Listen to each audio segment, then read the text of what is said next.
Hello, all you friendly people. Oh, I better put my hand up. Hi, John.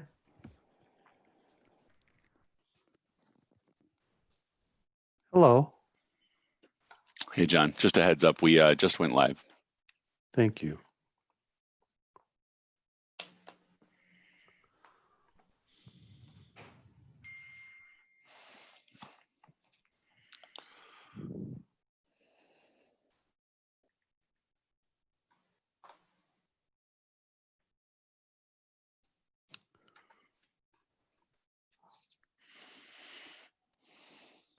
Carissa? Yes. You're going to put up the information tonight like you did on the screen previously? I certainly can. Yes. Thank you. Bless you. You're welcome.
Okay, I want to make sure you can hear me.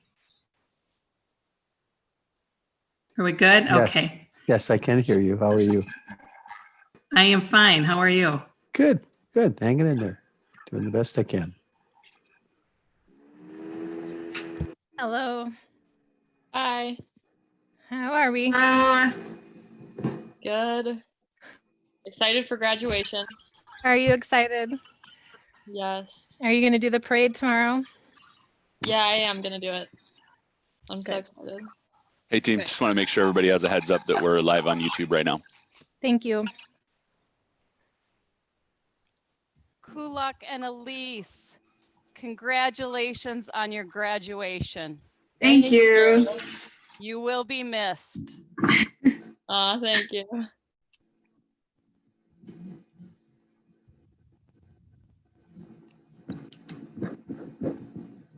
Can everybody see everybody? I can only see, oh, now, there you are. Hello. Okay, good. Hello.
Just helping Mark get connected right now.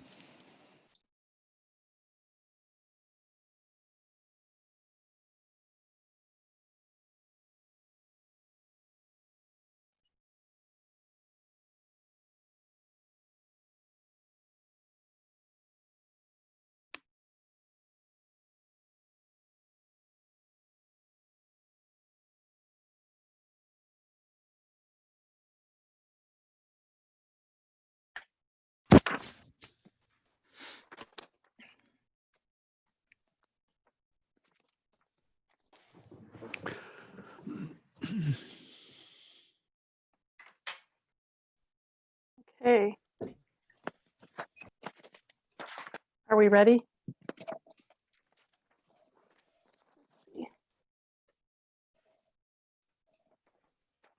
I believe John is working to get Mark into the meeting, Sarah. So just one moment, please. Okay. Okay, great. Thank you.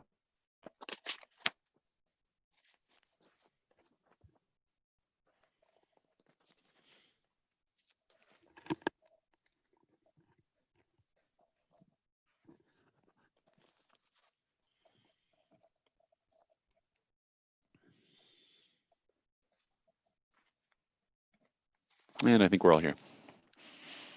I just have a Okay. question really quick. Are Mara and Yeah. Bryn supposed to be in this meeting too? I think they were supposed to come, but if they're not here, that's okay. They said that they Mara are is in the waiting Mara's room. here. Is You she can supposed let- to be? Oh, Yeah, you can let Mara and Bryn in. I don't see Bryn. They might be together, or I actually don't think so. What's the last name of the other student? Workler. We're good. Okay, they are. They're right, John. Oh, there's Mara. Hi, Mara. Hi. Can somebody spell Bryn for There's me? Bryn. B-R-Y-N-N, Oh, there she is. right? There we Yep, go. she's in here. Hi, Bryn. Hi, Bryn.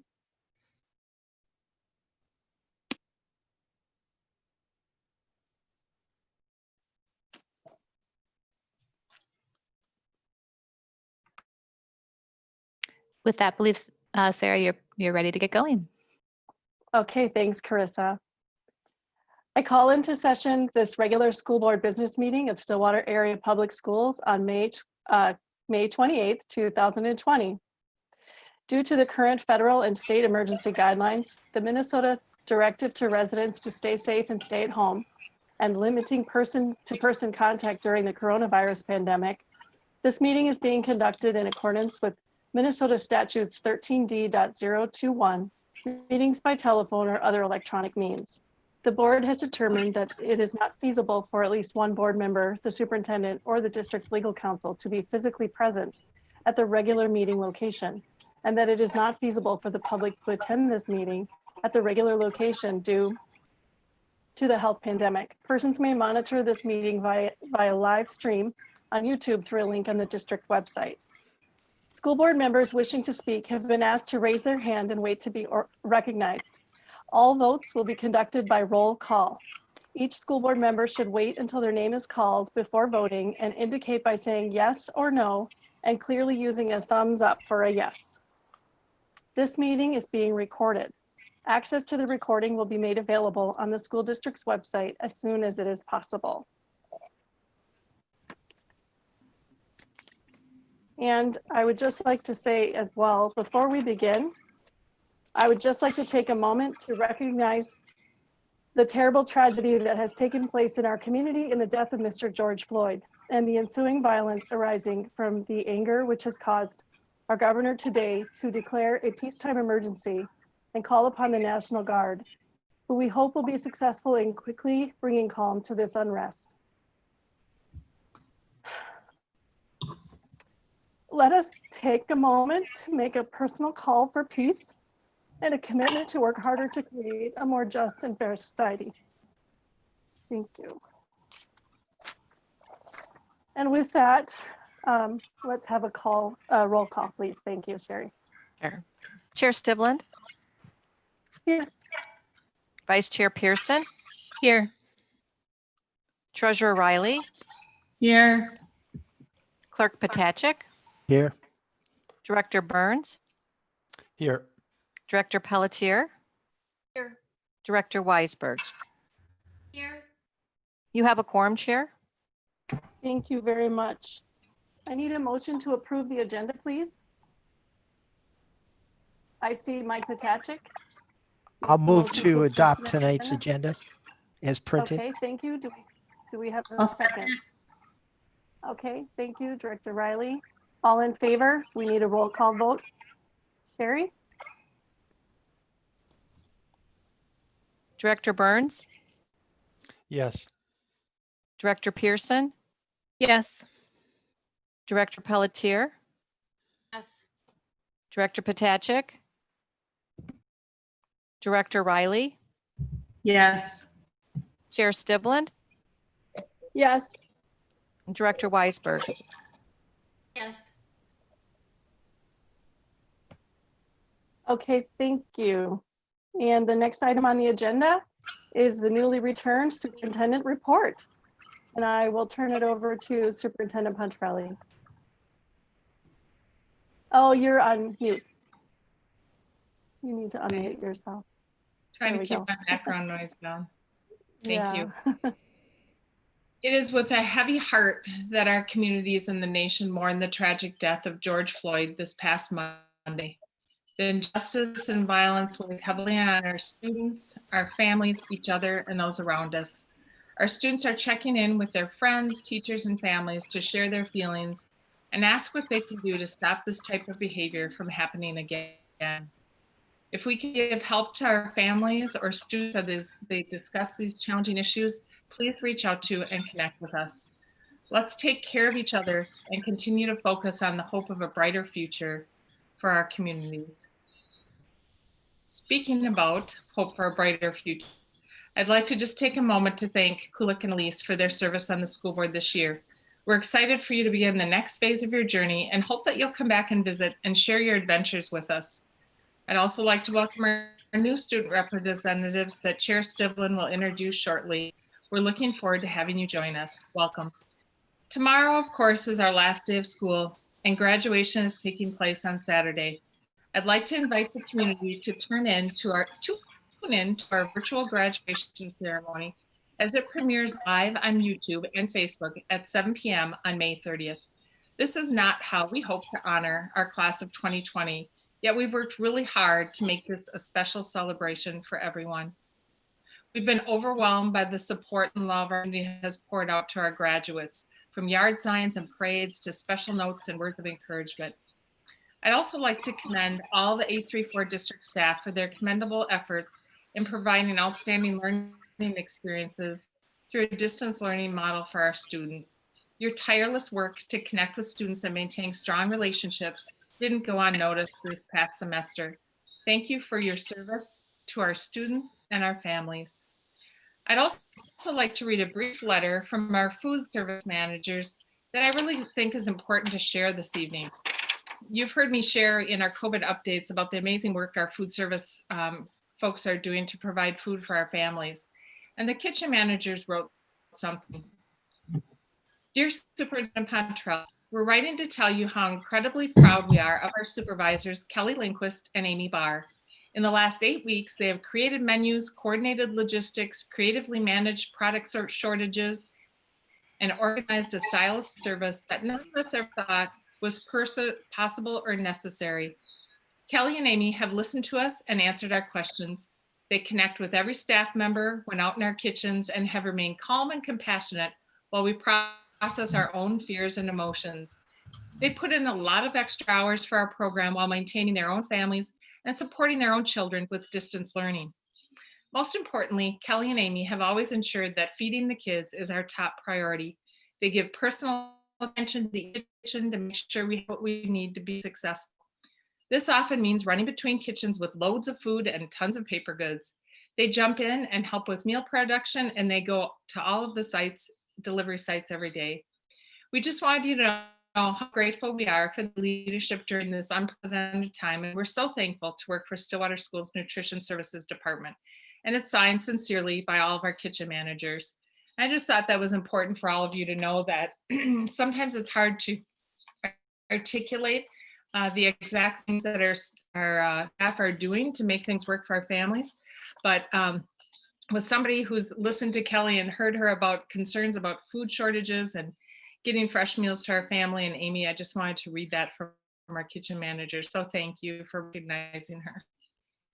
Finally, I'd like to take a few minutes to recognize and personally thank Dr. Bob McDowell for his leadership and contributions to the Stillwater area schools. Dr. McDowell will be starting his role as superintendent for the Hastings Public Schools in the very near future. Dr. McDowell has been instrumental in countless projects and initiatives within the district in his time with us. Dr. McDowell has always kept students at the very heart of the work that he does. He challenges everyone and manages to make everyone smile while doing so. Dr. McDowell, you will be greatly missed. We'll wish you the best of luck on your journey as superintendent of Hastings Public Schools. Congratulations. That ends my report. Awesome, thank you. So the next item on our agenda is the student report and recognition. And I'm sorry, but I didn't check. Do you have a report that you would like to give first?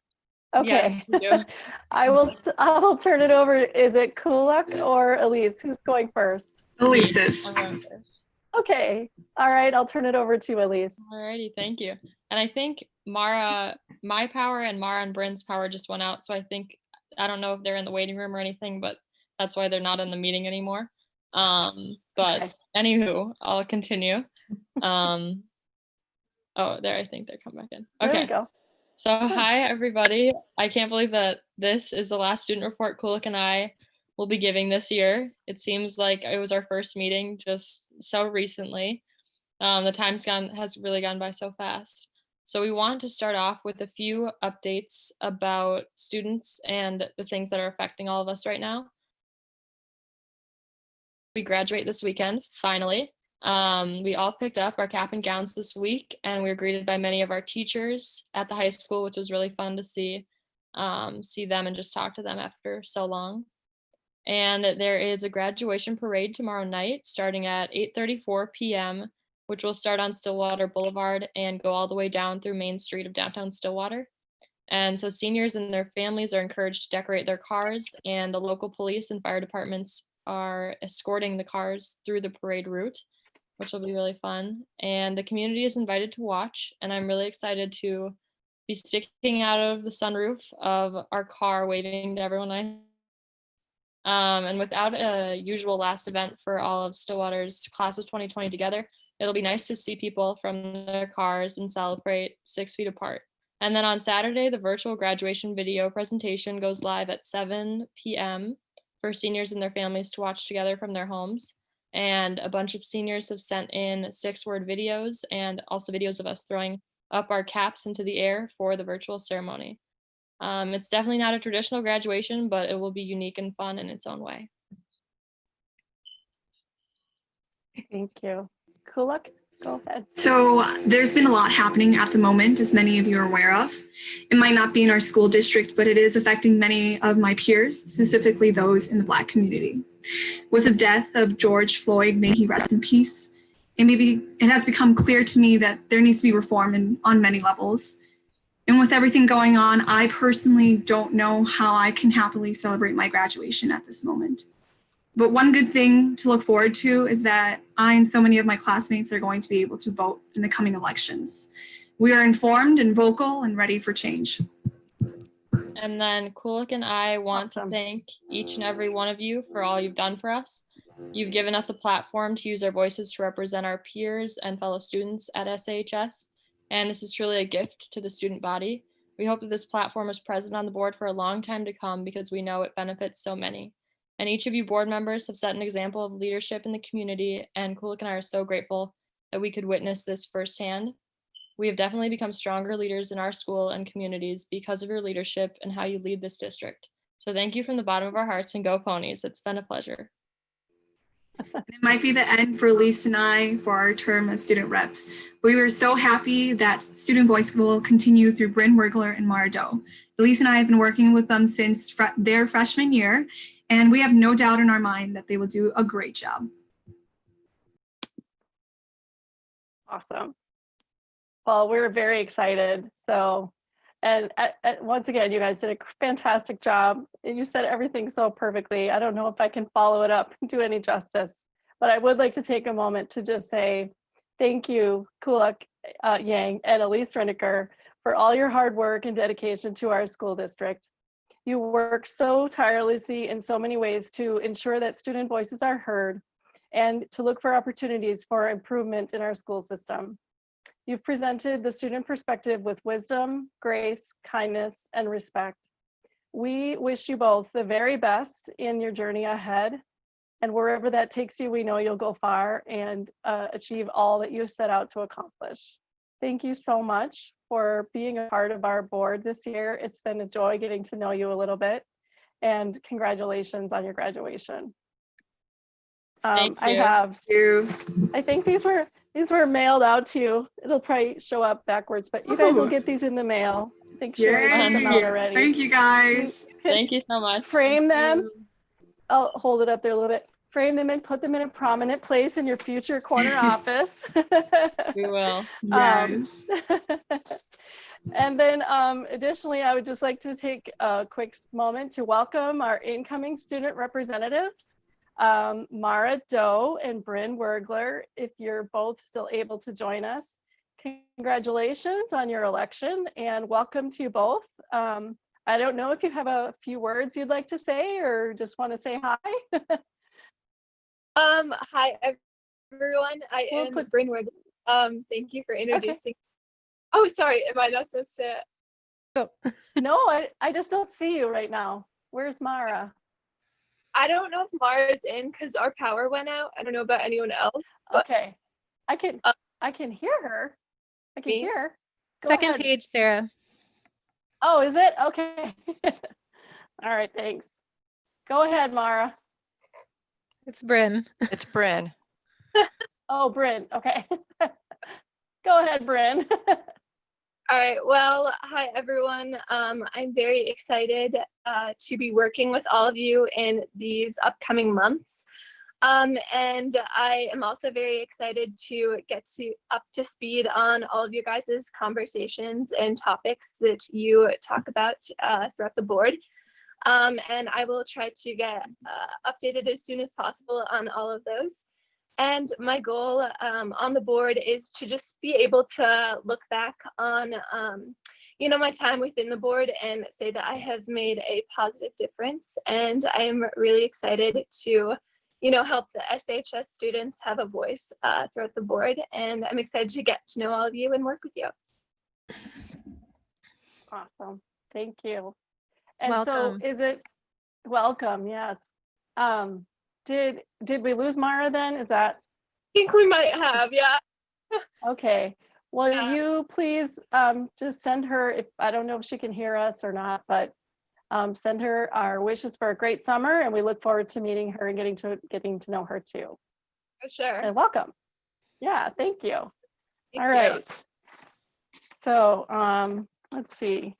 Moving on, we have the open forum. And I get to read something again. So here we go.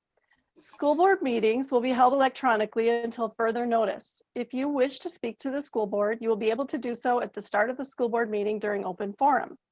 A sign up for the open forum speakers will be available online on the board webpage from 3 to 4 p.m. on the day of the board meeting to provide time for instructions to connect to the meeting to be sent to the speakers. You may sign in only for yourself, not other individuals or groups. The order of speakers will be established on a first come, first served basis. Due to time limitations, we'll limit the number of speakers to 15 for 3 minutes each. You will need the ability to join the meeting electronically, either by phone or online.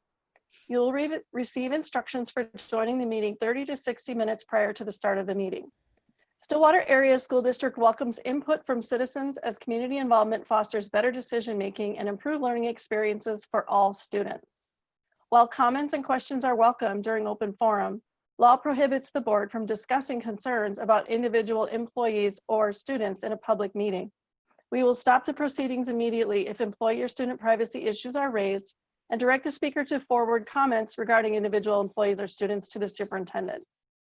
Because we are modeling civil discourse for our community, speakers must present their testimony in a respectful manner. Vulgarity, character attacks, malice, or specific complaints identifying staff or students by name or implication will not be permitted. The board will not deliberate, discuss, or engage in conversation with speakers during open forum. However, the board may ask administration to review the concerns presented. And with that, we will begin. I think what I'll do is just turn it over to Carissa, and you have the list and you can make those connections. All right. Well, we have 15 speakers tonight, and our first speaker is Kim Johnson. Okay.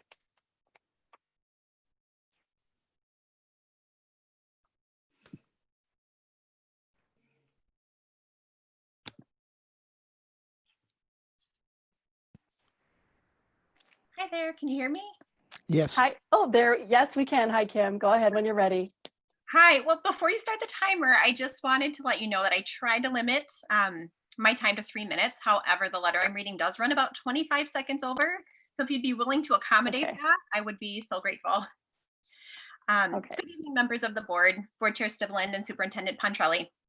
Last week, I sent all board members a letter on behalf of our Amigos Unidos immersion team regarding the current pause on hiring and how it affects our program. We did receive a few responses from board members, though we also understand how busy everyone is right now. So we wanted to ensure that all board members have a chance to hear and consider what we are requesting. We would like to start by thanking all of you for your service to our district and for your consideration of this pressing matter.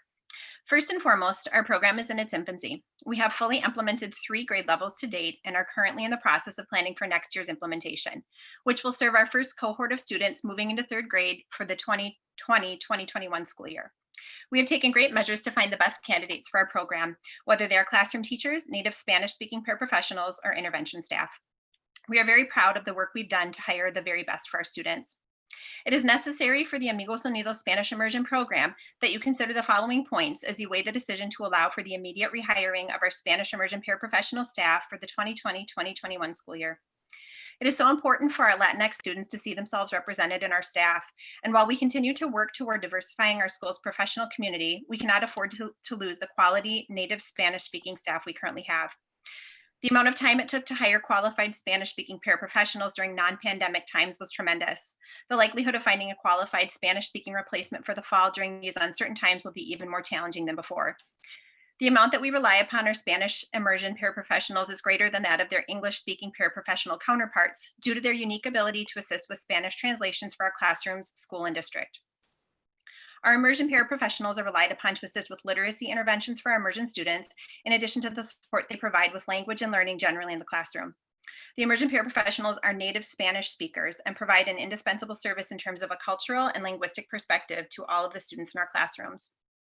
The foundation of our program is built on a 2-way immersion model, which incorporates classrooms with both native Spanish-speaking students and non-native Spanish-speaking students. The importance of having native Spanish-speaking staff in our classrooms and in our school is priceless. The amount of support our immersion team has received from its dedicated paraprofessional staff during this time of distance learning has been immeasurable. Due to the efforts of our paraprofessional staff, our students with intervention needs have continued to be served by a native Spanish-speaking colleague in a meaningful way that supports learning at their level. This is a service that our immersion classroom teachers could not have undertaken while teaching our students remotely, and we are so grateful for it. With the upcoming uncertainty of what the 2020-2021 school year will present for teachers and staff, we need the security and support of our experienced and dedicated paraprofessionals. Our parents and our students need our team fully staffed and prepared for the challenges that are sure to come in the fall. We cannot provide as rich an experience to families without adequate and experienced staff. Unfortunately, we currently have immersion paraprofessional staff seeking other employment opportunities due to the uncertainty of their current job status. Our program is already lean, and we simply cannot afford to lose even one of our immersion employees.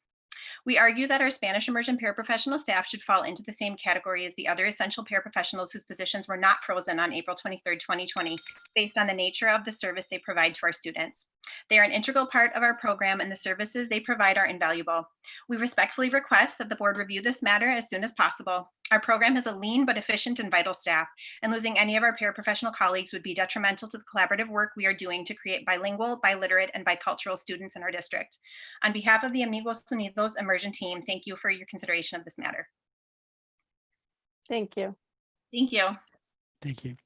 Our next speaker is Amy Youngman. All right.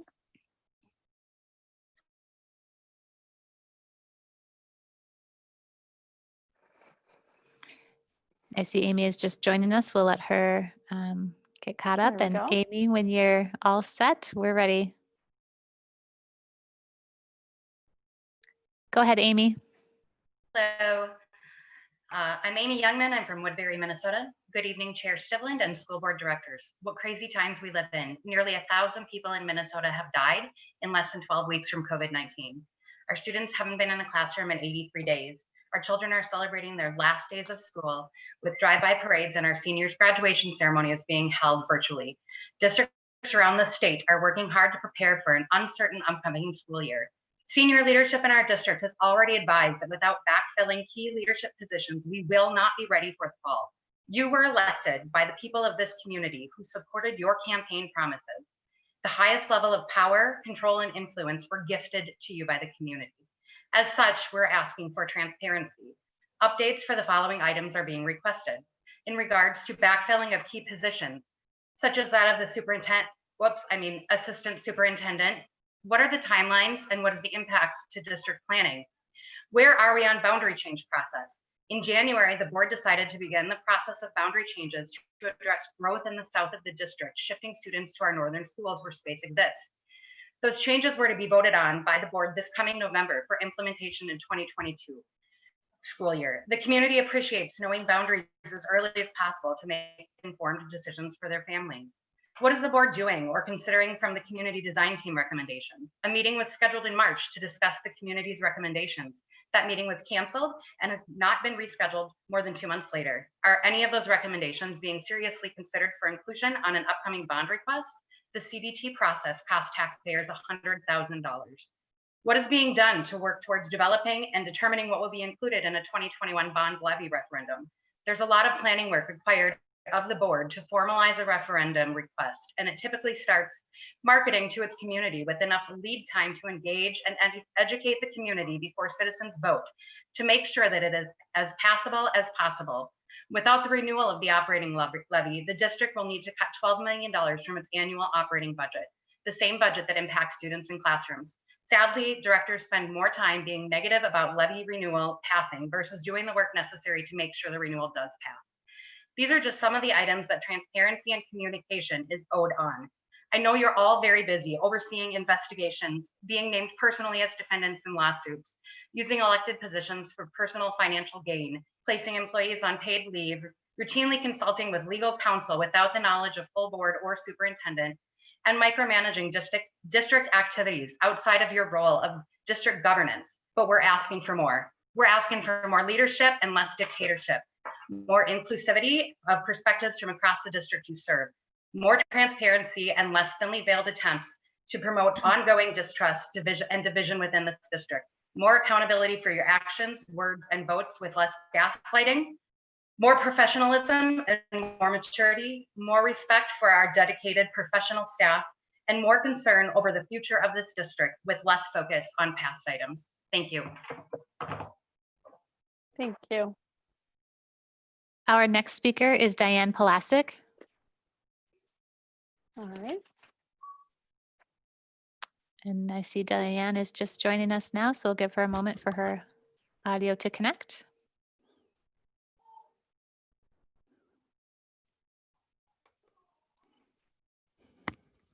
Diane, are you ready? I am. Can you Okay. hear me? We can, yes. Okay. You can go ahead. Alrighty. My name is Diane Palasic and I live in Stillwater Township. Thank you, board directors, and for giving me and superintendent for giving me the opportunity to speak again at open forum.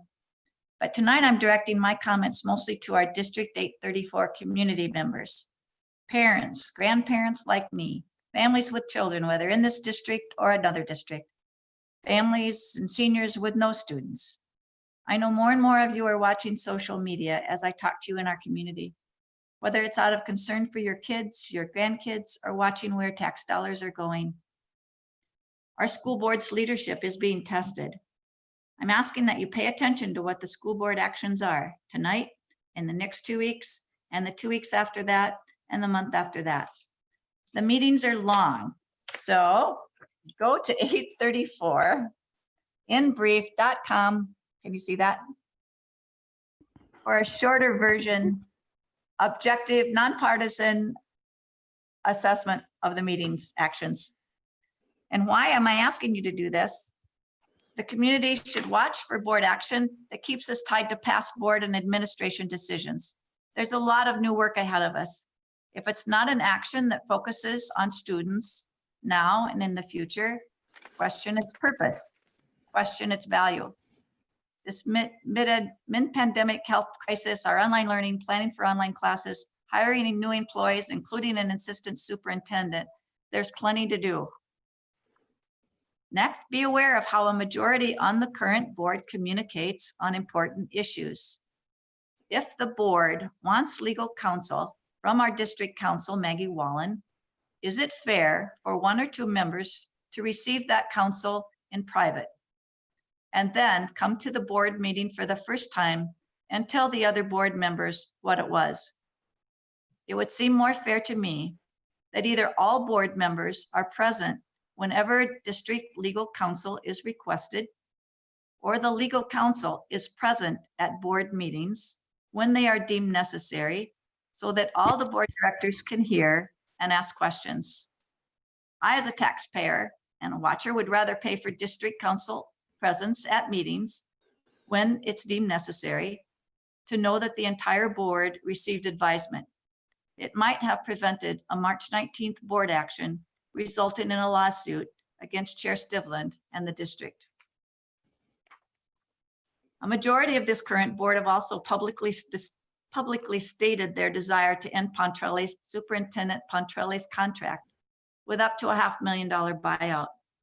What the community needs to hear is that our administrators and staff supported the superintendent with a 2-minute standing ovation at the start of the school year. When has that ever happened before? In my 20 years there, I never saw it.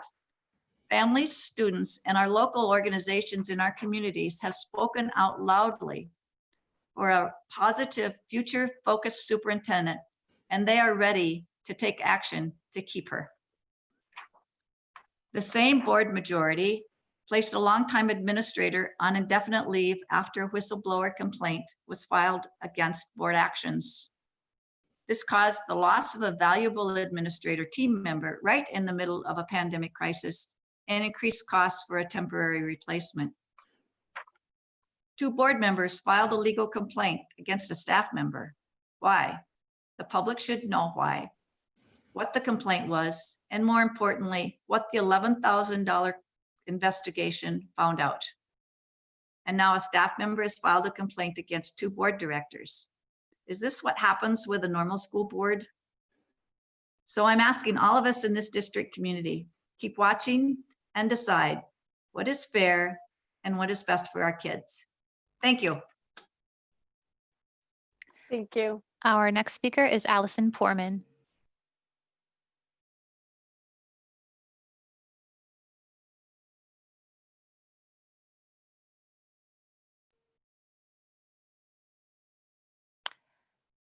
Allison, we see you. We're ready if you are.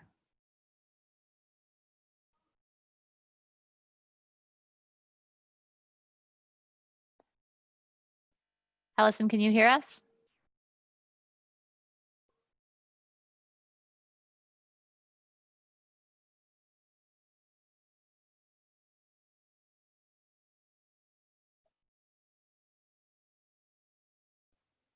We're ready, Allison, if you can hear us. Can't hear you.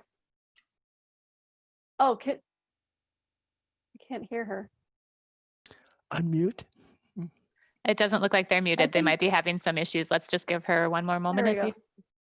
Hi, can you all hear me? There now? we are. Yep. Yes. Oh, there we go. Hi, welcome. Go ahead when you're ready. Okay. School Board Chair Stivland and members of the board. My name is Allison Poorman. I'm a 4th grade teacher at Afton Lakeland.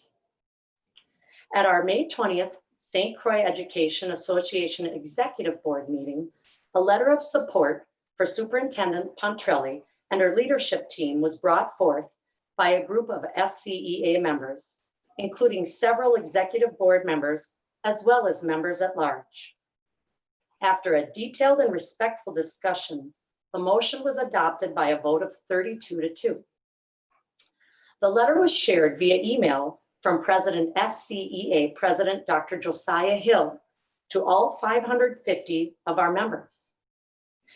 As of 4 o'clock this afternoon, 440 of our members have signed the letter with more signatures coming in, comprising over 80% of our total membership. We will now share the letter accompanied by the names and the schools of our members who have signed this letter as a message of unity from our membership and overwhelming support for Superintendent Pontrelli and her leadership team. To the Stillwater area community and Superintendent Denise Pontrelli. The intent of this letter is to show our ongoing support for our superintendent and our leadership team as we continue to learn and move forward together during this unprecedented time. At her core, Superintendent Pontrelli is an educator. She spent 17 years as a classroom teacher before transitioning into educational leadership. Since 2015, in her role as superintendent of Stillwater Area Public Schools, Denise has provided our district with highly effective leadership in service to our students, their families, our staff, and our community in close collaboration with our SCEA organization.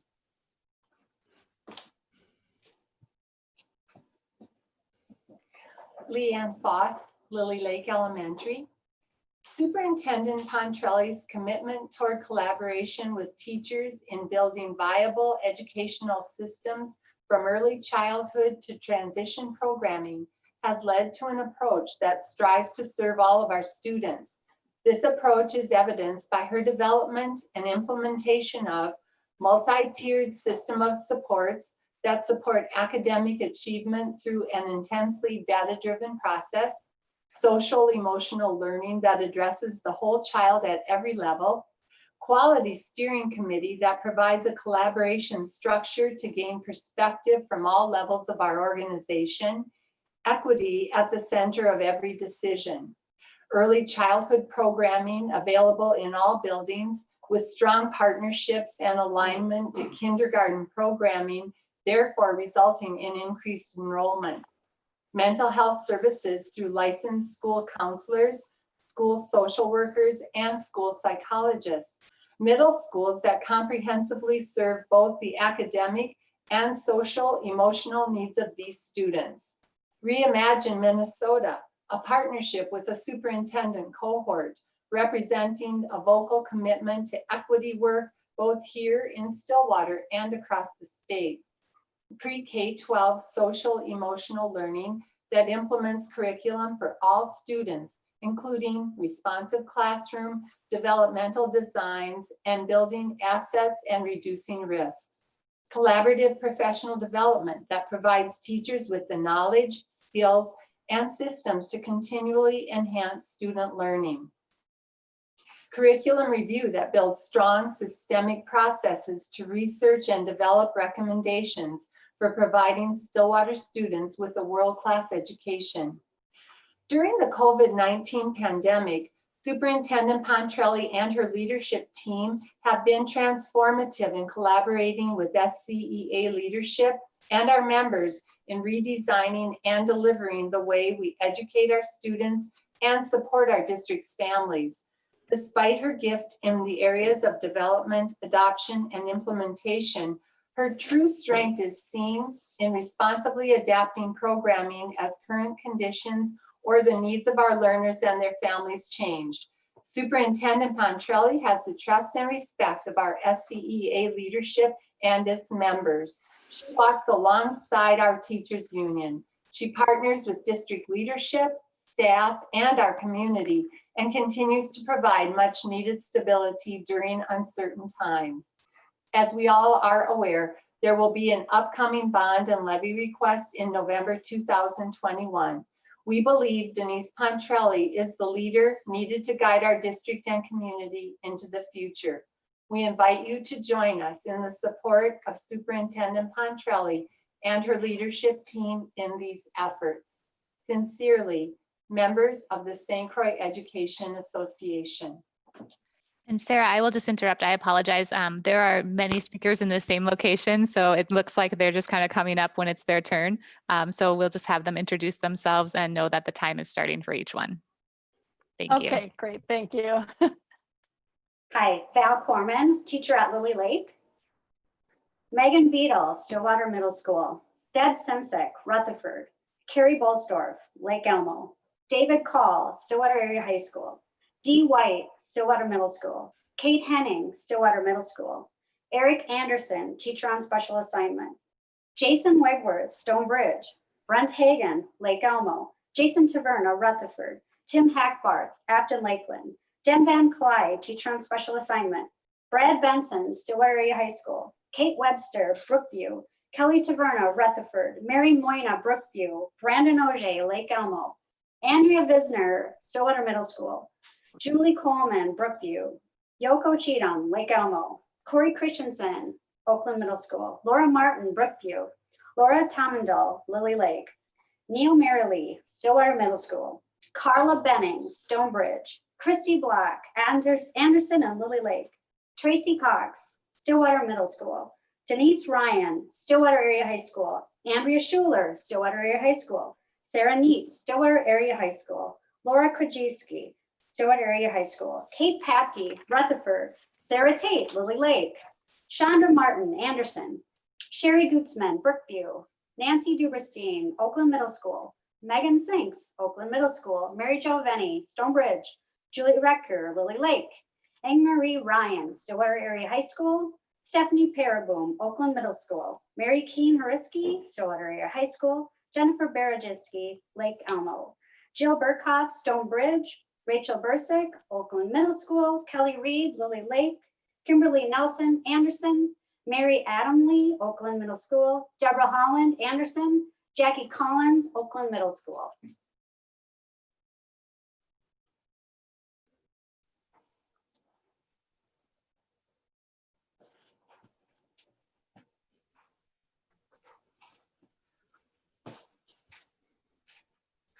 Tim Hackbarth from Afton Lakeland Elementary. Julie Marr, Lake Elmo.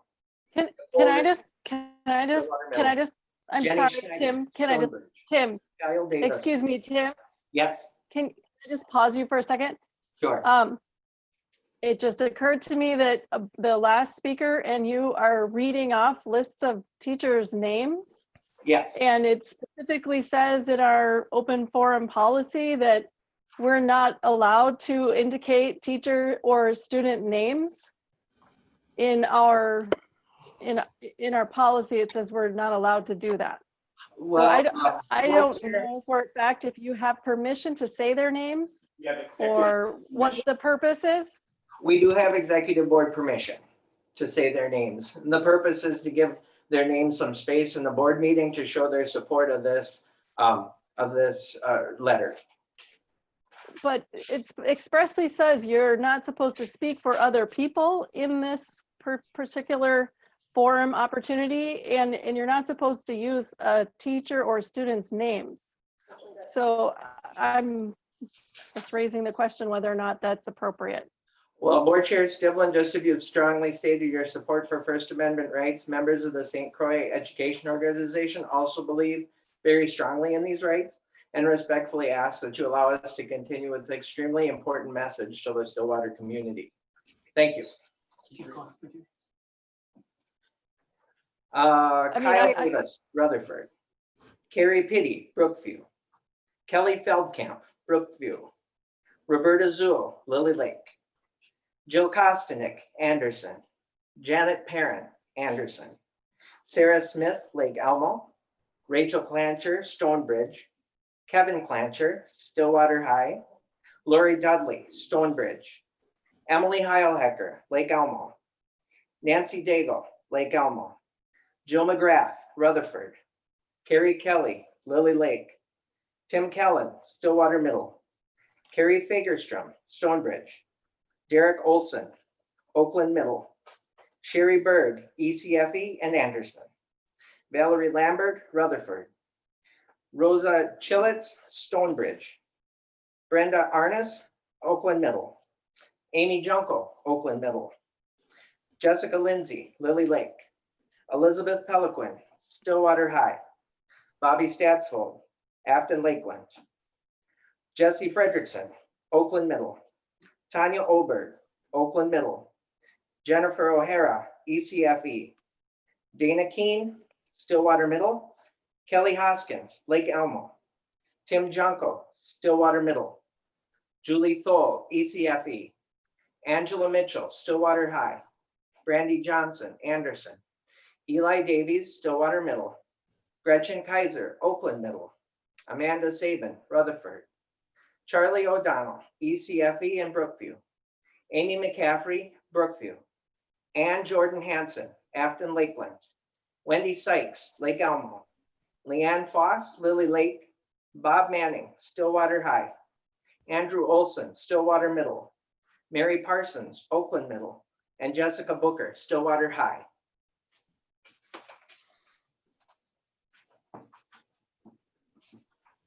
Mary Moyna, Brookview School. Tara Shifsky, Oakland Middle School. Donna Williams, Anderson. Amy Tibbetts, Lake Elmo. Elizabeth Kosh, Lily Lake. Christy Wallace, Afton Lakeland. Rob Wallabiss, Afton Lakeland.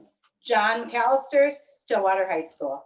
Carrie Yates, Rutherford, Stonebridge, Afton, Anderson. Jolene Boucher, Stillwater High School. Chelsea Brockman, Brookview. Julie Ekren, Anderson. Melissa Lambert, Middle School. Amanda Jensen, Anderson. Jacqueline Parr, Stillwater High School. Mickey Barber, Rutherford. Lee Giuseppe, Stillwater Middle School. Beth Payne, Lake Elmo. Justin Miller, Afton Lakeland. Mercy Cha, Lake Elmo. Mary Verteen, Lake Elmo. Andrea Higgins, Stonebridge. Jennifer Freeman, Lily Lake. Tom Siebel, Stillwater Middle. Angela Olson, Lake Elmo. Tracy Makowski, Lake Elmo. Sonia Ash, Rutherford. Sean Keith, Stonebridge. Stillwater Area High School is Erica Fisher. Robin Volt, Oakland Middle School. Diane Johnson, Afton Lakeland. Kathy Nussbaum of Afton Lakeland. Patty Kostick, Brookview. Sarah Tempstra, Anderson. Bretta Chapinski, Stillwater Middle School. John Mattel, Oak Park.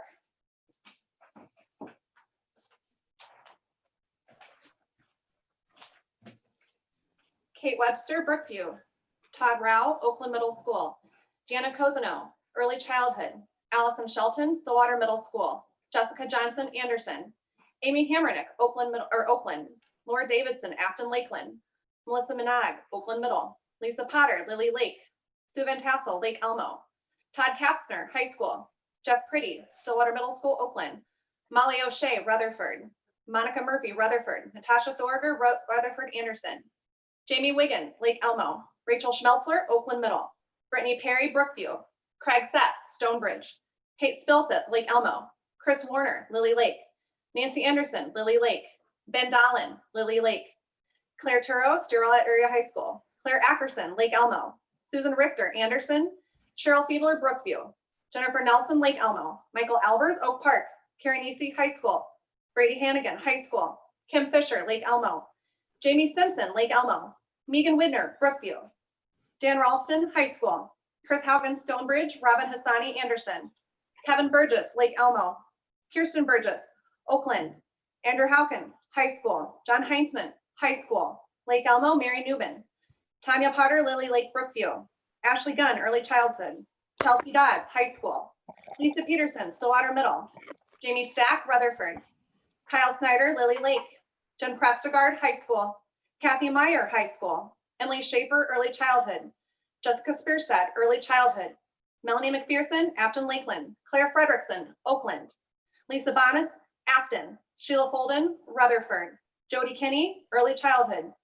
Debbie Bukowski, Rutherford. Susan Traxler, Lily Lake. Corey Quick, High School. Naomi Skalbeck, High School. Kim Johnson, Lake Elmo. Adrian Stagmeyer, Early Childhood. Angie Weisrow, Lake Elmo. Hannah Reyes, Lake Elmo. Joel Raditz, Oakland Middle School.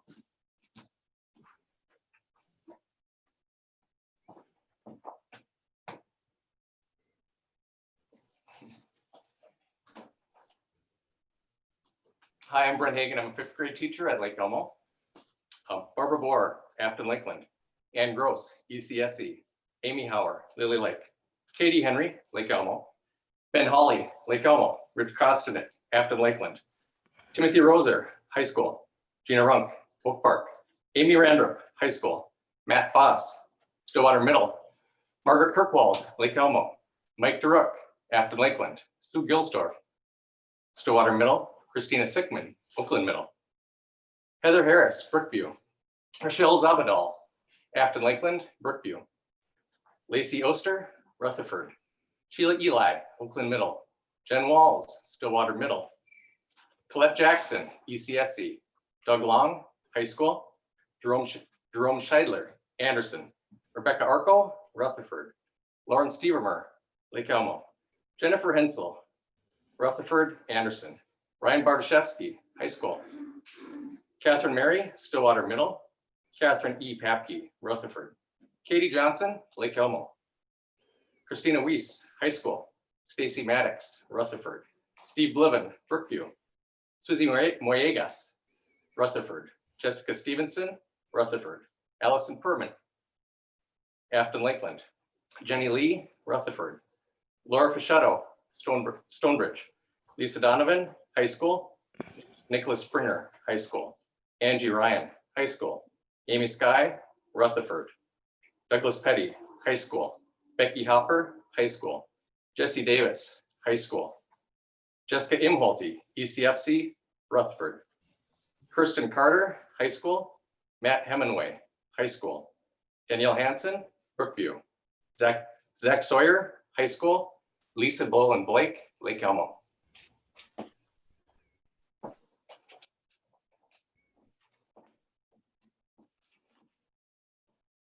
Hi, I'm Julie Mock. I teach second grade at Lake Elmo. Melissa Jorgensen, Lake Elmo. Iris Watska, Lake Elmo. Katie Pumpantoa, Stillwater High. Kristen Arndt, Lake Elmo. Megan Neely, Lake Elmo. Angela Eben, Lake Elmo. Claudia Stannard, Rutherford. Darla Simonette, Lake Elmo. Val Corman, Lily Lake. Diana Villanueva, Lake Elmo and Lily Lake. Wendy Schmaltz, Rutherford. Katie Rose, Stillwater High. Amy Cook, Oakland Middle. Lee Hamilton, Stillwater High and Stillwater Middle. Kara Odegaard, Stillwater High. Patty Spurley, Stillwater High. Jordan Scar, Anderson, Lake Elmo and Rutherford. Julie Cashin, Stillwater High. Teresa Randozo, Early Childhood. Kelly Banks, Lily Lake and Anderson. Peter Colton, Stillwater High.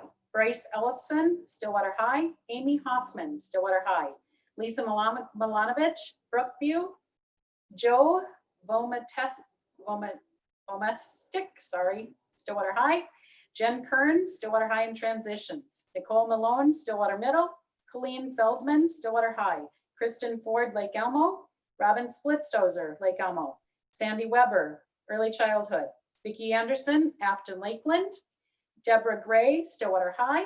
Tara Peterson, Oakland Middle. Brandon Wolf, Stillwater High. Elizabeth Thompson, Stillwater Middle. Angela Broombaugh, Stillwater High.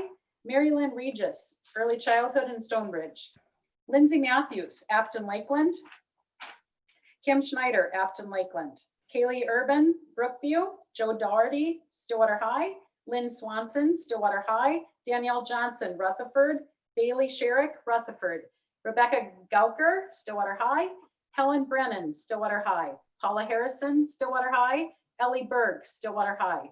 Rachel Stile, Stillwater High. Christina Stint, Brookview.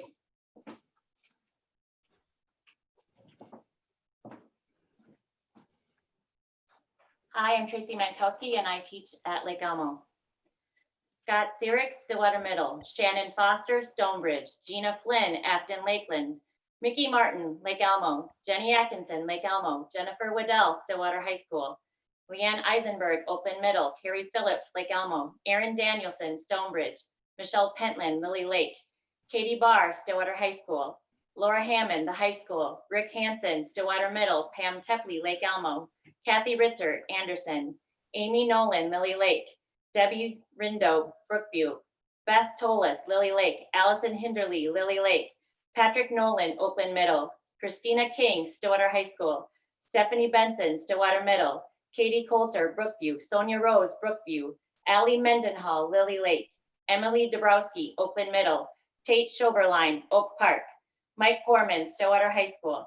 Bo Labor, the high school. Allison Burgess, Oak Park. Josiah Hill, high school. Gretchen Stoffel, Early Childhood. Margie Butala, Stonebridge. Katie DeWall, Stonebridge. Jesse Foley, Stonebridge. Daryl Salmi, high school. Joey Appert, Rutherford. Laura Weld, Stillwater Middle. Alex Ballweg, Oakland. Samantha Moldenhauer, Oakland. Matt Howe, Oakland. Everly Rapp, Oakland. Paul Whelans, high school. Sandra Weaver, high school. Beth Levitt, Brookview. Emily Stengel, Oakland. Rachel Hovland, Oakland. Benjamin Straka, high school. Jennifer Severson, Early Childhood and Lily Lake. Heather Getz, Oakland Middle. Good evening. I'm Brad Benson. I'm a special ed teacher at Stillwater High School. Susan Bull, high school. Bev Ingesether, high school. Chris McCarthy, high school. Ryan Miller, high school. Pam Norton, high school. Stacy Brown, high school. Matt Kodrowski, high school. Deb Drew, high school, Oakland Middle. Catherine Hansen, Rutherford. Stephen Tetrow, Oakland Middle. Deanna Johnson, Brookview. Kevin Schmaltz, High School. Aaron Roth, Oakland Middle. Rebecca Scogan, High School. Jeff Tucker, High School. Matt Similian, Stonebridge. Mary Sheely, Brookview. Mike Mustar, Brookview. Andrea Lutering, Stonebridge. Denise Mapstone, Afton Lakeland.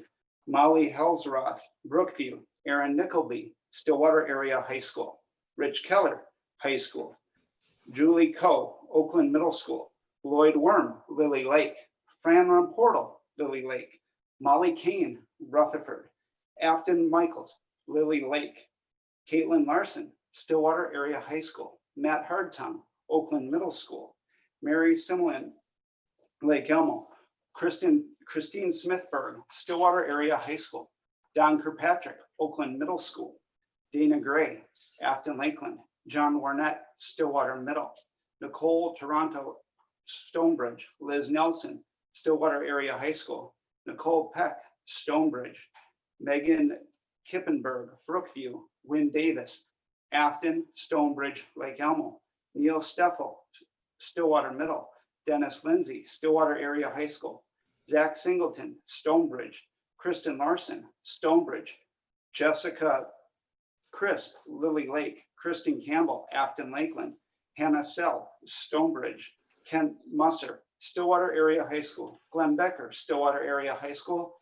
Nick Costa, Afton Lakeland, Lake Elmo.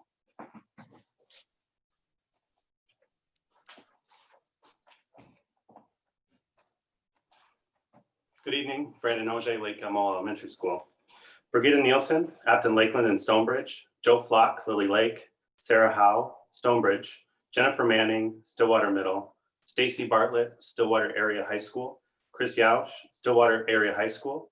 Lancer Lumby, Stillwater Middle School. Kathleen Garardi, Afton Lakeland. Amber Bentley, Stillwater Middle School. Jacqueline Hillstrom, Stillwater Middle School. Shelley Holmberg, Stillwater Area High School. Amy Boudian, Stillwater Middle School and Oakland Middle School. Jackie Mamau, Lily Lake. Samantha Boyd, Stillwater Middle School.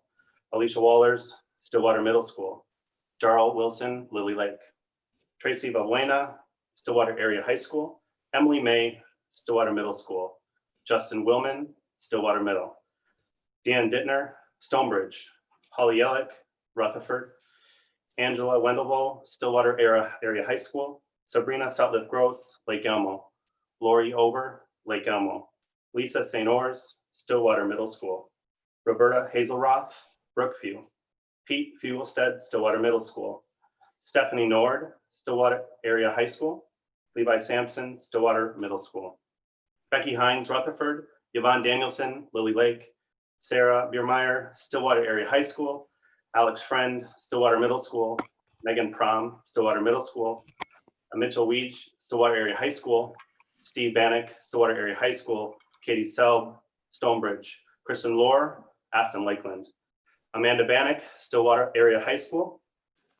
Jill Ruzinulu, Stillwater Area High School. Vin Carlson, Oakland Middle School. And Andrew Smith, Stillwater Area High School. Deb Clyde will not be speaking tonight, but I did want to thank you, Board Chair Stivlin, for allowing us to share this message of support for Superintendent Denise Pontrelli.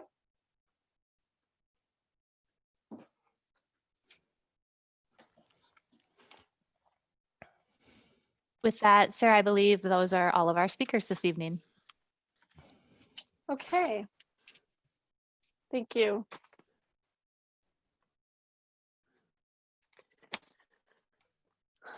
The next item on the agenda is the consent. I'd need a motion to approve the consent agenda, which includes item A, the minutes of May 14th, 2020 business meeting. Item B, the minutes of May 14th closed session. Item C, the disbursement register from May 16th to May 29th. Item D, the accepting gifts and donations for April of 2020. And item E, the human resources personnel report. Can I have a motion to approve the consent agenda? Director Riley? I'll second. Okay, we have Director Riley has moved, Director Pearson has seconded. Director Burns? you're on mute. Mark, you're on mute. Sorry. If I may, pull item E, have just a few comments. That's the Human Resources Personnel Report. Okay, thank you. We'll pull item E. And Director Potacek? Yes, two items. C, disbursements register. I have a question on at least one item. And then the other is the same as Mark's, and perhaps we're on the same wavelength, Mark. So Okay. if you want, I'll let you go first on that one, but that also would be resources. Good get. Okay. All right, thank you. Director Riley? I would also like to speak to C. All right, so we have a request to pull C and pull E. Wow. All right, so then can I have a motion to approve item A, B, and D? So moved. Oh, we already, okay. I'm sorry. I think we're okay. Mike, you're on mute. I think we have to vote on those three. Yeah, Mike, you're on mute.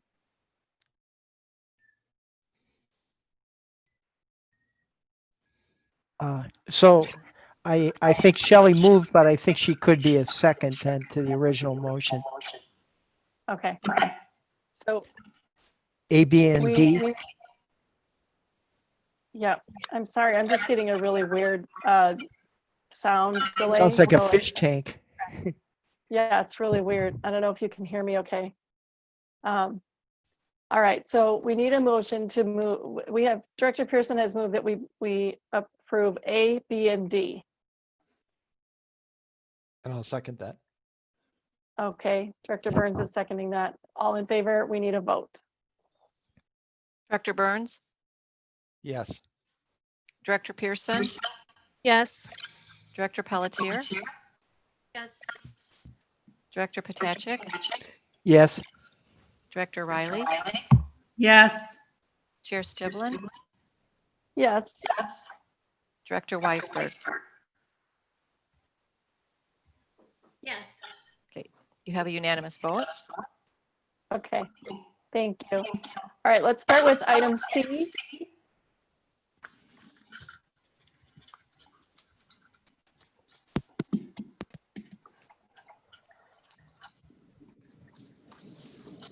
Go ahead, Mike. Okay, what I would do is like to go to page 17 out of disbursements. And I've already talked to Dr. Chine about this, but the item has to do with Lavander, Gillen, and Miller. And the date that's recorded there is 5/29/2020. And it's the legal cost for the bus terminal development for services through April 30th. And that item comes in at a cost of $30,789. I think on previous occasions, I have mentioned similar bills, and now the total comes just shy of $100,000. I think it's about $99,000. So this continues to be a huge ongoing cost for the district. So that's all I have to say on that item. Okay, so can we have a motion, or did you want to say something, Director Riley? Yes, let me know if you can't hear me. I'm messing with my volume. Okay. Am I good? We can hear you just fine. Yes. Okay. I actually would like to talk about on page 21, the Jan Vander Wal, the amount of $8,146.25. And I would just like to mention that I am very pleased with the work, and the return that we saw on his work was fantastic. Just in the first 2 years, savings to the general fund after he went back for negotiations, we saved over $700,000 because of that action to the general fund. And on top of that, we learned and cleaned up the RFP. The RFP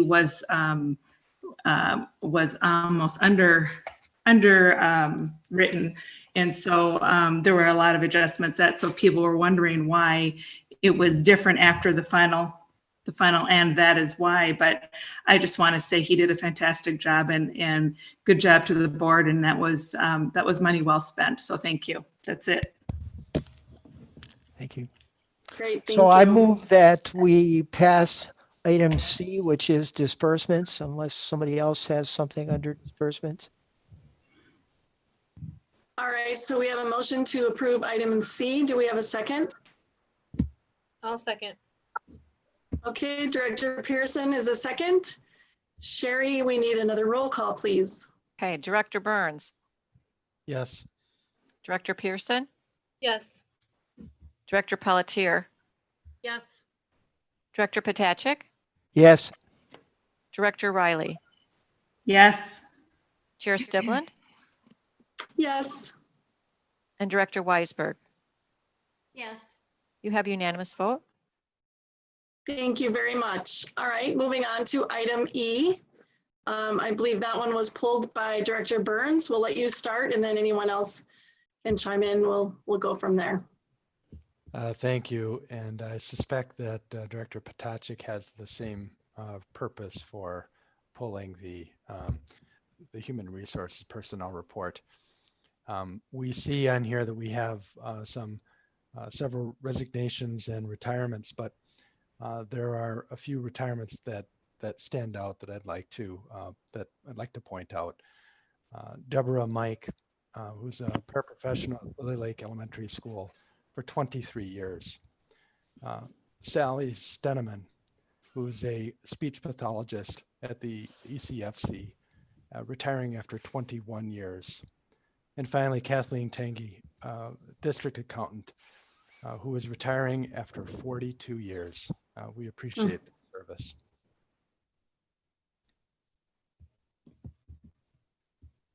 And that's Absolutely, all that I had. thank you. Okay, Director Potacek.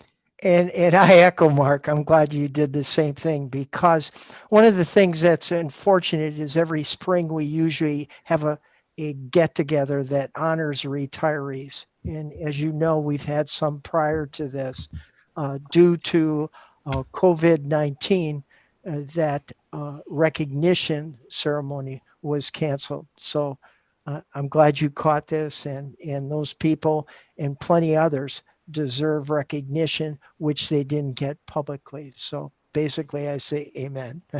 Thank you. Yes, thank you Move. for taking the time to recognize them. Well deserved. I'll move human resource personnel report if nobody else has any additions. Item E. And I'll second that. All right, we have a motion and a second. Are we ready to vote? All right. All right, Sherry. Thank you. Director Burns, Yes. Director Pearson, Yes. Director Pelletier, Yes. Director Potacek, Yes. Director Riley, Yes. Chair Stibland, Yes. and Director Weisberg. Yes. You have unanimous vote, Chair. Thank you. All right, moving on to reports tonight. Our first item under reports is the demographic report. And I believe we're going to have a guest here. Hazel Reinhardt has done a lot of work on our behalf, and she's here to share, I think, a bit of a 30,000-foot view of the work that she has to share with us. I think the plan is to try to keep this relatively brief if possible, and perhaps have a work session later on this summer or sometime in the very near future so that we can dig into this work a little bit more deeply. So with that, I will turn it over to you, Hazel, if you can hear us. Thank you and welcome. Thank you. I can hear you and I can also see you. In order to keep this brief, I'll basically hit the high points from my summary report, and then I'd be happy to answer any questions. And I certainly welcome the opportunity to come back and talk about this in greater depth. But the first thing I want to stress is that we're really in a changed environment. And there were elements of this environment that changed before COVID-19. Now, of course, the COVID-19 pandemic has put us into a state of considerable uncertainty about exactly how the future might unfold. One thing is very clear, that we are now in a recession, and most economists think it'll take 2 years minimum, maybe 3, to come out of that, and it will restructure the economy in ways that we don't totally foresee. But I think from a student enrollment point of view, the biggest issue is that it creates uncertainty about the number of additional housing units that will be built and the timeline in which they will be built. At the time that we talked with developers, which was really late March, early April in this, they already expressed their uncertainty about how the future would unfold. They were planning to move forward, but stressed that they were not certain on how many of the planned units would actually be built and what that timeline would be. So I think that's something very important to keep in mind, and that's relatively new. But there are some aspects of the environment that had changed before COVID-19, and one of them is that we are now in a period of the lowest fertility that we have ever experienced in the United States and in Minnesota.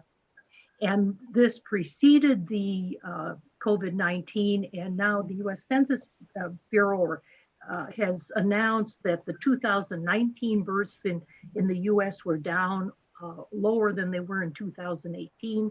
We don't know what Minnesota will be, but I think it's almost certain that it will also be less than in 2018. And Minnesota, Washington County have all experienced a decline in the number of births. So my message on that is, do not count on more births. And that really means that it doesn't affect the first 5 years of the projections, but it affects the second 5 years. And so I think the second 5 years, we probably have too many kindergarten students projected in the second 5 years of the projection.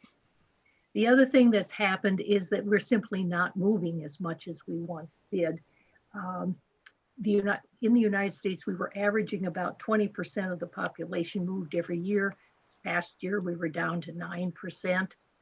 And so this just means that there are many factors giving rise to that, but it also affects how quickly a population will change.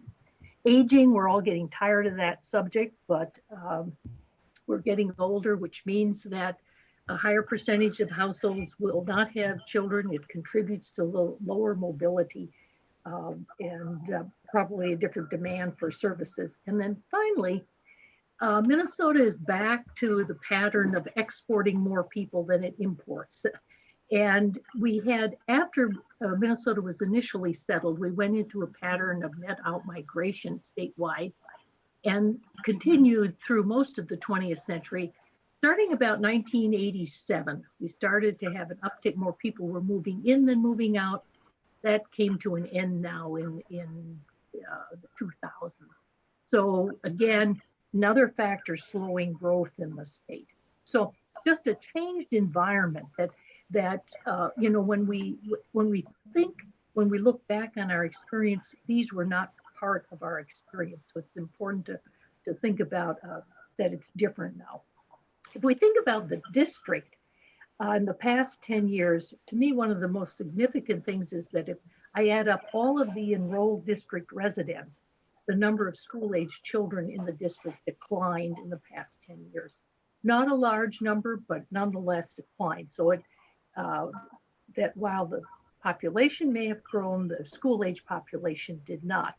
That in part resulted in a decline in resident students, which was greater than the decline in school-age children, as more children chose other options. But nonetheless, we had a period of decreasing enrollment in the past 10 years.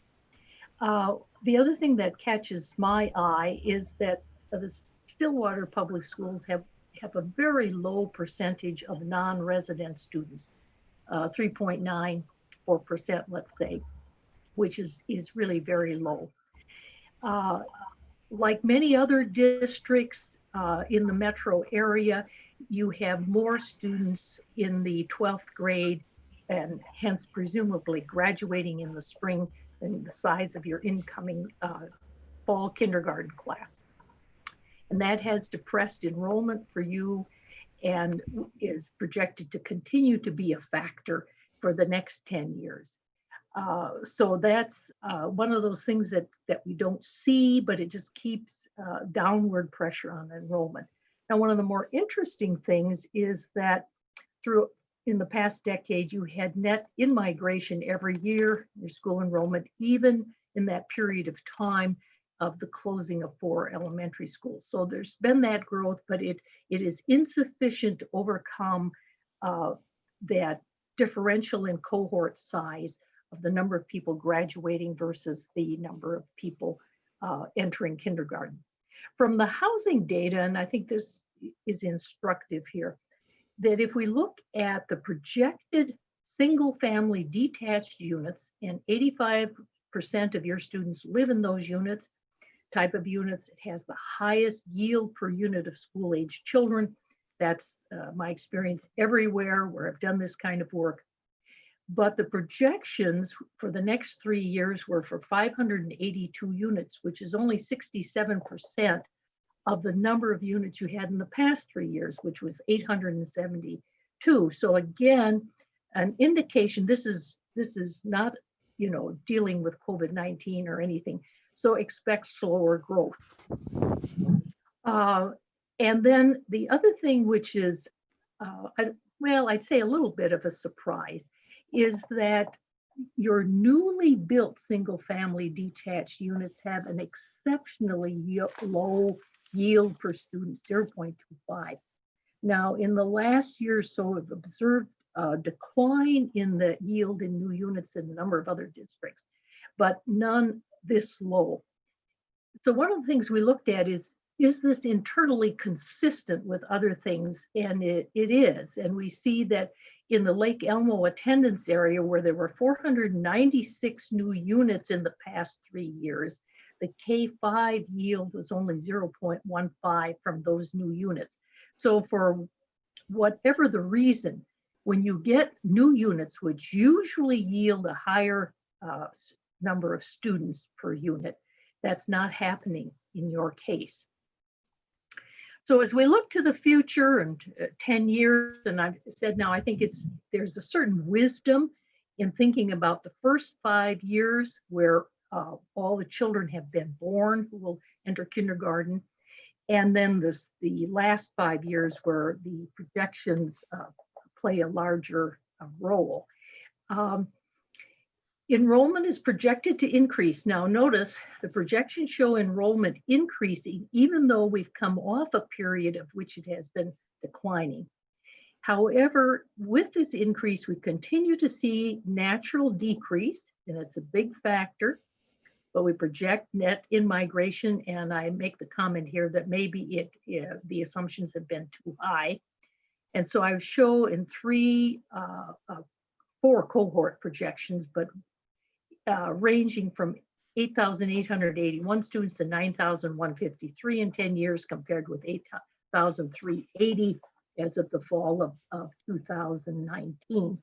And then when I did the housing unit method, that projection came in fairly close to the cohort projections based on the low kindergarten assumption.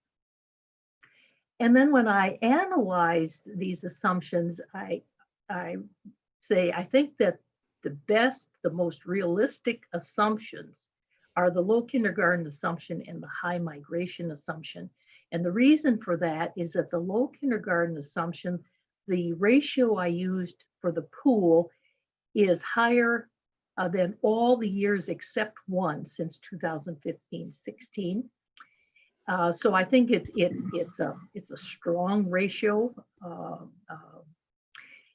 And then on the migration, if we look at it, the most recent period, we've seen lower survival rates at the elementary, and we've brought in at the middle school, and that fits what I think will be the ongoing pattern given the large number of students enrolled in charter schools and non-public and homeschool, is that those students then tend to flow into Stillwater area public schools in grade 6 or grade 7. So I think that migration assumption or survival rate assumption fits better with the recent experience. And then if we look at the buildings, 2 of the 7 elementary schools in the next 5 years are projected decrease in enrollment, Rutherford and Anderson, and the reasons for that are different. Each school has its own pattern here. And then with those, the most growth is in 3 schools, but again, the growth occurs for different reasons. Lake Elmo is projected to increase, but its growth is depressed by natural increase. It has some very large grades currently that will be aging out of elementary school, and not projecting that the kindergarten's class size will equal the number that will be leaving, so that depresses that growth. Brookview projected to increase because, of course, projecting more kindergartners coming in than students leaving. And then Athlone Lakeland has very high survival rates, so it's net in migration. So we see all these different patterns here at these individual schools. Then Oakland Middle School projected to increase, while enrollment at the Stillwater Middle School projected to decrease. And that virtually all the growth in the middle school enrollment is driven by net in migration. And then at the bottom, I show you what the projections based on the low kindergarten high migration assumptions in 2024-25, which is 5 years out. And you can see total change there of 327 students, 555 at K5, 149 at 6-8, and 123 at 9-12. So I would summarize this by saying the projections depart from the past in that they're showing some enrollment increase.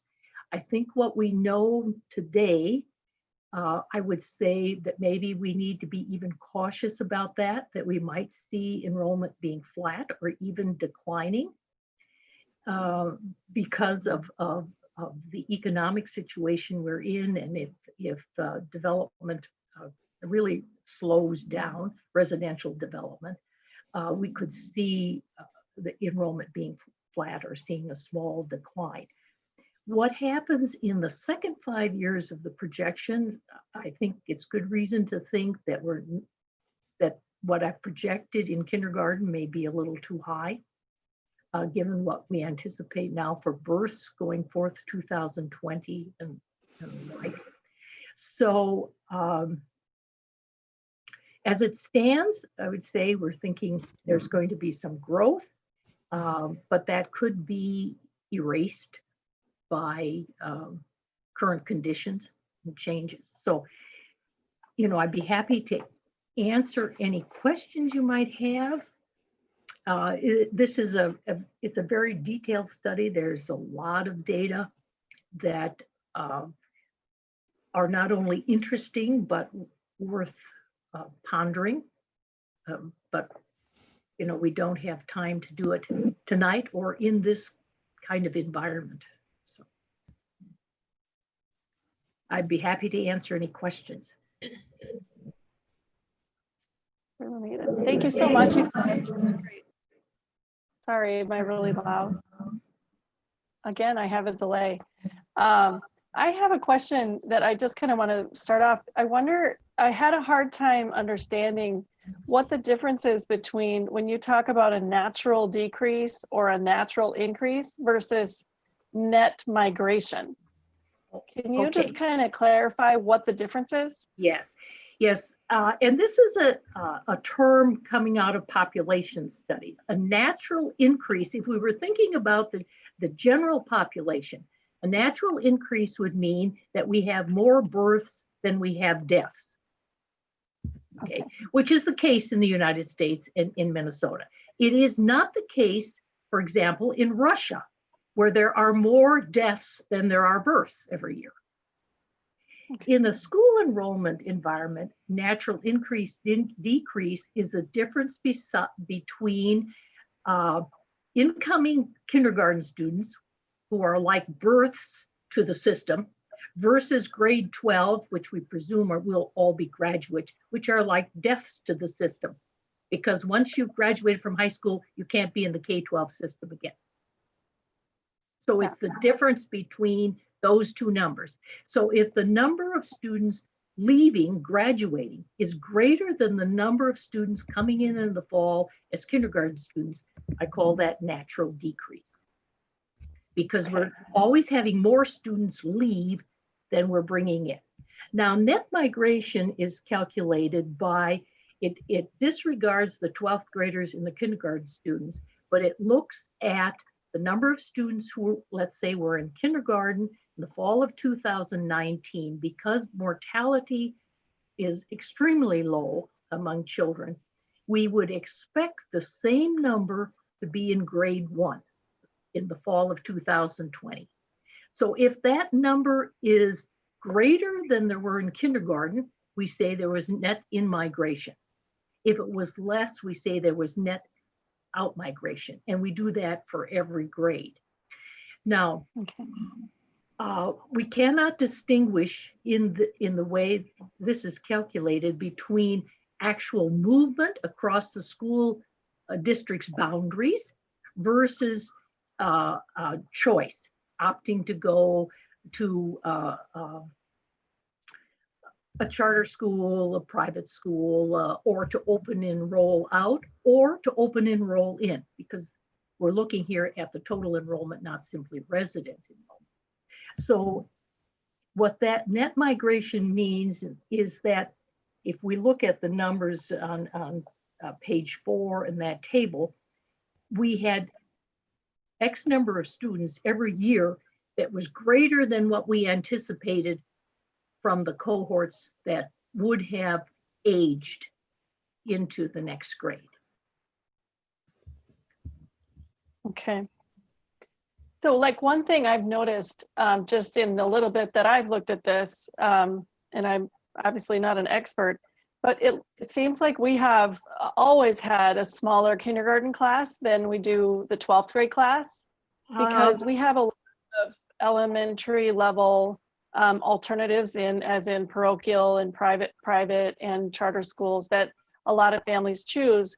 But then somewhere around 6th or 7th or 8th grade, they tend to switch over to the public school for high school. And so then that number is automatically bigger, but those kids were always here. They just weren't in our system. Right. But I can tell you that even districts that capture a higher percentage of their students than you do have net out migration. It's related to the size of the birth cohorts that yield students in these grades.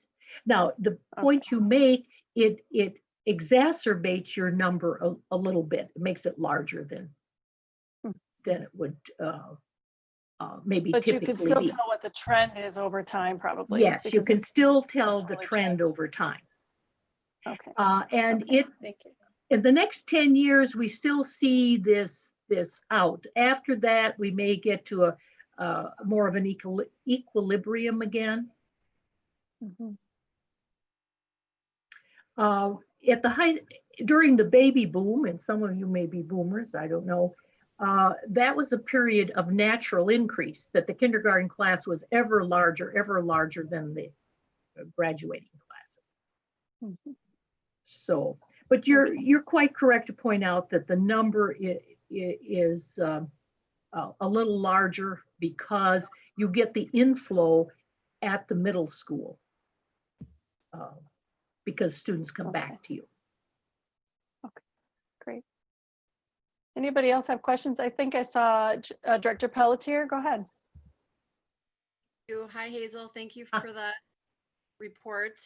I have a lot more questions than I'm going to ask tonight, just given I want to process this a little bit more, but I want to thank you for the time. I just had one question for you and one little bit more for Bob McDowell. The one for you I have is, you made a comment about Anderson Elementary. the way their growth is declining a little bit, but their decline is a little bit different than, say, the Lake Elmo Elementary decline. The Lake Elmo, I think you mentioned there are some heavy class. Well, Lake Elmo will grow. It's just it won't grow as much as one would think because of the number of new housing units expected, because Lake Elmo has some very large grades that will age out. Okay. And then, so when you speak of Anderson, I think we all know that Anderson does have a couple of grades that are pretty heavy as well. So would you, in your opinion, what is the reason that, for your comments about Anderson? I'm just curious if you can elaborate a little bit more on Okay. it. Well, let me see here.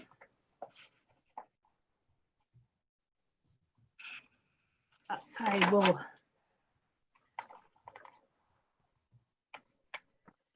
Okay, well, first of all, Anderson has had a number of new units built, but again, extremely low yield in them.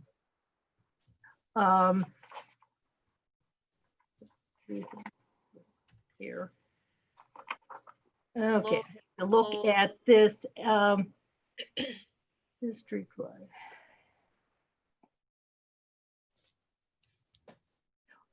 Okay, Rutherford's Anderson's decrease results from a slight net out migrations, starting with the transition from grade 2 to 3. So back in the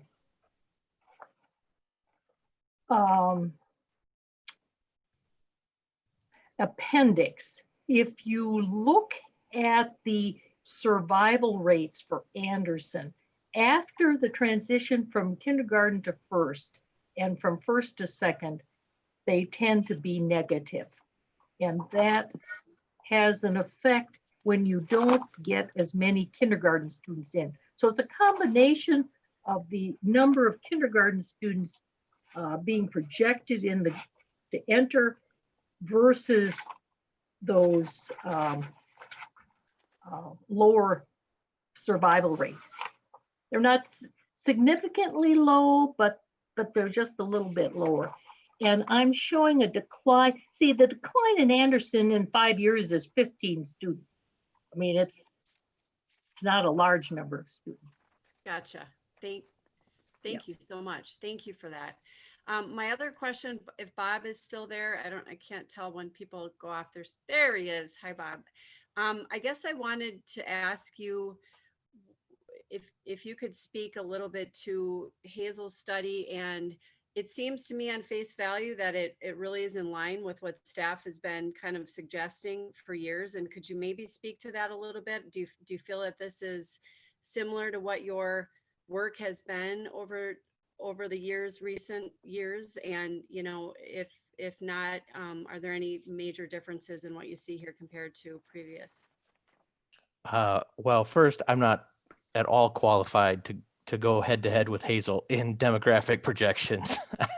As I've said all along, I'm not a demographer. I'm only able to take the numbers I have and the historical reports that I've been given and try to make the best assumptions along the way. I think Hazel pointed out the similar line of thought that we've been giving all along, which is any significant change to our numbers in the district is going to be because of a significant change.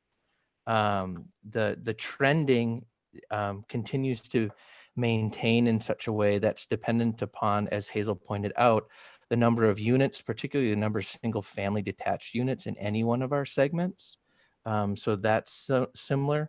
The other thing that we've gone back and forth with is this idea of yielding. And that's been a really tough one for us because each one of our significant boundary areas yield a different number. And that Lake Elmo and Woodbury area just does not seem to yield what other areas in our district traditionally yield. And so again, on the face value, it's that whole concept of you see all these homes going up, and you'd think that kids would be just flocking in. And that may or may not be the case due to a variety of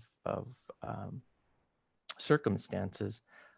And Hazel's pointed that out. So that's about as close as I can get to saying whether our numbers are on or off, but Hazel's the expert at it. And noted that we cannot compare to Hazel Reinhardt in any way, shape, or form. But I did want to see if the pattern is relatively consistent, because that matters. That we've got a consistency in the way we're receiving our information. But Bob, you're pretty good too. Well, as Hazel pointed out, the game changed when COVID hit, right? I Yes. mean, it's this. I remember Hazel being here several years ago saying, "Here's what your numbers are until something major happens." And I would suggest that COVID is one of those major things that can throw numbers off for a number of years. Thank you. Director Potacek? Yes, thank you. Director Potacek?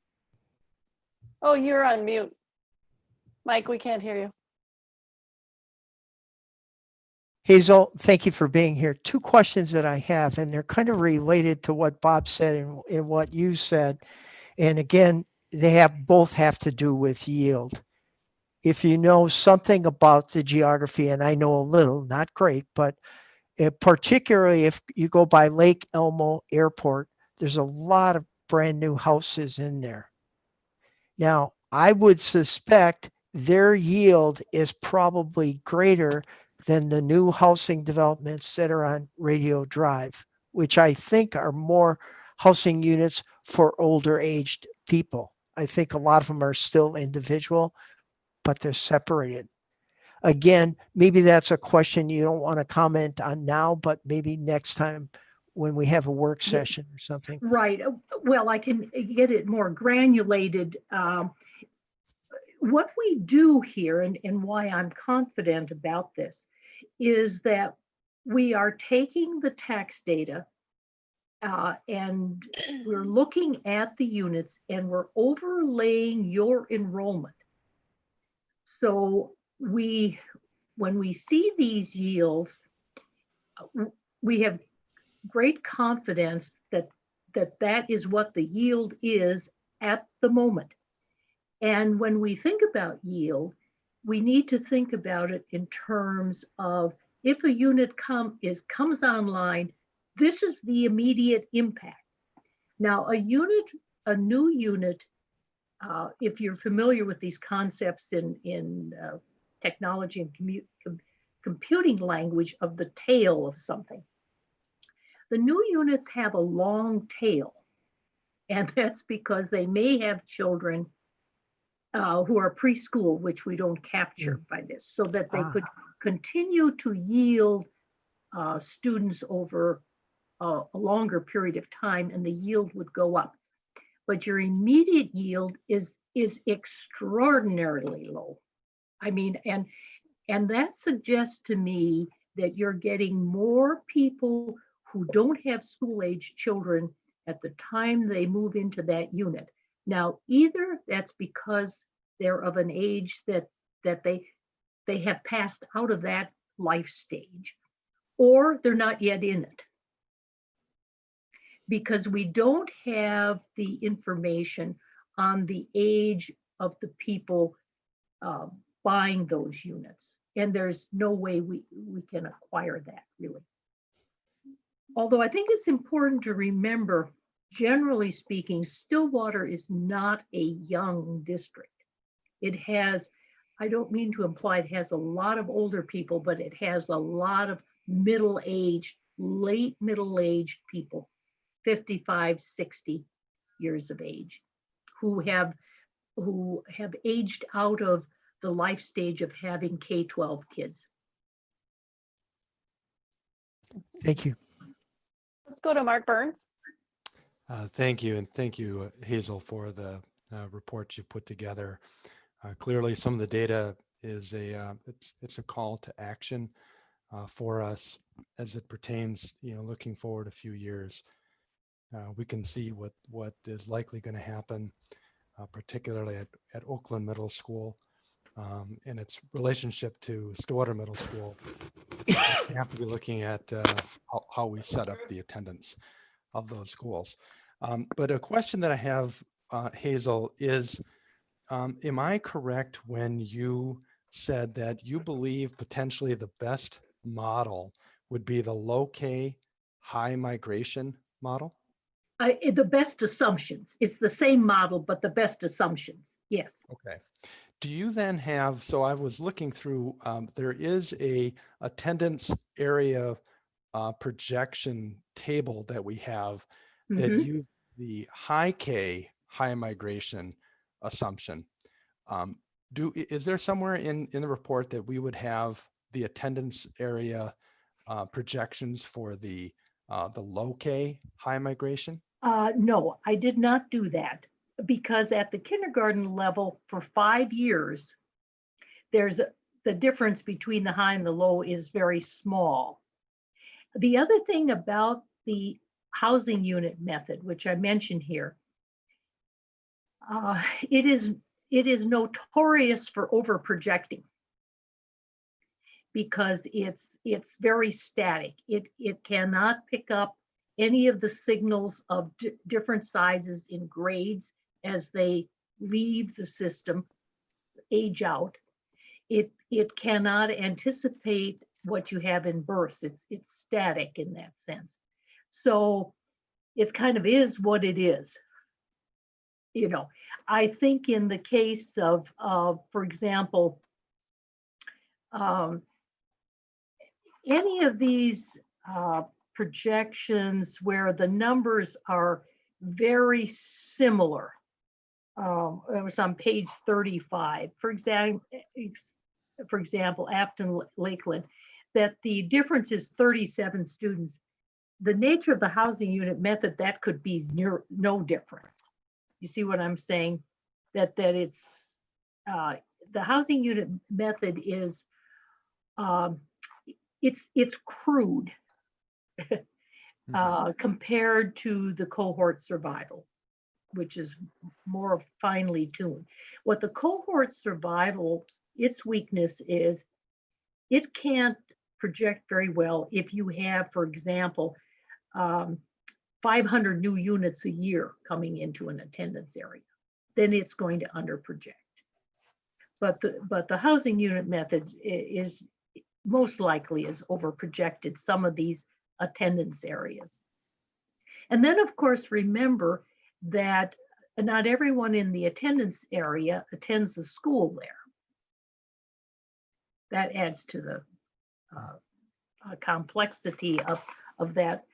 For example, on page 36, I show you the percent of your resident students that attend the elementary school within their attendance area. And that ranges from about 96% to 80%. So that adds another, then you do have a few non-resident students and they may not be evenly distributed into each. So I mean, it's a complex. Okay, thank you. It's hard to compare them. That I guess what I want to say is it's hard to compare them one to one.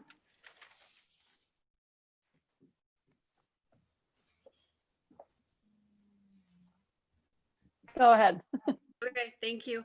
One more, Hazel. I just got a note here from a resident that I think it's important to just ask while we're in this conversation, and maybe you could clarify.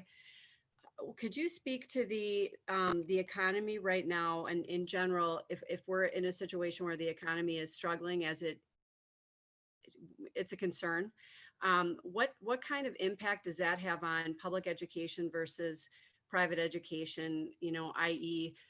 do some of the families that had been traditionally in private schools now, because of the economic situation, go back over to the public sphere, due specifically to the economy? Could you just speak to that a little bit? Well, that's certainly could happen. On the other hand, we don't know whether they will choose the Stillwater area public schools or one of the charter schools. I mean, that's, and you know, it's not unique to the Stillwater School District, but in the past 10 years, you had a 24% decline in the enrollment of traditional non-public schools. Which So, is, so basically, maybe could you speak in general? Do you see trends in general? Maybe not even Stillwater, but on a general level, if the economy is struggling, do people tend to go over to either public or charter, or is that not a factor in what you've seen in your? well, it's not a factor in charters normally because they're publicly funded. And it depends on the nature of the a private school. In the case of parochial schools, does the parish or the church have funds that it can use to reduce tuition? Or in the expensive private schools, usually have some endowment. I think that's hard to say. Normally, yes, we would think that there might be some further attrition, but how much, you know, it's hard. It's just very hard to know. Understood. Thank you. Any other questions for Hazel? Well, I have to say, I feel like I have 1,000 more questions, but we have a limited amount of time tonight. I really appreciate all this information. I think, as Jennifer said earlier, we really need some more time to dig in and really study this and become really comfortable with it. And maybe at some point in the near future, maybe later this summer, if we could schedule a work session and have you come back and maybe we can do a little deeper dive into some of this data. That would be great. That would be great. Okay. Thank you so much for being with us tonight and for sharing with us this information. And anybody have any final thoughts or questions or comments? All right. Well, then with Okay, that, well, thank you very much, and I will. Thank you so much, Hazel. Okay. Have a good Bye-bye. night. Thank Take you. care. Bye-bye. All right. So our next item on the agenda is the distance learning COVID update. And so with that, I will turn it over to Superintendent Pontrelli. Thank you. We had a pretty lengthy COVID update last board meeting. And so I'll take you through this week's update and go fairly quickly. I know we have a lot of things on the agenda this evening. Can you move ahead to the next slide, please? Our first slide here today is just to share with you some of the awesome pictures that our principals sent in from the celebrations for the end of school year and celebrating our 5th graders and our 8th graders moving up into the middle school and into the high school. And so we just thought we'd share that our teachers and staff did a great job in their own social distance way of celebrating our kids and sending them off and giving them some closure to the year. So these are just some fun pictures to share with you about some of the events that were happening at all of our schools. Summer programming, we will have Summer Success. Summer Success will be July 13th through the 30th for elementary. We'll continue with credit recovery for our secondary students, and we will offer extended school year learning for our students from July 6th to the 23rd for special education. When you look at our community education programs, some of the programs will have to be canceled just because of the space needs and the nature of the program. Some will just need modification. And we've also added some new programs. So if you're interested, please take a look at the website for more details. Childcare will still be available on a limited basis. The families of our essential workers have the first priority for this service within the district. And then finally, athletics will have limited strength and conditioning programs at the high school, but our outdoor fields and courts will be open with social distancing reminders posted to keep everyone safe. Food support We will continue to have free meals throughout the summer. Weekly distribution on Mondays will go through the end of June at 9 locations. We're cutting down from 14 to 9 locations. And then please watch for details regarding our July and August meal distribution online as we find out what are the changes in funding and the recommendations that we get from the Department of Health and others. And just a fun fact, we served over 110,000 meals since school let out in March. So a big kudos to, again, our school staff for providing those lunches. And then you can see the free meals for summer and the locations for our community to take a peek at where the locations are. There's planning underway in the fall, and we're still awaiting direction from the Department of Education. And what we found out today is we probably will continue to be waiting from the Department of Education until the end of July. And so we'll start looking at the different formats that we have, from blended learning to distance learning to traditional learning. What we think will be mostly likely is a blended learning, which is an online learning in combination with in-person learning. And the biggest implication that has for families is we still probably won't have consistent days where kids are in school every day. And I know that's a challenge for folks, but it's also something if we start working on now, hopefully we can have some solutions for that before fall. Enhancing our distance learning, we need to do some more professional development over the summer, and we'll be bringing to the board what we think the needs will be to help prepare our teachers so they can do an awesome job in the fall, whatever that plan ends up being. And we fully intend to create that plan with our teachers. And we'll need to have some curriculum writing to begin in July to support all the different scenarios that may happen next year.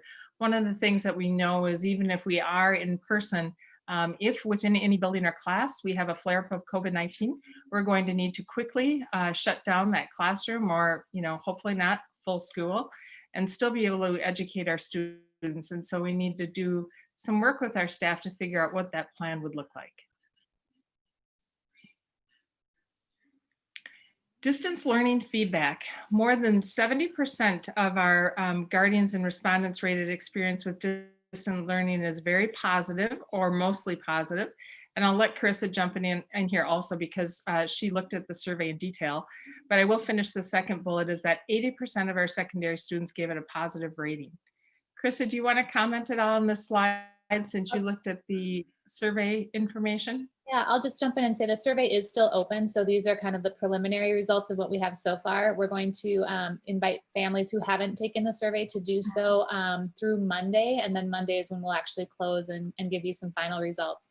But I think what first blush it says is that people were very, very supportive of our staff and just the effort that it has taken to pull off distance learning with no real time for planning. So there were a lot of positive comments about the amazing and incredible work of our staff, and also just about the way that they have cared for the families and the students as well. So I know Denise has already said this, but another shout out to our staff.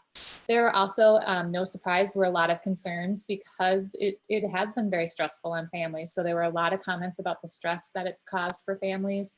That loss of the interaction with peers was something that came forward as a concern. And then just some of the communication pieces with so many platforms and things that people were learning. So there's a lot of great feedback that I think we will be able to analyze, look at deeper, and use as we're going forward to plan for whatever fall looks like. We will definitely share more with you as we get the final results. Thank you, Carissa. And then finally, you've heard us talk a lot about building and maintaining the relationships with our students. And we've talked about many times it takes a valley. And today we just wanted to congratulate two of the amazing leaders and partners that have helped us do this. Family Means, Arba Delabec is retiring, and Youth Service Bureau, Bob Sherman retired. And so we just wanted to have an opportunity to thank those two leaders for their many years of service and supporting the Stillwater area public schools. They've done an amazing job with that. I do believe that tomorrow afternoon there might be a drive-by parade for Arba Delabec at Family Means. You can look at the website for those. But just thanks again to those two leaders for their amazing support of our schools. Thank you.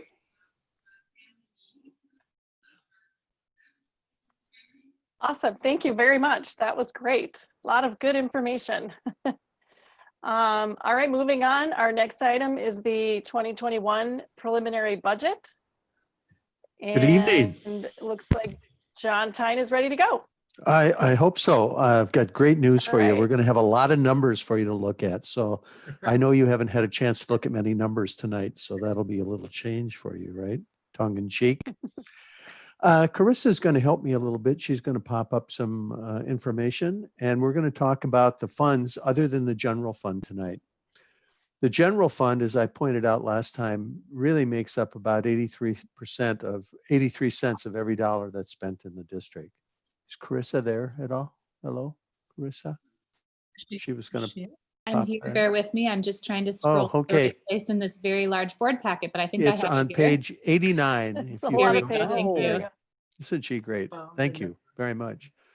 This is just a little takeoff on what the superintendent was just talking about a little bit. One of our funds is, of course, the nutrition services, or food services is probably known better as. And we are really very fortunate. Toward the end of this presentation, I have a narrative that lays out kind of the details of each of the funds that are remaining besides the general fund. You know, many times people ask, what's the largest restaurant you have in town? And the organization that sells more food than probably anybody else is going to be your school district. It's pretty impressive what they do day in and day out. And I have to give kudos to the leadership there, as our superintendent mentioned earlier. On this first page, on page 89 of your handout, you're going to see that at the start of the year, the team in business services put together a plan on what the fund balance would look like at the end of this year and what it would be projected for the 2021 school year. At that time, COVID wasn't in the picture, but it has entered. Before that, we planned to have a surplus of $66,000, and we looked a surplus, 66,000, and we look to end the 21 fiscal year with about $1.2 million. Now, things have changed since then. And if you can go to the next slide, Carissa. Thank you very much. There's just a few things that I wanted to touch base with the board. And I think I talked to you last time about saying it's pretty hard to project what's going to happen because of the changes that have occurred because of the situation with the virus. And so what I am recommending, and what I will talk about later on, is that the board should take into consideration some of the information or all of the information that we're going to provide tonight, with the idea so that you can plan ahead.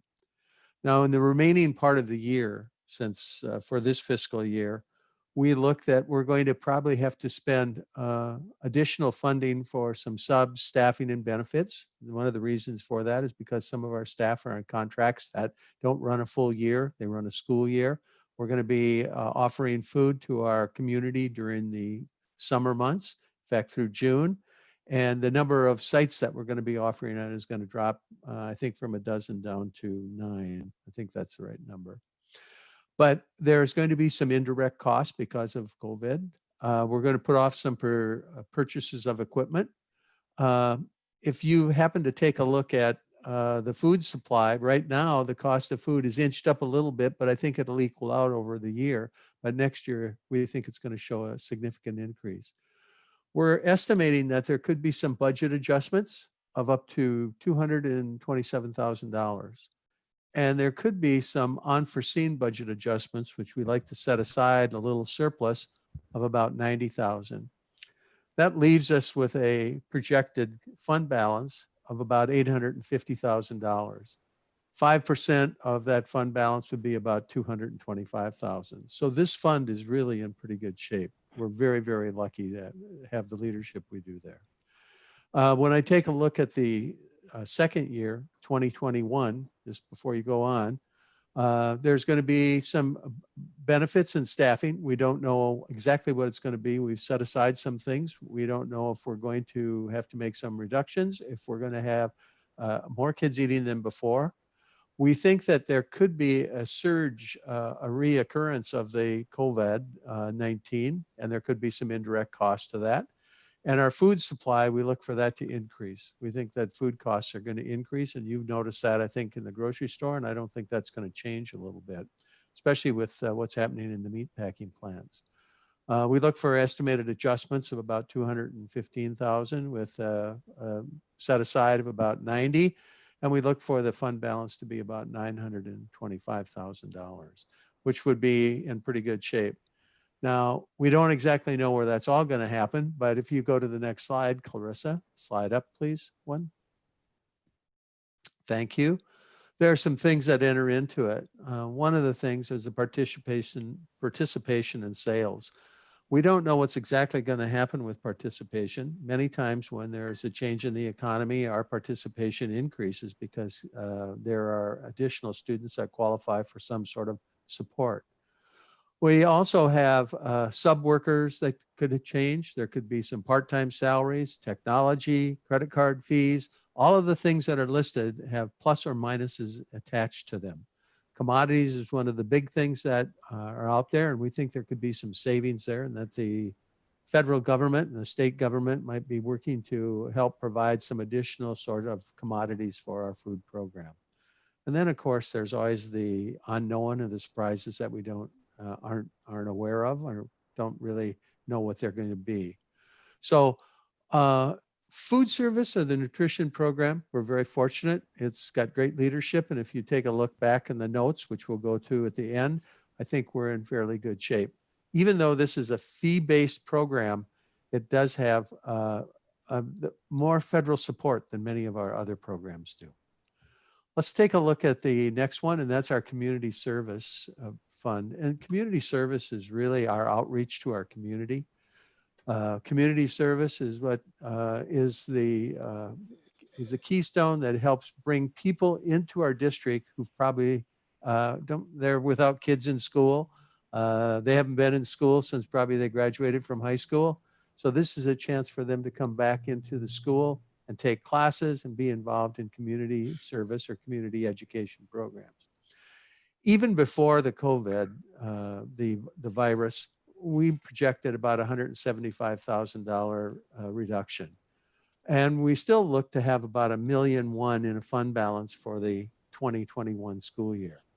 But as you know, things have changed. So if we could slide up, please, Seth, thank you. The reason that this is a problem, and more so in this fund than any other, this is a fee-based program. Almost the vast majority of the revenue that's generated is due to fees that are paid by participants in the programs that we have. And you'll notice that one of the second items this year, which was really a difficult one for our net to deal with, was the loss of fees and still the continued increase in costs. It was about $600,000. This has caused her to have many sleepless nights, but I'm going to tell you, you've got some great leader there who's really interested in making this thing work. She puts her team and her kids and her community above all else, and an effort to provide the services that we need. Even with the severe short loss of fees, we're going to end up with a fund balance that's about $115,000 or over 5% of the expenditures for that fund. The following year, we think we'll have a little bit of a bounce back, even though there's going to be some unforeseen budget adjustments that may happen. We think that we're going to be okay, and we'll start to grow the fund balance back again. I am a little bit nervous about the program, I have to be honest, and we talked about that today in a finance meeting. But I think with good leadership and keeping an eye on the bottom line, I think we'll be okay. One of the things that this fund has, if you go to the next page, I'll show you, and both food service and community service have chargebacks. And what I mean by that is these funds pay the general fund. In other words, there might be custodial costs, there could be utility costs, there could be refuse costs. Those are paid for by these funds and sent back. As we get toward the end and we do a year-end evaluation of where the dollars and cents are, we may make a suggestion to the board either to keep the chargebacks where they happen to be or reduce them a little bit in order to protect this fund. But that will come down the road. And there's a lot of other things that enter into it. Participation, who's going to come back? How often are they going to come back? I think there's a lot of programs. It's really busy. People are really getting a hold of me at home here. I'm sorry. Apologize for that.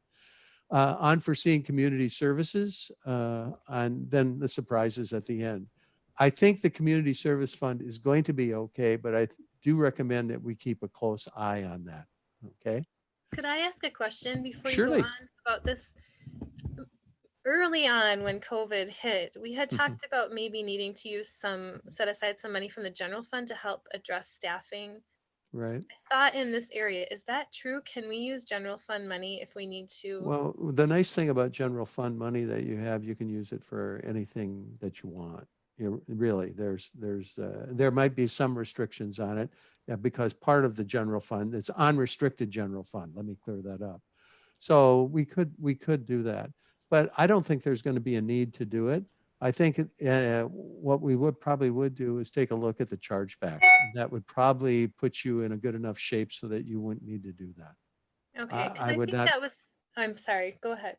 I would not recommend trying to transfer money from general fund to do that. I want you to know that, if you're in food service and you fall into arrears in food service, they'll make you use general fund money to help bring that in line. So food service also has chargebacks, but they're in really pretty good shape. Their fees have held up.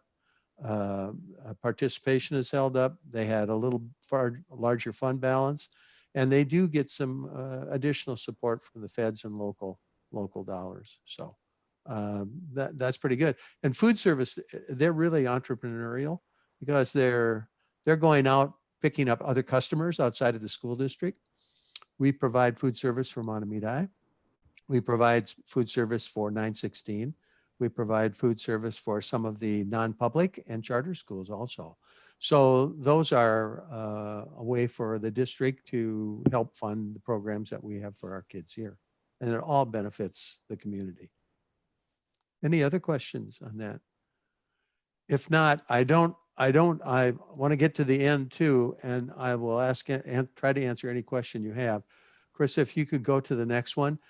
I'd like to talk about the construction fund. We still have a significant balance in there, I think significant. We started the year with over $1.4 million. I think there are a couple of things that we've set aside, but it looks like we're going to have an estimated fund balance at the end of next year of about $900,000 to $950,000.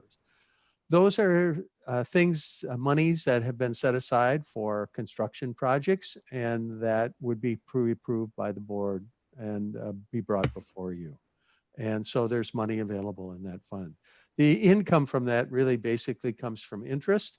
And one of the fees that you have in there, you talked earlier tonight about legal fees. Some of our legal fees are paid out of that construction fund also. Okay. The next fund would be the debt service. And this fund is in really very good shape. One of the reasons why, by statute, we levy 105% of the amount that's needed. And then there's an adjustment made on the levy each year. So we looked at in the 2021 year with about 3.2 million. And also you're going to notice, and when we get to the OPEB debt service, that's been paid off, and any excess was put into this fund to help keep the cost to our taxpayer lower. Okay, so let's take a look down the road to the next one, and that was the projected OPEB fund. And this one, the numbers speak for itself. It's zero. Everything has been transferred out. Those funds, this debt service has been paid off. So on to the next one. We had a former trust fund, and the trust fund amounts, according to Gadsby accounting regulations, they have been moved to, and if we go up, we can see where they've been moved to the former trust fund to the general fund. and that's where some scholarships come out of each year. And it's an in and out, $16,000 is the estimated amount. The fund balance will remain approximately the same, $275,000. If you go to the next year, that's not the total, or the next up, excuse me, custodial fund balance. That's the amount for scholarships too, and that's $5,000 of scholarships come in each year, 5,000 go out, has a fund balance of $75,214. And then there are a couple of more. Here's some notes. And you've probably read these, and I don't have to really go through them, but I just want to touch base on the leadership that you have at in the food service. It's very strong, and it's really committed to doing the right thing for kids. The food program is in really good financial shape, and we're very fortunate. And the biggest compliment I can give to the administrators that work with food service and also community service is they look at the money like they were spending their own money. They're very, very conscious of trying to do the best they can and get the best value for every dollar that goes out. So nutrition services is in good shape, and I think it's going to return to profitability next year for sure. And it depends on, of course, if there's a relapse in the virus. Now, the community service fund, that is also it needs a little help. And we're going to have to take a look at that and see if the chargebacks can continue. And if there's a need that we might have to prop up that fund a little bit for cash flow purposes, I would recommend that that take place. But we won't need to do that until we get a little farther down the line, until the books are closed and we kind of have a better estimate of where we're at. Is Stillwater nearing the completion of the voter-approved construction fund expenditures? Yes, they are. There's about $1.4 million in. Any construction funds projects that come before the board will need to be approved by the board before those dollars are going to be spent. Has the virus affected the debt service? No, not at all. And one thing about the debt service, we do have we levy excess of 105%, as I mentioned before, but also anything that's levied, and a portion of that comes out of debt levy, we're able to recapture that through an abatement levy and also through any taxes that have been set aside. People who don't fail to pay their taxes, we can recoup that money. Why does the OPEB debt service fund have a zero balance? Because it's paid off. What are the Stillwater Schools trust funds? And this you might be interested in. Just so you know, the Gadsby Standards 84 has required a change, and that means that how we handle student scholarships. The district scholarships that had previously been located in the trust fund, Fund 8, must now be moved to either the general fund, which they happen to be, or the custodial fund, which that's finished now too. The scholarships that the district has control over have been moved to the general fund, and the scholarships that have been moved to the custodial fund represent funds that the district receives and distributes, but has no financial benefit or control over the funds. I'm guessing that you have a committee that helps decide who gets those scholarships. I don't think that's a board function, I'm sure. In fact, it's not. And if you go up one little slide more, please, Carissa. There's one little other thing. What are the OPEB Trust Fund and the Internal Service Fund? The post-employment benefit OPEB bonds were sold by Stillwater Schools and are used to pay for future retirement expenditures. As of June 30th, 2019, there's $7.5 million. Now, the trust fund each year, we will come to the board later on down the road to make a recommendation on the amount of money that should be levied to make sure that this fund is able to meet that obligation. And usually in the past, it's been $800,000 when I look back and took a look at it, in that area, million, something like that. And what happens that that's reported to you, it's entered and goes to the state, it comes back as a levy. And then as a board, you can either not increase it, but you can reduce that amount. So if we think it's more than we need in there, we can reduce that amount. Right now, I've just received a report from our financial advisor and indicated what it would cost to pay for that. And that would be, I'll bring that to you in June 11th. The Internal Service Fund is the district self-funded insurance program, and that's for health and dental. And there's a balance in there of $3.4 million. Okay. Are there any questions? These are just the funds. They're not the general fund. And next month, June 11th, I'll be back with the total general fund budget and also a special report that'll kind of give the highlights of where we stand and make a recommendation for you to hopefully approve a budget so that we can pay our bills. And by statute, that needs to be done by June 30th. Okay, you can wake up now. Great. I mean, it's Thank not the you. most exciting thing in the world to take a look at, but it's very important, very important. So I think Yes, I have absolutely. to, Thank you. if I could just say one thing, and I have to really give kudos to the people in the business office that they really did a wonderful job and they worked very hard. They put that together. They're a great team. They have been so generous with their time and talent, and they've really made this a real joy to be here. So thank you. Awesome. Thank you so much, John. I see Mark Burns, your hand is up. Go ahead. Yeah, thanks. John, there were a couple of the slides that you have COVID-19 indirect costs. Yeah. And I'm assuming that is an estimate that you put together. Yeah, kind of your- Director Burns, what I guess people say, what do you do for a living? And I say, well, I'm a professional guesser. That's what I do. I kind of guess at what's going to happen. And when you put together a budget like this, even in the best of years, I always figure there are 10 things that can either go right or go wrong. And what you really shoot to do is try to hit 5 of them right for sure. And if you have a really good year, you hit 7, and maybe sometime you might hit all 10. On a really bad year, it goes the other way. And that's when it causes a lot of problem and a lot of heartache for board members and everybody else.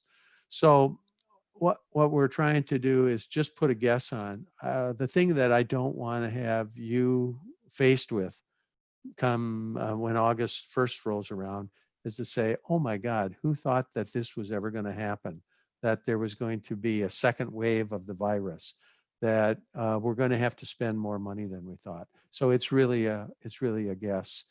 And then the extra 1% in some and 2% in others is just a little extra cushion. Thanks for the explanation. Do you know whether any of the federal stimulus funding that can be used to offset some of the costs that are? Well, there's supposed to be some. I think it's called CARES money. I think that's what it's called. Mm-hmm. And it's all that money is going to flow to the state, and then it's going to flow from the state government to the Department of Ed. Department of Ed will give us the regs for it. And I'm not going to admit, well, I'll admit that I'm not an expert. Let me put it that way. So I'm not exactly sure if that'll be able to be used that way. And maybe Mike has heard something from AMSD. Have you? Yeah. Go ahead, Mike.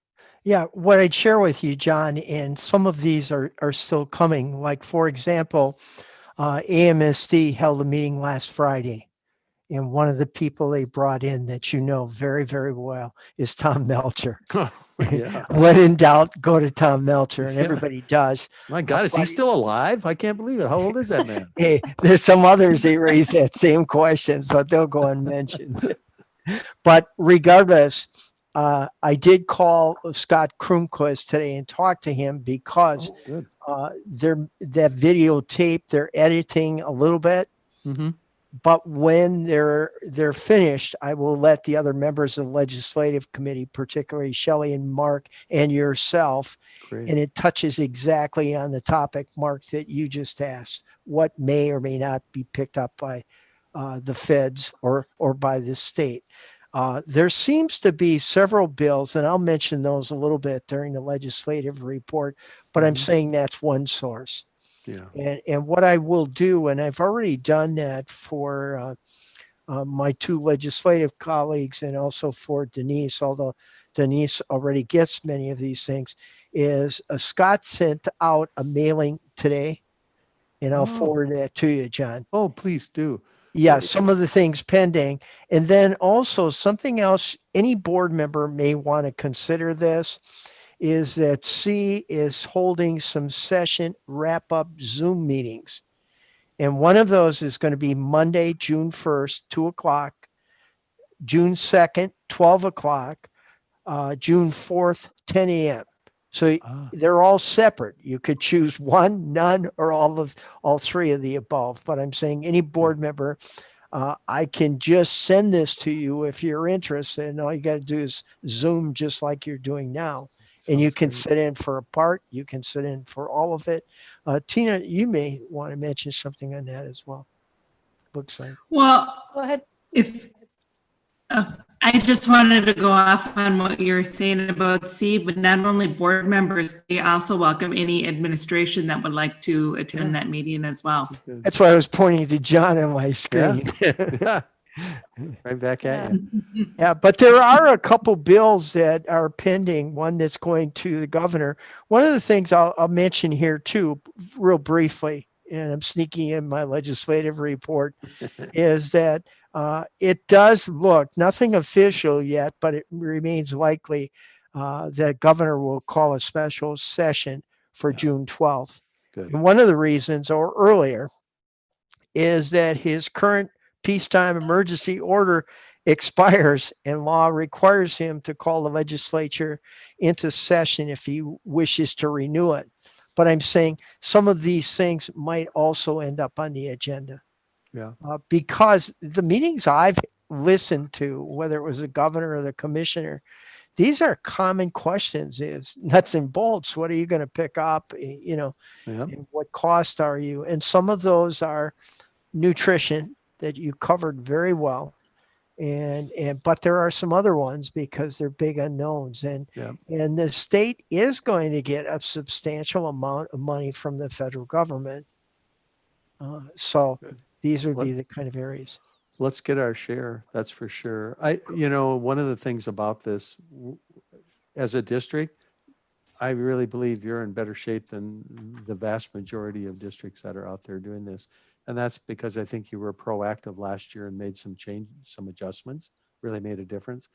And I'm going to tell you, Scott Grunquist, AMSD, is about the best, and Brad Lundeen, they're both excellent people and people that really care about kids and service their clients. So I hope you take advantage of those guys. Yeah, Scott gives us information almost every single day. It's something new and the latest.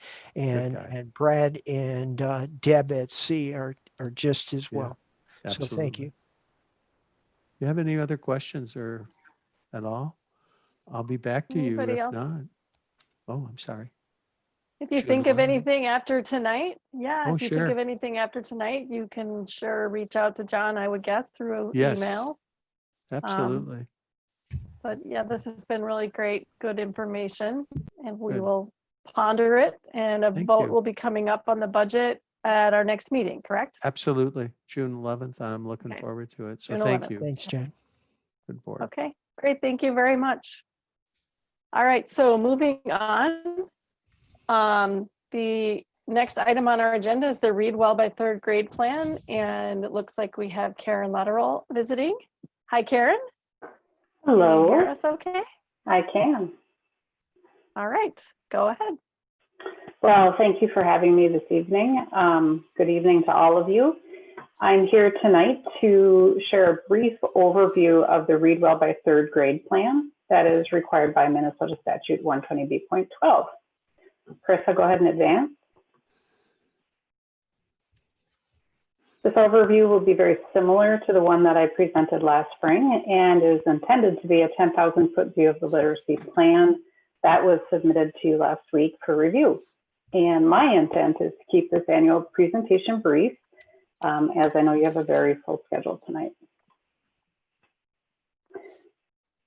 In the Read Well by third grade plan, we have specific components that we are required to include. And on this slide, you can see that we are required to include descriptions of our assessment processes as they relate to screening, diagnostic assessments, and progress monitoring. We're also expected to include parent notification and involvement information. We have information in our plan related to individualized communications, program communications, building communications, and district communications. The remaining components that are required in the plan are to include targeted interventions. I know we've talked about these in the past. We offer classroom level differentiation. We also offer classroom level small group interventions. We offer specialist small group interventions, special education services, and summer success and extended school year. The Read Well plan also requires us to provide information on professional development that we intend to provide. And some of the areas that we focus on are professional learning communities, instructional coaching, district level professional development, and then also when we are able, we do like to provide opportunities for personal professional development experiences. So as I mentioned, this is really a brief overview, and our Read Well plan will be on the agenda for June 11th. I understand that you did receive the plan in the board packet last week. And so if you do have any questions, please email me or Director Larson so that we can provide you with answers in advance of the June 11th board meeting. And I'd like to thank you for your time tonight. All right. Thank you very much. Board members, any questions? Director Weisberg? So Karen, would that, I'm sorry, I'm gonna turn it up. Would it be easier just to email you the question, or should we ask questions tonight? Well, I know you have a full schedule, so I guess that would be up to Board Chair Stivland. Sometimes it's easier to get the questions in advance so we can make sure that we give you a very thorough response. That's fine. I'm fine with emailing. Thank you. Okay. Anybody else have any questions for Karen? Okay. All right, I'll be back. I think that we'll follow up via email. Yeah, we'll see you on the 11th. Is that correct? That is correct. Okay. Thank you all. All right. Thank you, Karen. Thank you. Good night. All right. I'm noting the time. I think maybe what we should do is try to get through the readings of the second readings of these policies, and then maybe we'll take a quick 5-minute break, if that sounds okay with everyone else. I will turn it over to the Policy Working Group Chair, Mark Burns. Take it away. Thank you. So we've got 4 policies this evening that we've got our second reading. There have been no changes since the first reading to any of these policies. So we'll start out then with the first one on the list, which is policy 428, employee technology and internet access and acceptable use. Again, second reading. If does anybody have questions about this policy?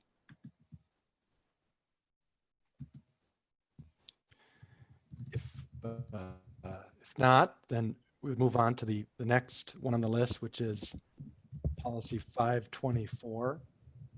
This is the student technology and internet access and acceptable use. And just as a reminder, again, in case for the public, if they didn't tune into the last meeting, the previous policy I just mentioned, 428, is a new policy that is intended to be the employee or the staff version of this policy 524. This policy 524 pertains to student technology and internet access and acceptable use, whereas the previous policy was directed toward the employee use. So they're a little bit different, but they're both intended to address those groups. Are there any questions about policy 524? And seeing none, the next policy for second reading is policy 506, student discipline. There have been no changes since first reading at our last meeting. Do we have any questions or comments about the student discipline policy second reading? And seeing none, and by the way, these will all then, the plan would be to bring each one of these 4 policies for action item for adoption at our next meeting in June 11th, I believe it is. Then the 4th policy, the last one that we have for a report, is policy 514, bullying prohibition. I did want to very quickly address this one. We have no changes to this policy. We did at our last meeting talk about how some of the provisions in this policy could apply to not just students, but personnel as a whole. And in our policy working group, we agreed that where that belongs and where it exists is in a MSBA model policy 413.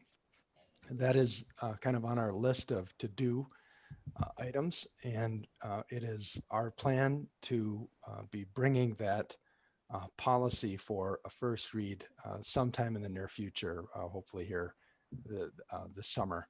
That will be a new policy. It's a required policy. We do have an existing policy, but we'd like to update that to be more akin to the MSBA model policy. So there was a question out there, but I just wanted to make that clear. But on this policy, bullying prohibition 514, there have been no changes since our last, since the first reading at our last meeting. Any questions on policy 514? And seeing none, I would, that's all that I have then for these policies. All right, thank you very much. I would encourage board members to take a look and make sure that you're comfortable with all of these policies. If you haven't already done so, next time it will be our third reading, and these will end up being action items, so we'll be voting on them. So now would be the chance if you do want to make any changes at all. This is our last couple weeks to take a look at this. And thank you, Mark. All right, I would like to just take about a 5-minute break, if that's okay. We'll just pause and then we can come right back and get plowed through the rest of the meeting. All right? Okay.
Hello. How are we doing? I Good. see a lot of black squares with names. Is everybody out They're there? popping up. Hi, Kathy. Hi. Hi, Kathy. Hi, I Mike. see Shelley and Liz, Mark. Feel like you need that little magnifying glass. Am I aging myself right now? Romper, stomper, bomper, boo. Romper. Yeah, right. I don't know that one. I'm not that old. Or maybe You're I'm only too as old. as you feel. Oh my gosh. All right. I guess I will call this meeting back into session. We took a 5-minute break, a little bit more than 5, but now everyone's had a chance to kind of wake up again and feel fresh as we attack the action items on the list tonight. And we have Kathy Moen here to help us with the first one, which is item A, the hiring strategy. And I think I'll turn it over to Superintendent Pontrelli first, and then we'll have Kathy Moen jump in when needed. Thank you. I was just really going to introduce Director Stivlin. So the board has been wanting to look at a more refined, I guess I would say, hiring strategy, especially during the COVID pandemic, being careful to look at all of our positions as we plan for the future and with our financial obligations. And so Kathy is going to present the kind of format, strategy, process, whatever you might want to call it, to the board. Kathy? Okay, thank you. Good evening. I am going to go ahead and share my screen and walk through this process on the screen if it's okay with you. Perfect. Can everybody see that? Yes. Yes. All right. So what I'm going to do is just, the beginning of this is walking you through where we are in the status of the staffing process right now, and it's by employee group. And then once I get through this, that'll give you an idea of where the positions are going to fall. And then the second part of this will be a fairly well laid out step-by-step process of what we will be doing, how positions would be categorized and what we would do with them.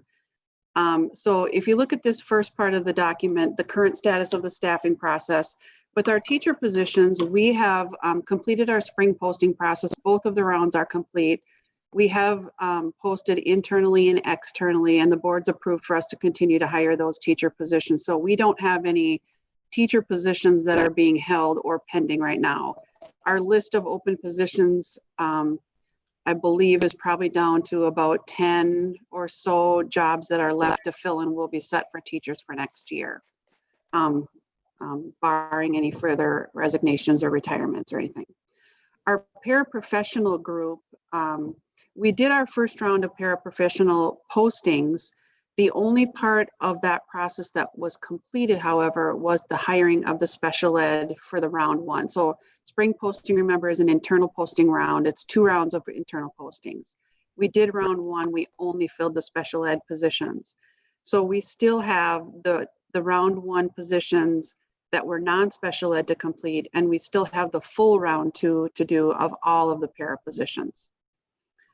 The para positions that we currently have pending for the bar hold are 3 behavior paras. We have 3 general ed ELL paras, 9 general ed supervision paras, 5 health paras, and then 37 special ed para positions, which aren't necessarily held by the board, but we still need to get processed through the spring posting process, as I said.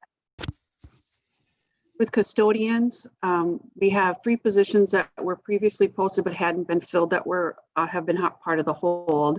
And we have 1 additional second engineer position at Brookview that has become vacant as of May 15th. The other positions that we have right now, the district accountant position, the board released at the last board meeting, so that position is currently posted and in process. I would anticipate interviews to be starting probably within the next week or so. The other positions that we currently have on hold is 1 advanced placement coordinator position, which is a casual position that oversees all of the advanced placement testing. 1 coordinator supervisor specialist position, which is our coordinator of our ECFC program. We have our assistant superintendent position pending that's in the director group. And then we have 2 tech support positions that were pending, a youth and athletics program technician, and an ECFE screener. Each of these positions, when we get to the second part of this presentation, all of those positions have been categorized, and I'll walk through that piece and hopefully make this a little clearer for everybody. I think it looks like a lot of stuff, but it's not as difficult as it probably appears. Okay, so the process for posting and hiring. The process that you are seeing here is very much like the process that we already do, with a few extra steps and a little more detail added in. So a lot of this is things that we would have normally screened and asked questions and done it. It's just done in more of an informal way. This really is formalizing that process. So when someone has a position to post, they'll be submitting a requisition, and it will go through our AppleTrack system, which is where we post all of our positions. When those positions come through, they will be required to indicate whether the position is new or a replacement, which they do now, the basis of the need for the position, the funding source and the budget that it's going to come from, the length of time. We've added a little more detail in this piece that we're asking them to say the length of time the revenue will cover the position, if there are other sources available for it, and then the manner in which the position will be sustained. Is it going to be a general fund ongoing? If there is other revenue sources to cover it, does it cover it for a period of time and then needs to go to the general fund? And then what we've added to the posting is, what are the ramifications if the position were not posted or it was delayed? So for example, if somebody's going to submit a posting and they need to have it because it's legally required service or program, so a special ed IEP, for example, or we can't offer a program because this is the position that's in charge of it. Those are the things that we're going to want to know when they submit the posting request. Once that posting request is submitted, it will go through multiple layers. The director of the program or department will be required to review it before it comes forward through the HR system for approval, and verify all of the information in step one, and that it is a position that we really need to continue to move forward. That information then will all come through me, and I will look at that information, screen it against the criteria that we are gonna, the position criteria and the categories that we're gonna talk through. And then that will all go to the executive team for another level of review. We will have meetings as needed with the personnel working group to take place, where I will, or someone from my department will provide a list of the pending positions that are intended, and the actions that are intended for each of those positions, which will make more sense when we talk about the categories. And that will provide, if there's any concerns by the members of the policy working group before that position gets posted, those can be expressed. So if I need to do something different, I know that before it's already gone down the path, and board members are asked to approve the hiring of a position. Though that might be things such as funding mechanism, budget reductions, or newly added positions. The other piece that is a new piece to the process that we haven't previously had is we are going to add to the HR report on the consent agenda a section that will be for open positions on hold. And what this will be, you can see here below, here's an example of what, this is an excerpt of what our board agenda would look like. And what we would do is indicate the date that the position started the hold, what the position is, the estimated salary or hourly rate for that position, the FTE, the bargaining group, and the hold expiration date. So if a position is going to hold, for example, till we get to July 6th, till we know legislatively, that would be the expiration date for that type of a position. The next part of this then is the criteria for the review of the positions and the posting requests. So positions that fall, so what I want to make sure I back up and explain is, you saw a list of positions pending as of 5/26. Each of those positions falls into one of these categories. And so I'm going to walk you through the categories and walk you through the list and explain the reason for the categories that they've been put in. So the first, number 3, the positions that fall into the following categories will be approved by HR without further review. These are the teaching positions and the special ed para positions that the board did not put a hold on.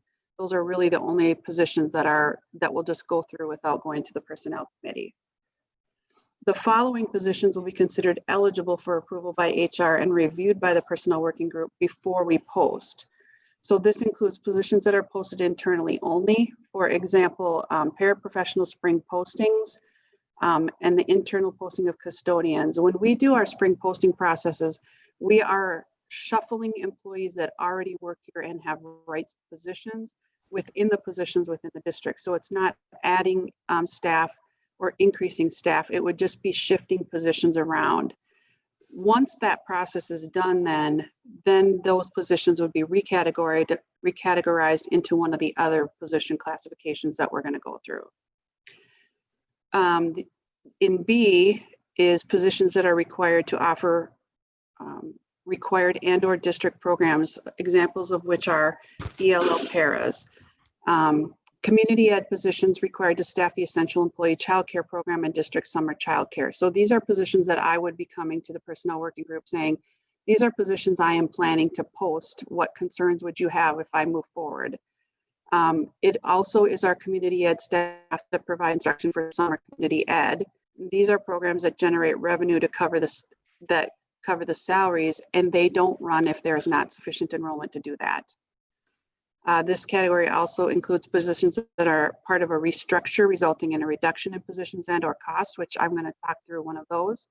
And then pathway coordinators is another one of those where the recommendation is going to be to put the pathway coordinators through if pathways is really the path that the board is on, because without the coordinator positions, we cannot run the program. So that's a good example. And then number 5 is the category where we're really going to hold these positions for the time being until we know more about what the legislation is going to look like, what the manner of the instruction that we're looking at for providing for 2021 school year, and if there are other things that may come into effect. So these positions would be held. General ed, supervision, and then the behavior para positions that are rehires of released staff or hiring of external staff. We're planning to hold those until July 6th, and that's going to be the recommendation on the list of positions.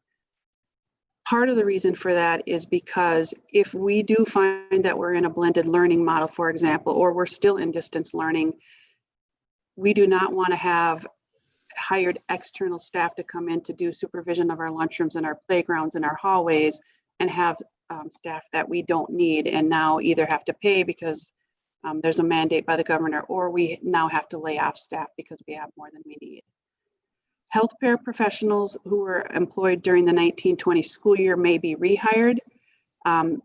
So what that means is that, excuse me one second. We will go through our spring posting process for health paraprofessionals, but we have staff that have been released. They are going to be health paraprofessionals who were released may be rehired is going to be the recommendation that you're going to see on the next sheet, but we will not go hire externally on those positions. So it's kind of a combination for that position. Positions that include an increase in FTE or hours that exceeds current staffing levels, new positions for which there's not an outside revenue source, and then other positions that don't get filled in other categories are all in this section to be held for a period of time until we have more idea of what next year looks like. Number 6, I want to make sure the board has all of the information about what it would mean if we did not post and fill some of these positions. The health para positions, those are paras who are required to have specialized training. They're very hard to fill. We actually ended the year with 1 or 2 still open. We are aware that there are other districts waiting to hire our health paras if we were to not rehire them. And we don't know what it's going to look like with the whole COVID virus for next year, and we may need those health services staff depending on that. So the impact of health paras. The AP coordinator position is a position that has been posted and is required for us to be able to coordinate all of the requirements of the AP testing. There are very strict guidelines about how many kids can be in. There has to be training of all the individuals overseeing the test taking. And if we do not do that accurately, those tests may become invalid or those kids may not be able to qualify for that credit. So This is a position where we have a person who's doing it now retiring, and we're working on getting somebody in to get them sufficiently trained to be able to take over. And other positions, this is general information that if we, just so that we know that if we're choosing not to fill positions and hold them, we may find ourselves in a position down the road where we're not able to fill the positions or get the most qualified candidates. Any questions on that piece? And then I think, Tina, are you okay if I turn it over to you and cover 7 and 8? Sure. Okay, sorry, I just kept on going there. No, not at all. And so thank you, by the way, Kathy, you put a lot of work into this, and this is pretty much what I was looking for. And it is very thorough and explanatory, and I appreciate that. I think the personnel working group right now at number 7 recommends posting for an interim superintendent position, assistant superintendent position, sorry. And the personnel working group will be part of the hiring process and participate with the interviewing prior to the final decision being made, which is kind of the process that Kathy said happens now. And it would be almost, I don't know, Kathy, if you can kind of describe a little bit about how you do that with the flagging when you go through your process. You'll be better at that than me. Yeah, so an example I can give is what we have done in some positions, for example, principal positions. The assistant superintendent would normally hire the principals that are in charge of supervising. So we would normally go through our process. The process could include group interviews and then first and second round interviews.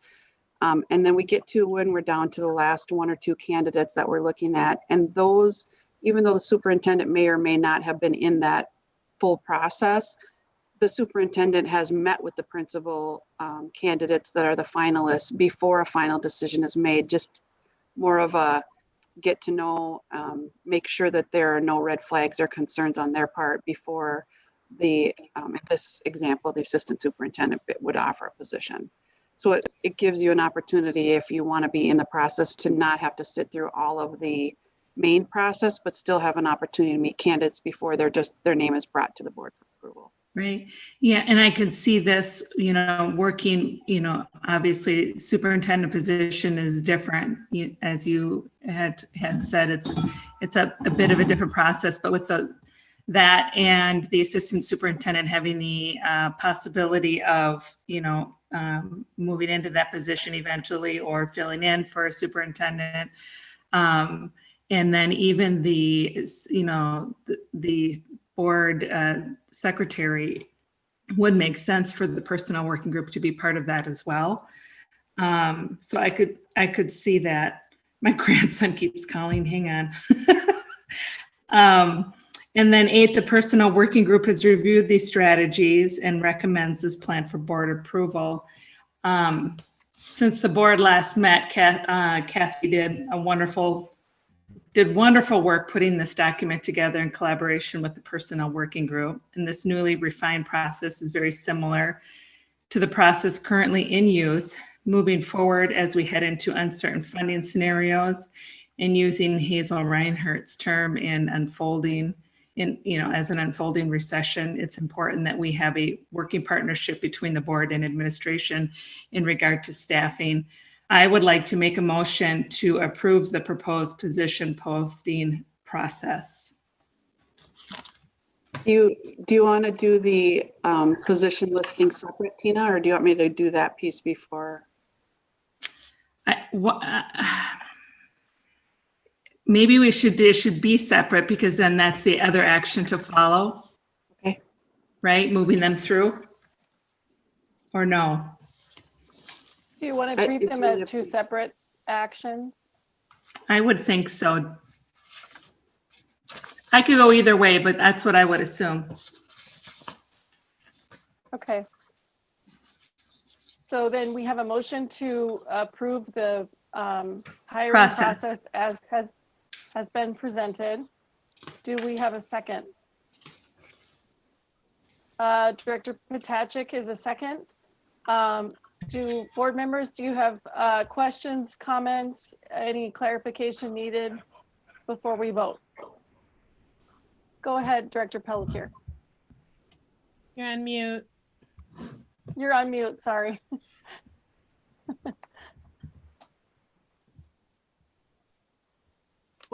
Why is the assistant superintendent position considered interim?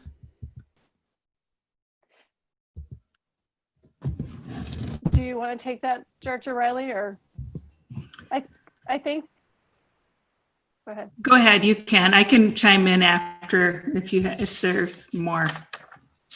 I don't really know. I think the thinking was that this time of year, it might be really hard to find a really great candidate. And so we might want to have an interim person for a little while and then take our time and find a really excellent candidate that sometimes can take a little longer to find. Whose decision was that? It's a proposal. It's not a decision. It's just a proposal. Okay, I'm sorry, whose recommendation is that? The personnel working group.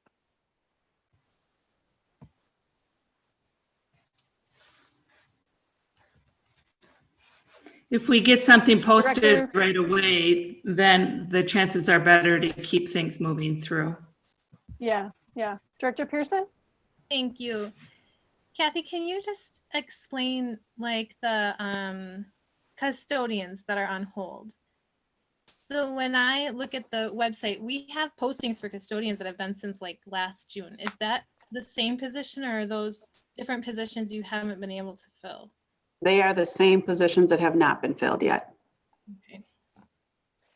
I think if I remember correctly, that was something that we did as a budget cut.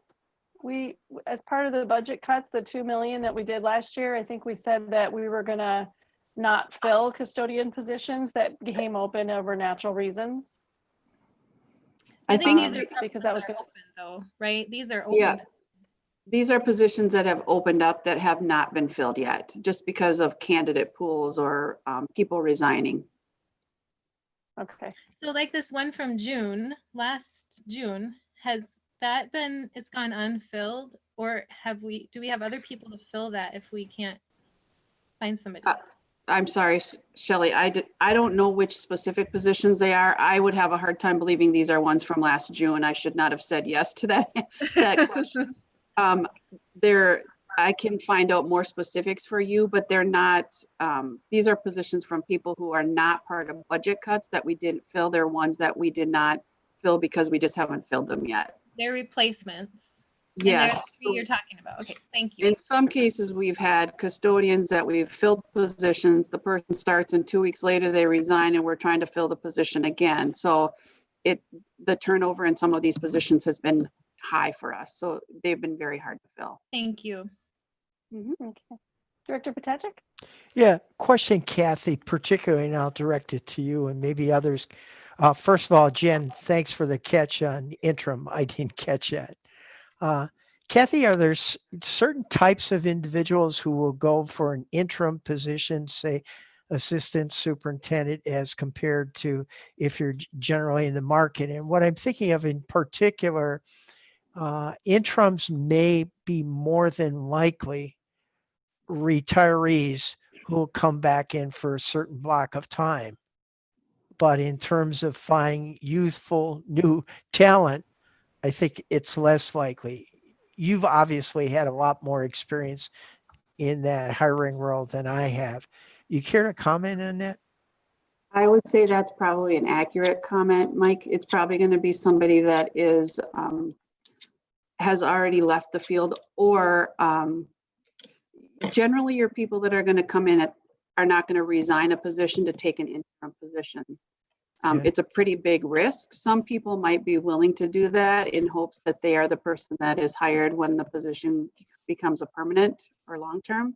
But generally people are not going to resign a position to take an interim. So it's likely going to be somebody that's been experienced in another district, a lot of times retirees that are coming back and doing short-term things. Okay, thank you. Unless they're internal candidates, right? I think we've done that before where somebody stepped into a role for a year. Yes, we do not have many individuals licensed with a superintendent license though. Yeah. Just one quick Go ahead. follow-up, Oh. regardless of whether it's interim or whether it's long-term, the pool is pretty small. Yeah, this is one of the positions that we really need to get out and get going. We're kind of past the window already of when these individuals are looking for positions. So this is one of the ones we talked about a little bit with the personnel working group, is that we are kind of behind on getting out there, and a lot of candidates are already out applying for jobs and have been hired in other districts. So we are going to want to get out there as fast as we can. Thank you. Thank you. Director Burns? Thanks. So just a quick follow-up on the interim. I guess I'm not sure why we would, from the outset, seek an interim assistant superintendent. I could understand if we couldn't find a qualified candidate, maybe we have to post then for an interim position. But it seems to me that it would make sense to seek candidates who would want to be here permanently, and see what happens. That would be my. I don't understand why we wouldn't seek a permanent one. But that my question, Kathy.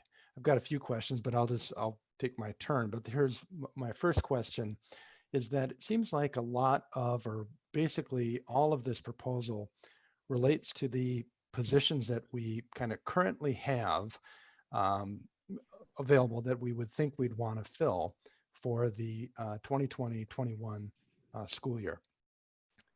Is it, I think there's maybe some confusion, or it appears from the proposal that this would be for this hiring season and this hiring season only. But we received an email from Director Riley that maybe not, this would be something that would carry on beyond this hiring season. And I guess I am confused by that, because a lot of the wording within this proposal relates very specifically to the positions that we currently have yet to be filled. Can you comment on what your understanding is, Kathy? Yeah, I think the intent is that this would not have an end date to the process. When I was laying out the process, I was trying to make sure we had each of the positions that we have open right now into a category of how it would be acted on when it came through.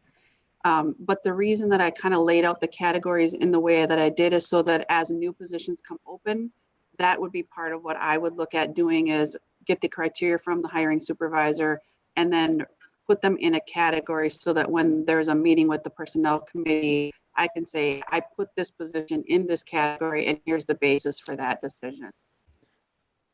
Does that make sense? Yeah, I kind of, but if this goes on then to next February and we begin our next hiring season, including our teachers, what category did they fall in? I think we're going to have to re-look at everything when we get a new hiring season, and maybe look at everything from the start, because we have the spring posting process that we do with our teachers. I think that's a piece we're going to have to look at when we get closer to that time, to really say, how does this fit with our spring posting process again? We were kind of past it this year. Next year, if this is the process, we would need to do that in advance. And sorry to keep talking. It's not, if somebody else has a comment, they can jump in, but that's why it concerns me if we're going to approve a procedure, a process for hiring. If it's only really applicable to this hiring season, then we should make it applicable only to this hiring season. We should identify that. Otherwise, if it doesn't really make sense for next year's hiring season, then we either should amend it to make it make sense for next year's, or we should make this so that it's only applicable to this hiring season. I understand.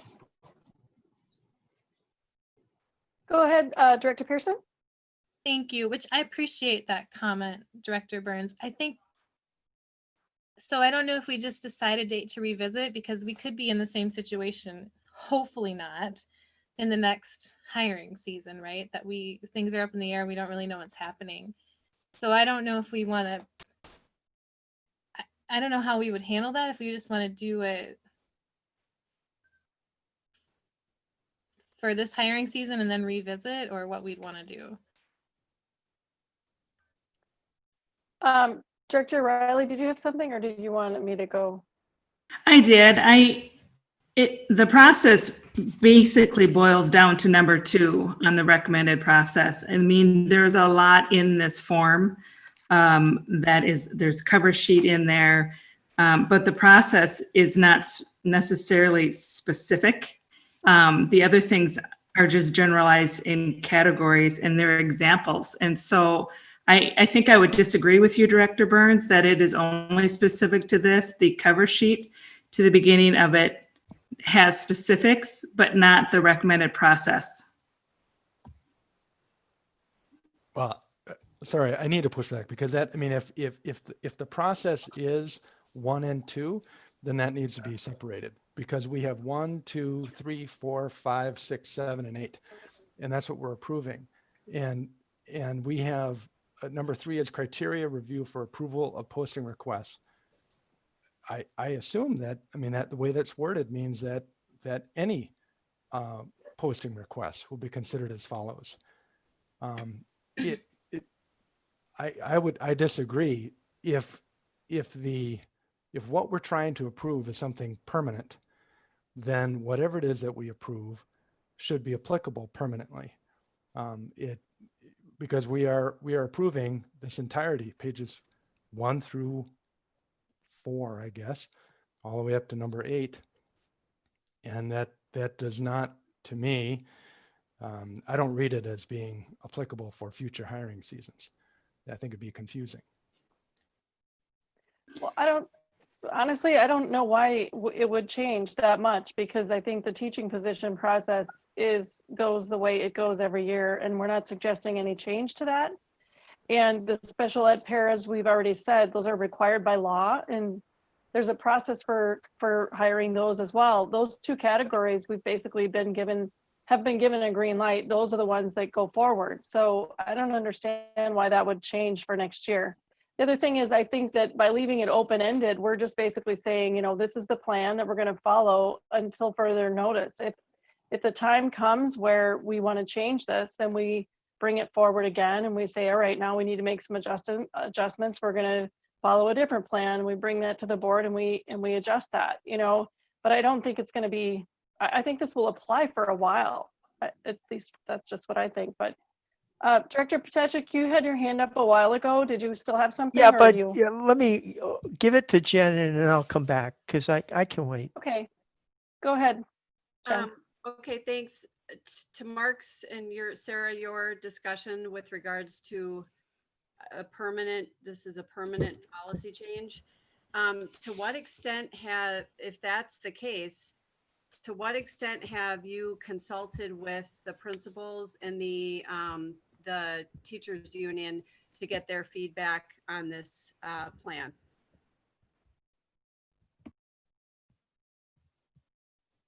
I'm sorry. I have not personally. Yeah, I guess, is that to Kathy? I don't know. Well, I'm not sure who's running the show. Whoever is running it, let me know. I guess I just don't even know who to ask, so. This is not a process that I took through any outside groups. It was a process I was putting through to try to get something laid out and formalized so that we could get a process in place to get positions approved and through the process right now. For teachers in this process, teachers really aren't impacted because they're fully released to post and hire. With the principals, the para positions would be pieces that we need to talk with them about. We have not talked with them about the holding of those. They know they're on hold now. Okay, and then just, can I ask a secondary question? I think Director Riley brought up number 2. It was part of this, I guess it looks to me that I can't tell. I'm curious as to why some of this isn't number 2, requisitions for all positions will be routed through the following approval process. And then you've got D on there, and it says, for example, funding mechanism, budget reductions, newly added positions, restructuring. Why wouldn't this be a function of a budget discussion? It is. You're right. Budget committee discussion. Thanks. Yep. Go ahead. That's a good question. Go ahead, Mike. Full board. Yeah, what I would look at is there's elements which makes this a hard decision, but there's elements, to use the old Latin term, sui generis. This situation is kind of one of a kind. And a month ago, when we talked about a freeze or a hold, it was because there were greater unknowns than there are right now. And what we tried to do, and Kathy and Tina and others, is to say, and we spent one meeting and really did a lot of what the first sheet talks about, to say, what can we fill right now? And then at that time, many of you as well, had talked with principals, and they said, golly gee, we're in the midst of hiring, and some of those candidates aren't going to wait around if we don't fill those positions. Now, what I would argue is, I think as I sit here and listen, there's parts both ways. One, I think what Kathy tried to do here is take her professional background and capture it on paper, which is hard, and did it. But I'm not sure, maybe similar elements, but not identical elements will come up like next spring, or with a financial restraints or potential restraints. But that's what I see here that's tough. I like the idea of sharing with staff, approving with staff for now this. But also, Mark, I like your idea of sort of saying some elements, what do you want to freeze as part of our process going forward? And I'm not sure it'd be the same document identically, maybe similar, but not identical.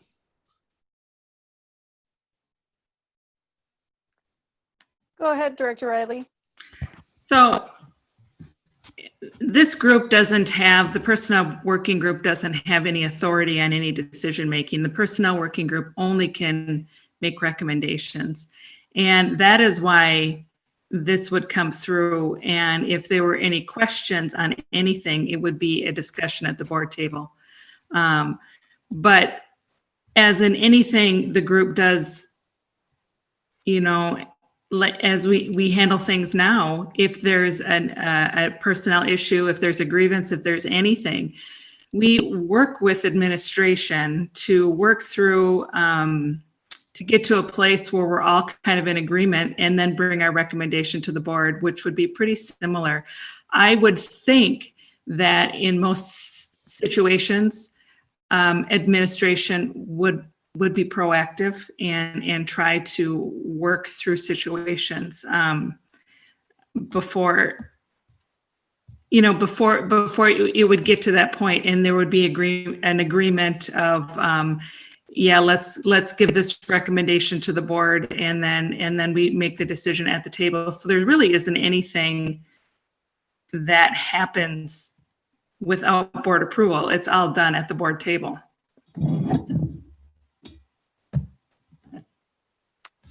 Go ahead, Director Burns. Thanks. I think the challenge that I have is that there is a lot to this proposal. There are a lot of tentacles that are created by this. We have policies, we go through 3 reads of it. And this is a policy, and we're acting on it right now, potentially for indefinite purposes. 2D, the way it reads, in my opinion, is that the personnel working group is presented with the potential postings, and the personnel working group then has the opportunity to express concerns prior to posting of that position, which reads to me like that's a veto, that the personnel working group, if they don't want that posting, the personnel working group, based on this language, that's not the full board, that the working group can say no. And so that's a concern. When we go through policy, we have several readings, we do, and you're shaking your head, but we do have several readings, just like we're doing now. And that's that's my concern is that if this is going to be an indefinite period of time, I think it would be a lot easier to digest for all of us if this is something that we're dealing with to try to get through this hiring season. That there are concerns with COVID. We don't know what's coming down the line. I think it would be a lot easier for all the board members to digest this significant change, because it truly is a significant change. We now have number 2, D, and E did not exist before. That's what Kathy said. And those are significant changes to it, even if there was some coordination between personnel working group and administration before. Now there's a requirement that every posting come before the personnel working group. And that's where my concern with the teachers for next hiring season, the way it's worded, that includes teachers. So But Mark, I think. Just a second. I go back a little bit too. And the other part of it that I have trouble with when we're talking about a long-term solution. When I first came on the board, and we all go through this, we have this sheet here, which is our division of responsibilities between the board and administration. And hiring is at administration responsibility. If we're talking about financial oversight, that's budget. That's what we do. We set the budget. If we want to control the expenses, let's do it. Let's talk about the budget. But in terms of deciding candidate by candidate, whether or not this is going to be what we want or not, that is in the province of the administration and the superintendent. When I was, and I'll just, because I have the floor now, maybe I won't get it again, but when I was going through this between these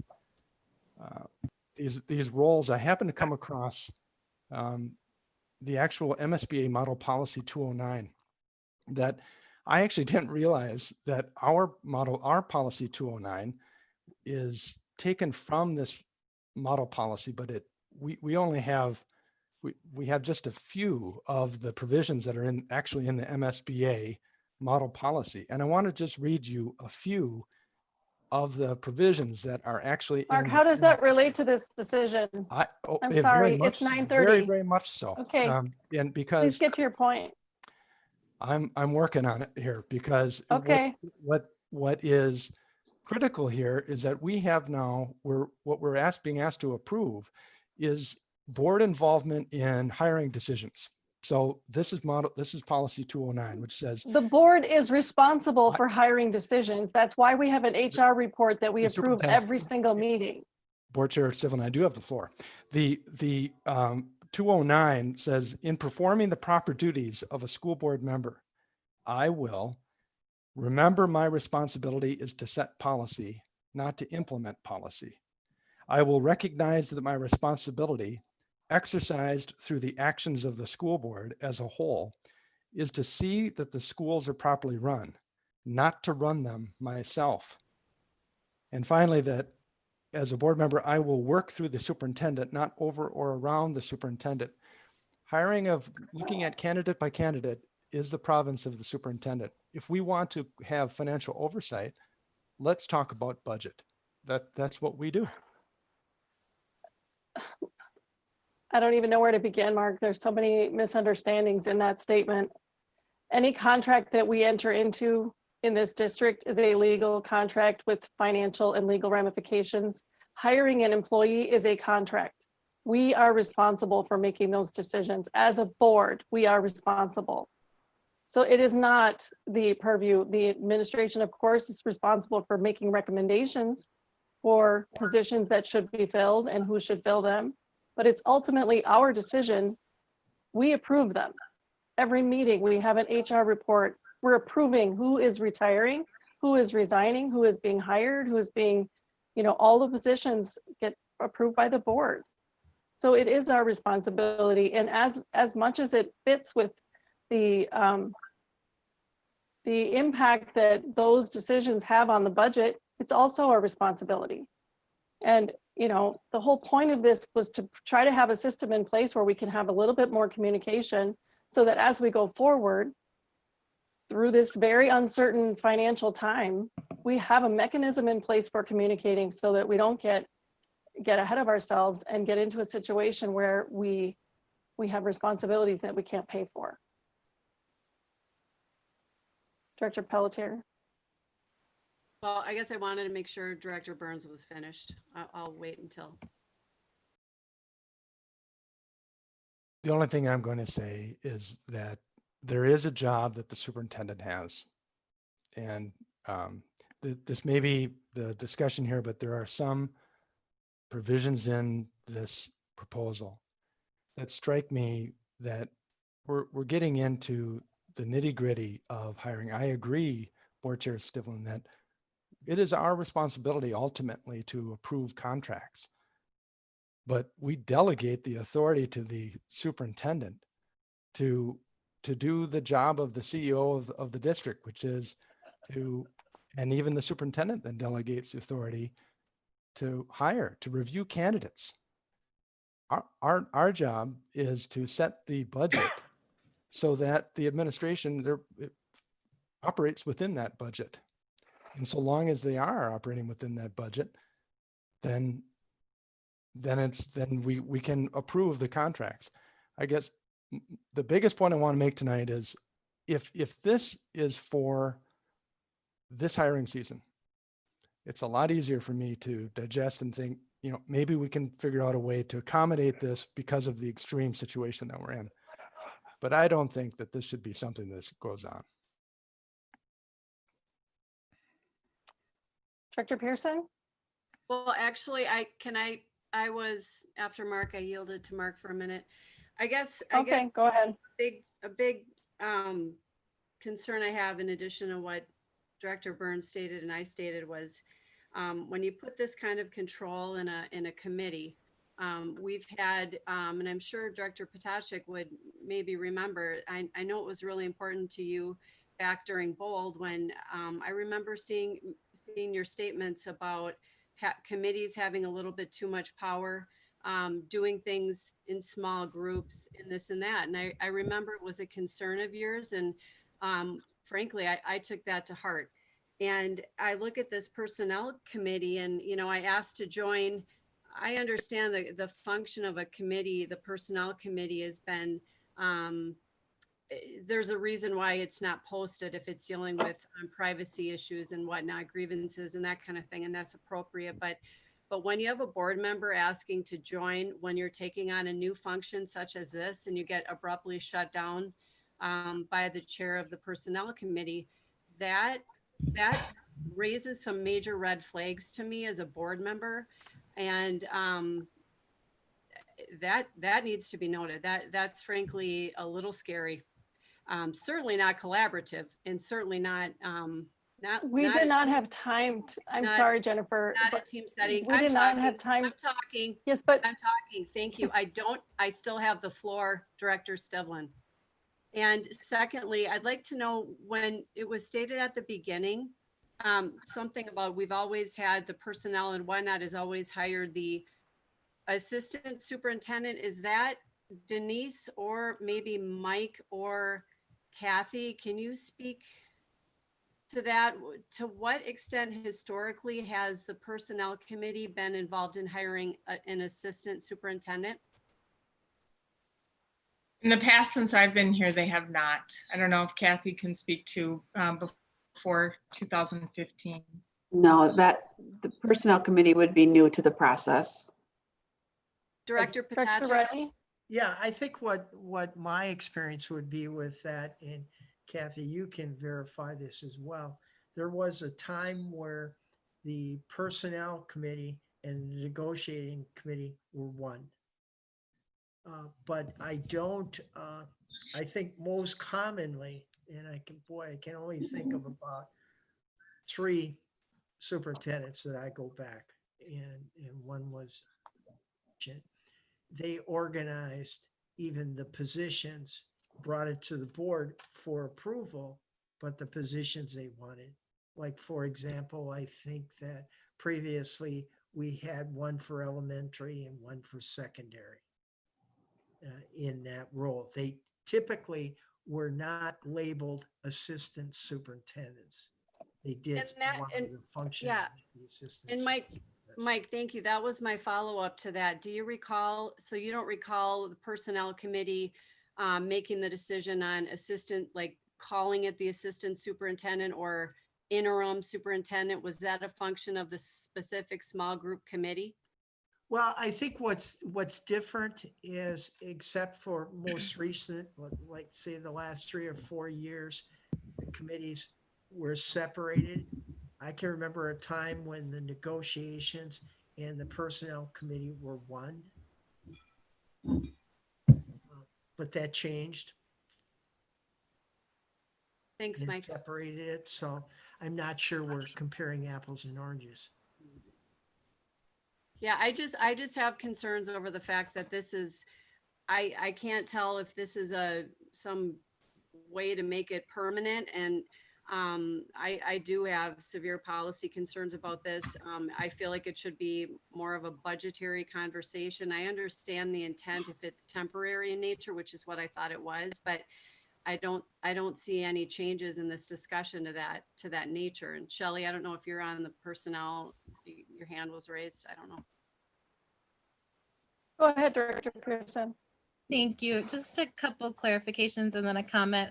Mark, I just want to clarify that what you read is the MSBA model policy, but not our 209, correct? That is correct. Okay, so I don't want us or the public to get that confused, that ours doesn't have those things.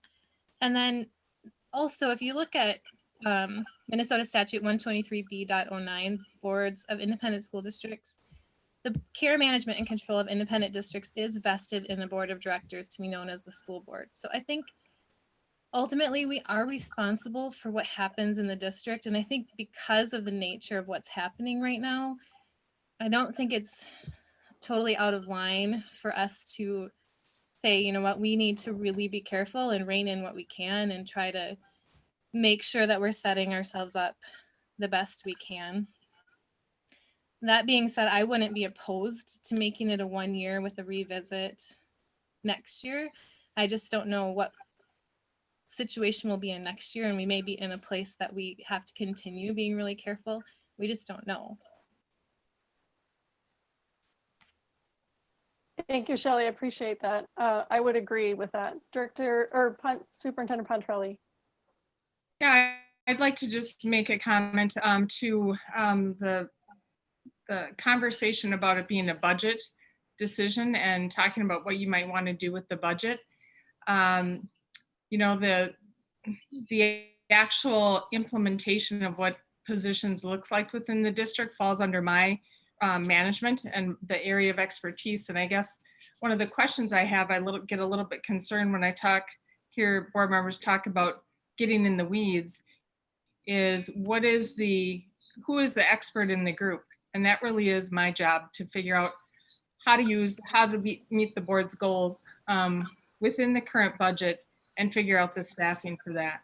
And so if that's no longer my responsibility, then the responsibility for the achievement of our kids looks very differently. Then it's more of a board responsibility instead of superintendent. This absolutely is not about questioning your expertise or your role. You are obviously in charge of the school district. It is obviously your job to make those recommendations.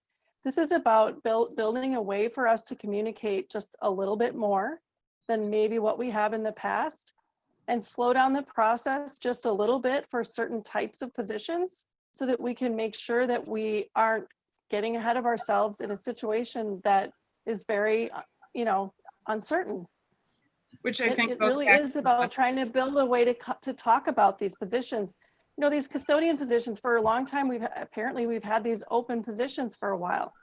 I guess it's unclear whether they've been open for a while, or what the turnover is, or what the story is there. But I thought that we had decided at the budget cuts that we did last year to not replace custodians to save money in the budget, so that as certain positions were open because of retirements or resignations, that we just decided not to fill them because that would save us some money. And that's why I think those positions are open. That's just my understanding. I could be wrong, obviously, but you know, we've talked about it at a couple of different work sessions about wanting to bring those custodians back in and fill those positions. You know, it doesn't feel like we have a mechanism for talking about what positions should be filled, what positions shouldn't be filled, whatever, as at the board level. I mean, this is a mechanism for us to be able to talk about that. Yeah, as Kathy mentioned earlier, you know, someone specifically asked about those custodians, and they are not the custodians that are left over from the budget cuts. They're different. She stated that. So did we fill positions for custodians after the board decided not to fill them? So Or is what this other position? So what we did, Sarah, is we had, I believe the number in the budget cuts was 4 custodians or something that was.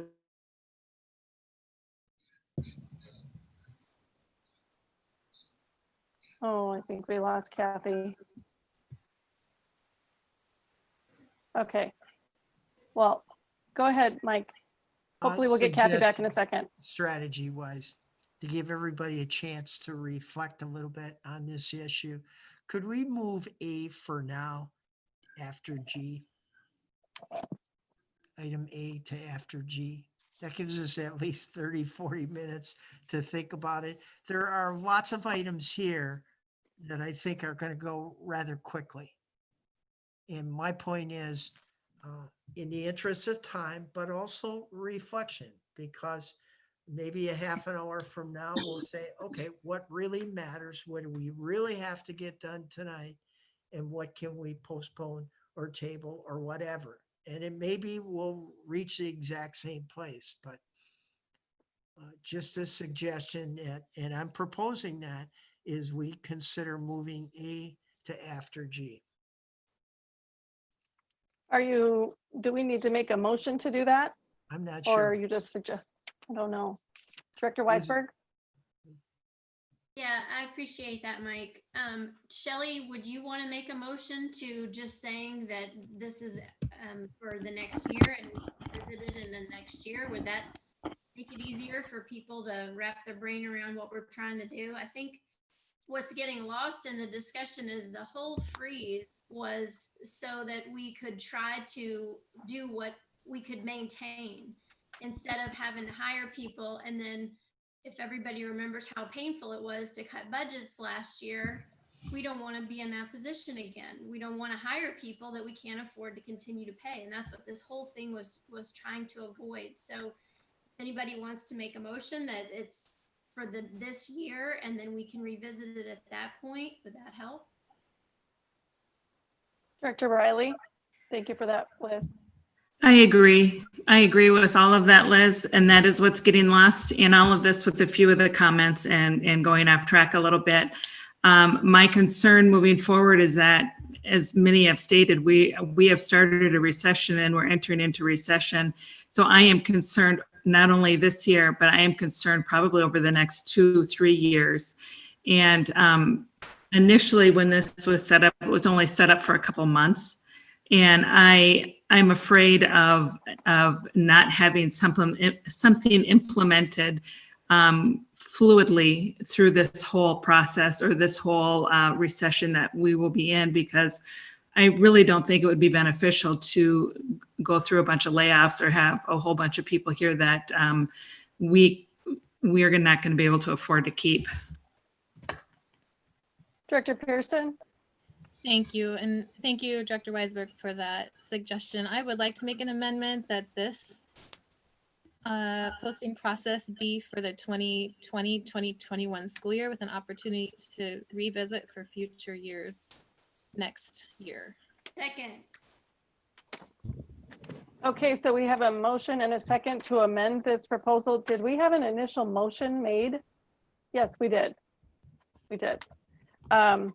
Okay, any comment on the amendment to put a time limit on this proposal?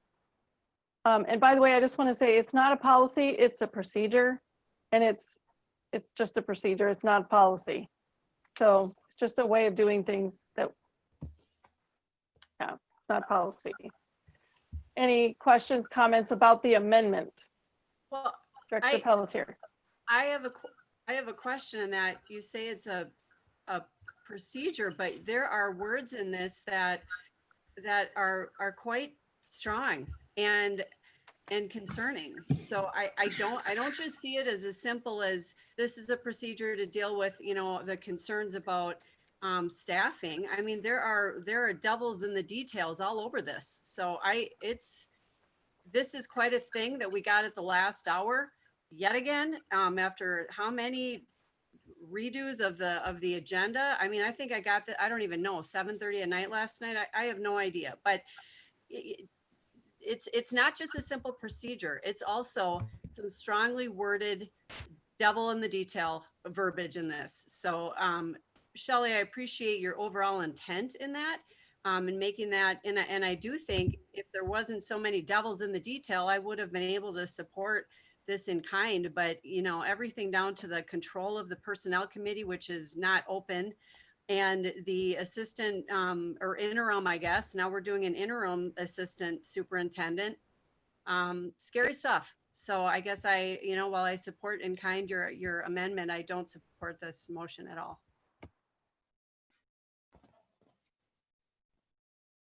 Director Burns. Thanks. And Director Pearson, I really appreciate that that amendment. I think it will help this district. But I do concur with Director Pelletier that there are too many words in here that we're approving that I think can cause challenges. I'm not sure why we are approving an interim assistant superintendent. I'm concerned about number 2D, that the personnel working group effectively has a veto power that the school board doesn't have an opportunity. Does not. It's not veto power. It certainly does. It certainly Nope. does. It's just like policy. The policy, it's not. There's not enough clarity, in my opinion, to make sure that it is the board who can exercise its authority, not the personnel working group. That's my concern. Director Weisberg. Yes, I'm concerned that Director Burns and Director Pelletier continue to say that the personnel committee is doing something wrong. They're bringing a recommendation to the board, and that's all they have the power to do. They keep saying the committee has too much power. The committee has too much power. They have the same amount of power every committee has. They can't do anything by themselves. They are merely bringing a recommendation to the board, which is where we are now, and I would like to vote on it. Meetings are no. Director Riley. You know, Director I just Riley? want to say, Kathy, thank you very much for all the time that you spent working on this and that you took to put all this together. I think you did a fantastic job and you worked very well together. I appreciate the partnership you had, and I would like to just move forward and vote. So we have an amendment on the board, on the floor on this motion. The amendment is that we would approve the proposal with a time limit of 1 year. Right now, the way it is, it's proposed, it doesn't have an end date. So we're proposing that there would be an end date 1 year from now. So if we're prepared to vote on that amendment for this motion, then we can go ahead and do that. And I would like to let Kathy Moen speak first. You're muted. Kathy, you're muted. You're muted, Kathy. All right.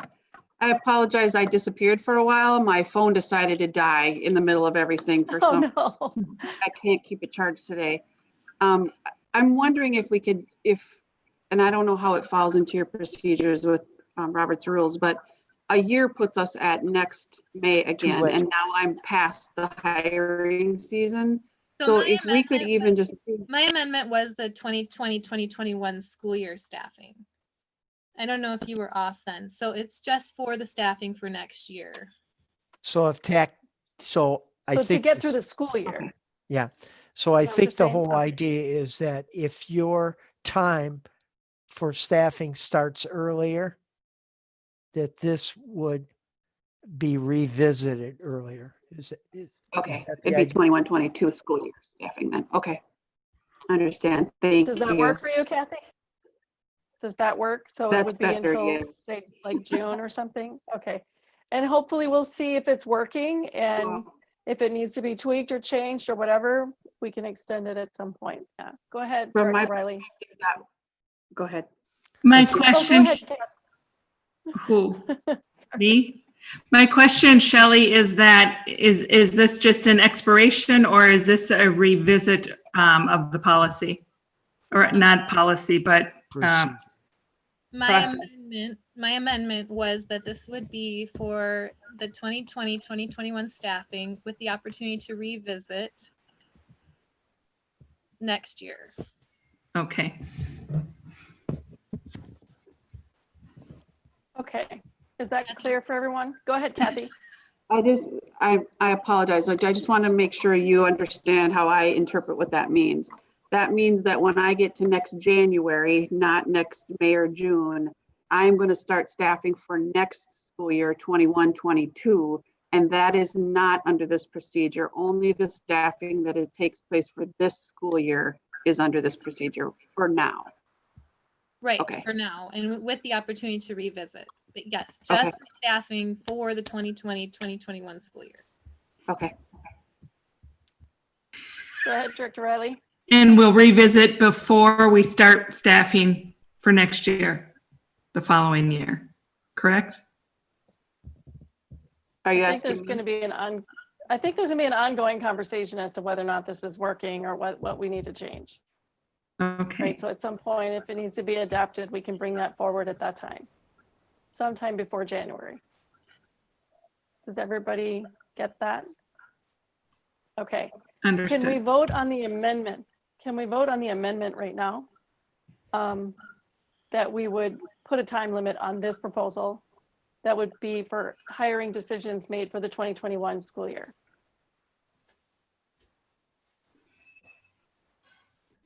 Okay, I am just going to take that as a yes, and then we need Sherry to step in and give us the roll call. Okay, so just, I want to clarify that we're amending the motion was amended by Member Pearson to approve the proposed hiring process to be for the 2020-21 school year and to revisit next year. And that was seconded by Member Weisberg. Is that correct? That's correct. That's what we're voting on. Thank you. Okay. So roll call That is vote what we're then. voting on, just the amendment. All right. Yes. Director Burns, No. Director Pearson, Yes. Director Pelletier, No. Director Potacek, Yes. Director Riley, Yes.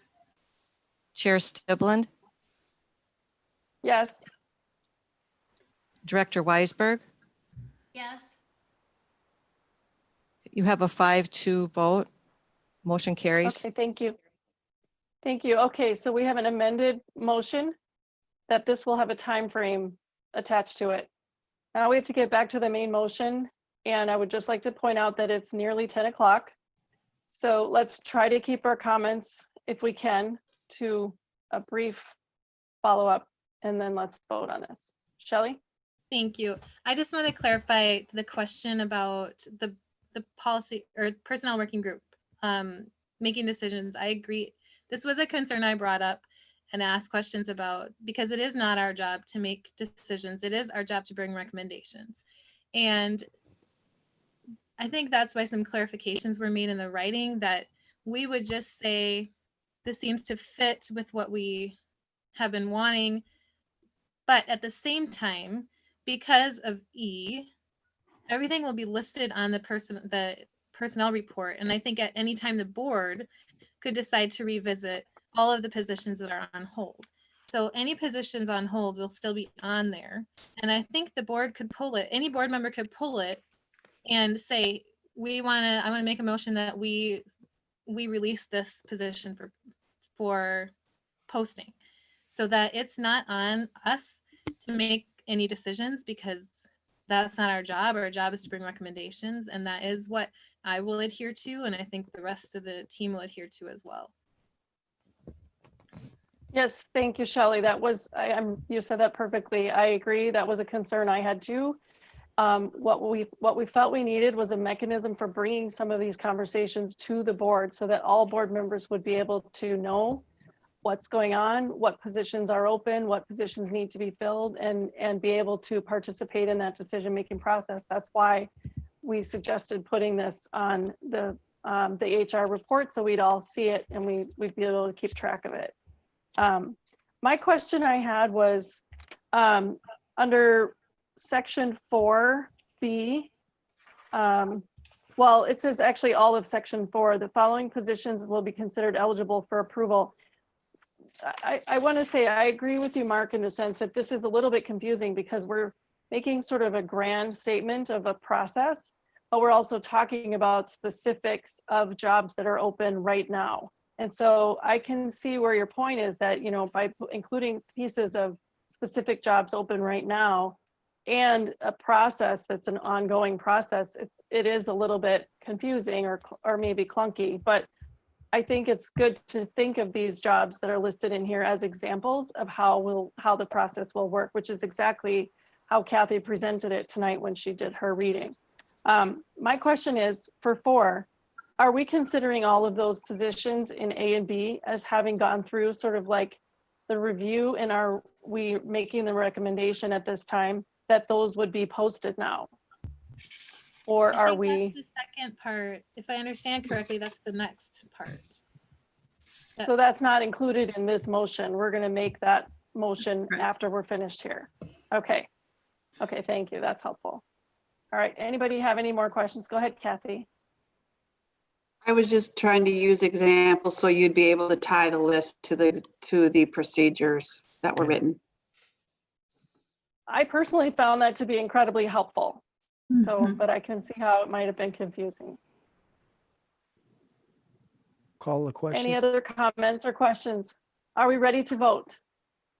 Okay, we're going to vote on the motion to approve this process going forward with the time frame of through the 2021 school year. Sherry, are we ready for a roll call? Yep. Okay, thanks. All right. Director Burns, No. Director Pearson, Yes. Director Pelletier, Oh, Director Potacek, Yes. Director Riley, Yes. Chair Stivland, Yes.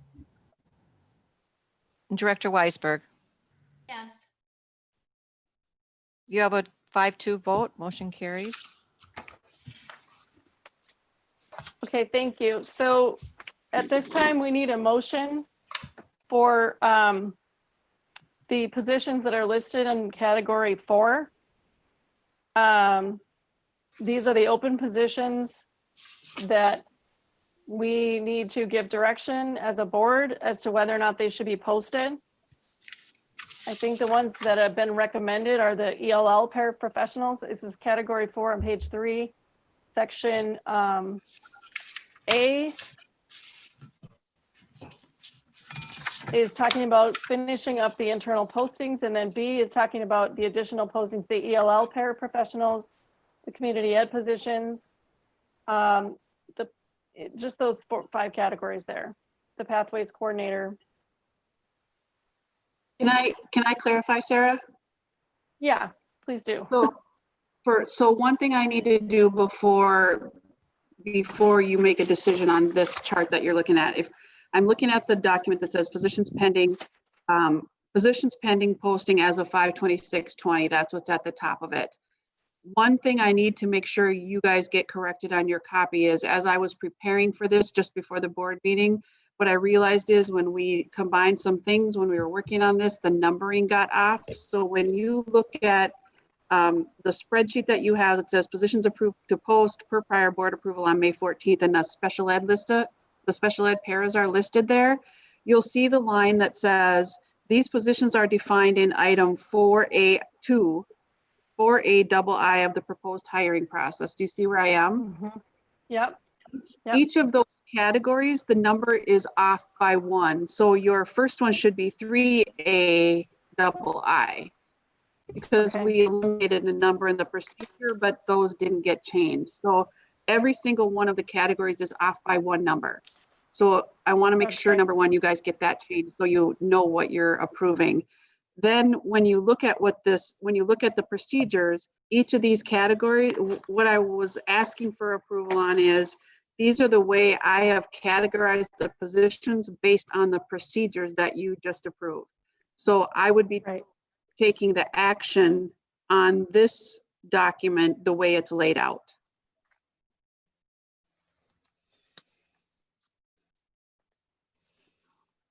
Okay, so can you just clarify which positions then, based on that, which ones would you go ahead and post based on what you have here? So let me just walk you through, for example. So the first group, if you look, yeah, I guess I'm just not clear what 4 means. Does that mean they're going to get posted or they're not going to get posted? so that where it says these positions are defined in item should be 3A2. When you go to your procedures and look at 3A2, it's the special ed pairs that are allocated by student services, which were approved by the board to post. So those would be posted and move forward. Then the next one is 4AI, which is the positions are posted internally. We do the spring posting process, and then they get recategorized into other areas. So these positions implement these procedures. What you would need to decide is, do you disagree with where they've been categorized and what the plan is to do with them? So do you want me to walk through them so you know what that is, or are you comfortable with it?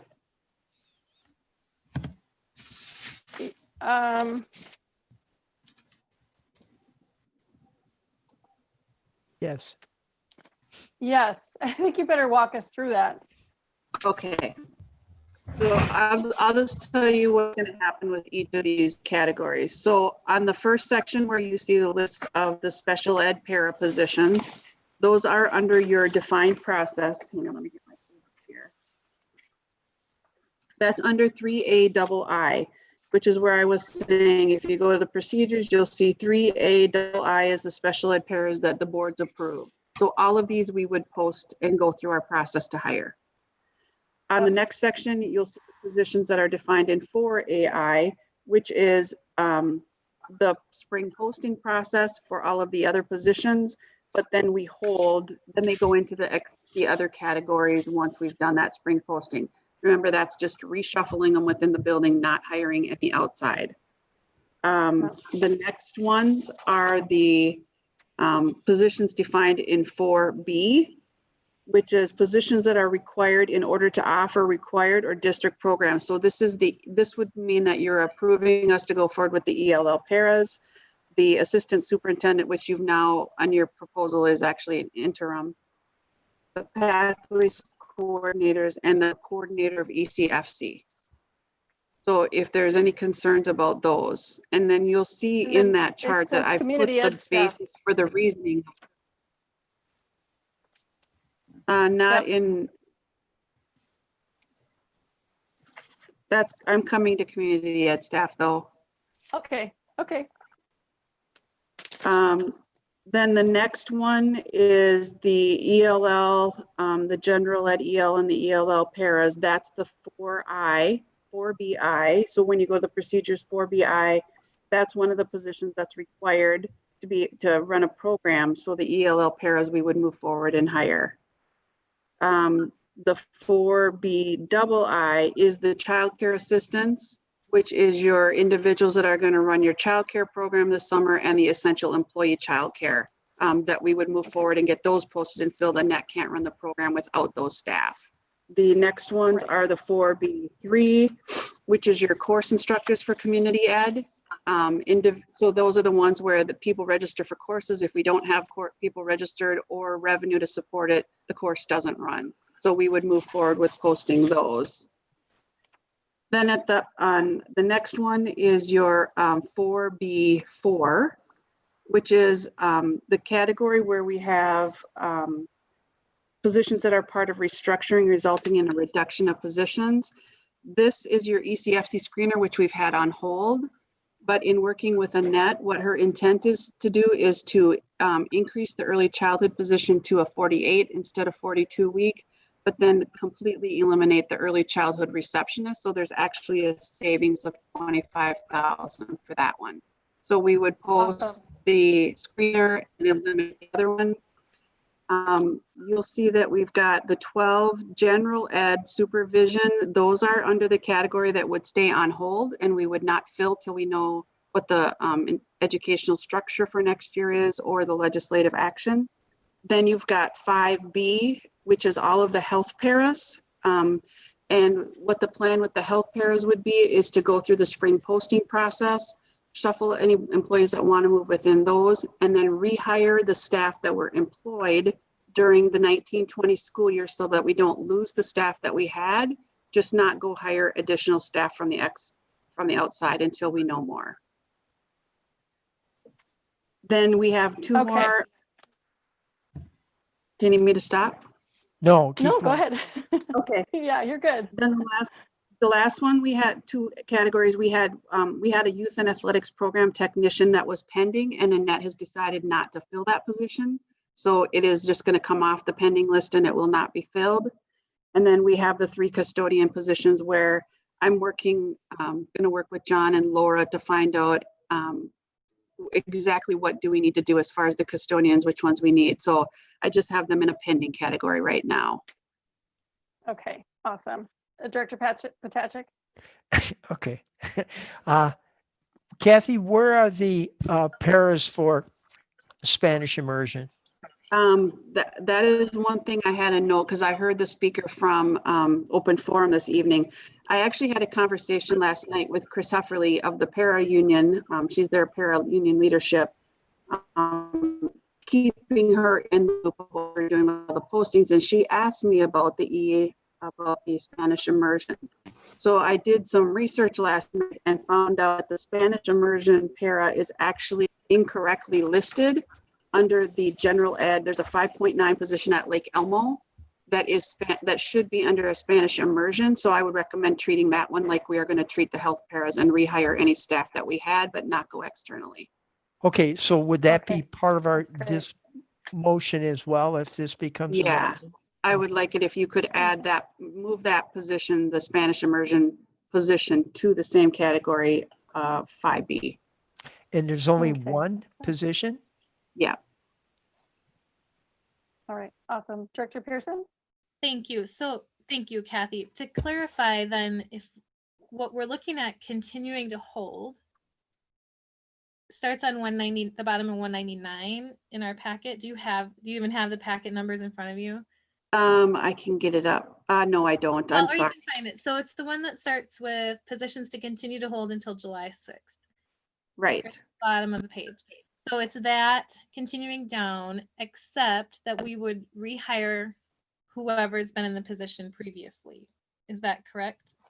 The positions that are going to remain on hold are the general ed supervision paras, the behavior paras, and we have a floating custodian para that I talked about already, and she is okay holding on.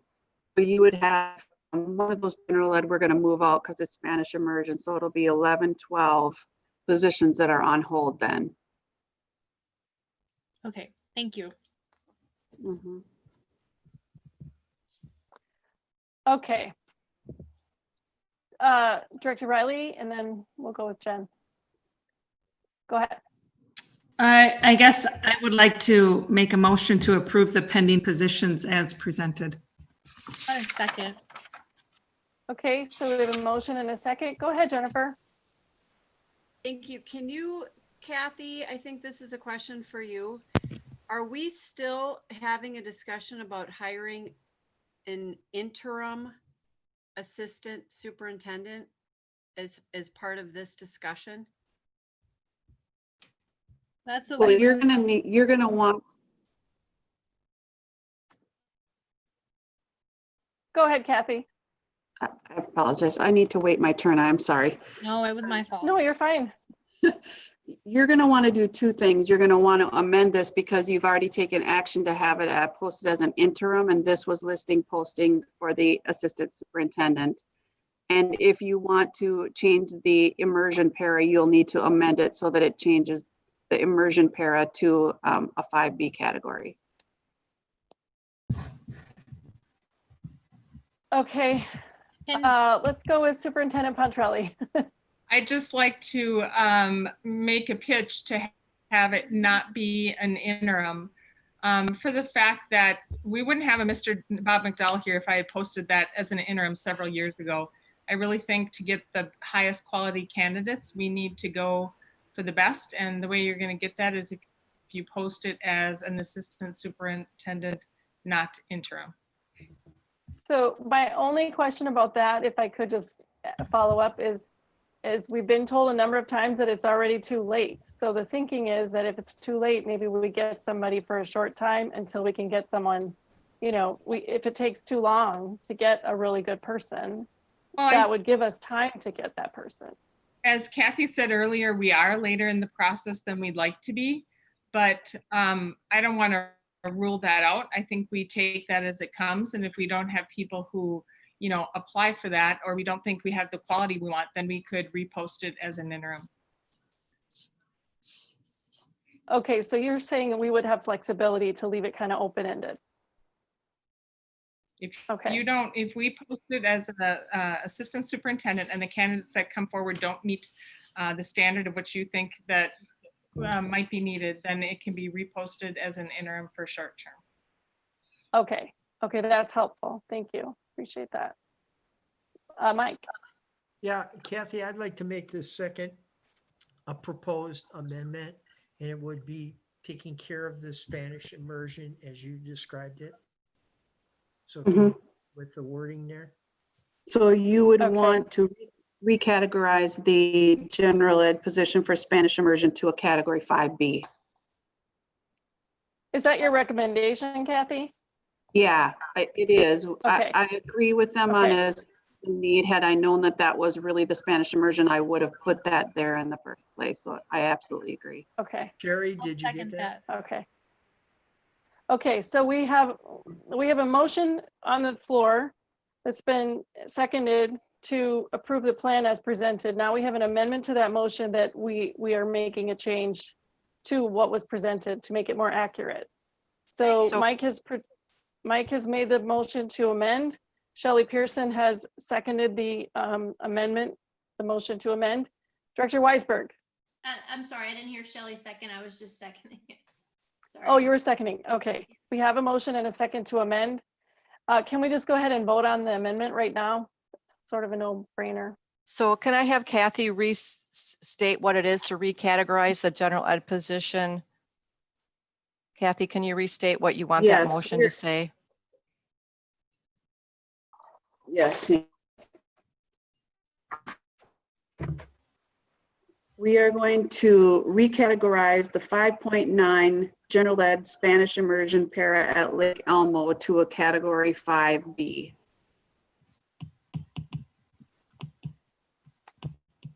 Okay, thank you. Okay, let's vote. Director Burns, Yes. Director Pearson, Yes.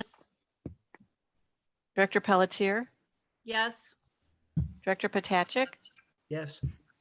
Director Riley, Yes. Chair Stivland, Yes. Director Weisberg. Yes. You have a unanimous vote? So can I just ask a really quick question, Kathy? For 5B, those are also going to be posted now. Is that correct? The 5B is the paras that we will rehire any paras that we released, but not hire additional external. Okay, and that will be true about this ELL position as well. The Spanish immersion, yes. Okay, okay, good. Who else? Any other questions, comments? Okay, can we vote? Okay, Mark?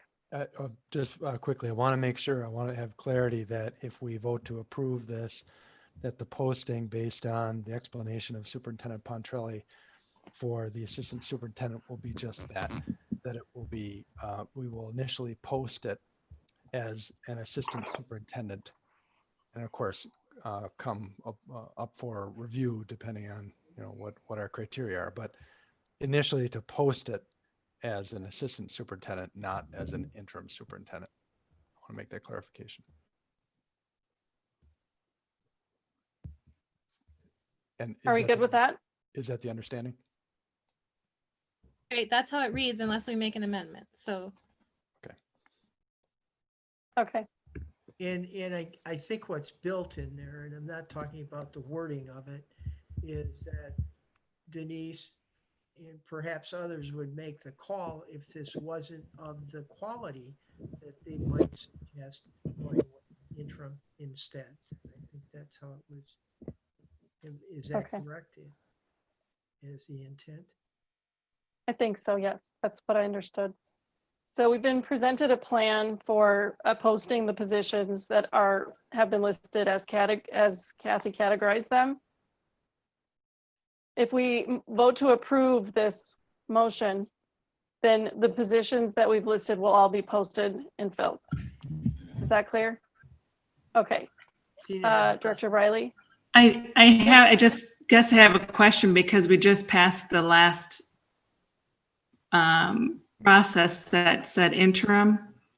So what does that do to, I'm confused, I guess, as to what that would mean now.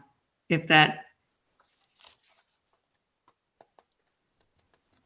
I think we're making an amendment at this time because based on further information. we should probably be clarified then. Shelley? yeah, that's what I was gonna say. We'll need to make an amendment or it's gonna negate what was just passed. So either way, whatever we vote now, it will, you know, if we vote that it's not an interim, it will negate what we just passed, or we need to make them agree. So I think if we vote in favor of the motion as it stands right now, we're switching from an interim assistant superintendent to a posting for an actual assistant superintendent. Is that how everybody understands it? Yes. Okay. All right. Are we ready to vote? Can I just, I apologize, one very quick one. If we vote for this, this also includes the pathways coordinator positions. And I just want to make sure that the board understands that we have some other positions that we're putting on hold that Kathy has indicated that may be difficult to hire. And if this is a financial decision, I just want to make sure that the board is comfortable with going ahead with posting and potentially hiring that position in advance of some of these other positions like the health paras. I just wanted to point that out.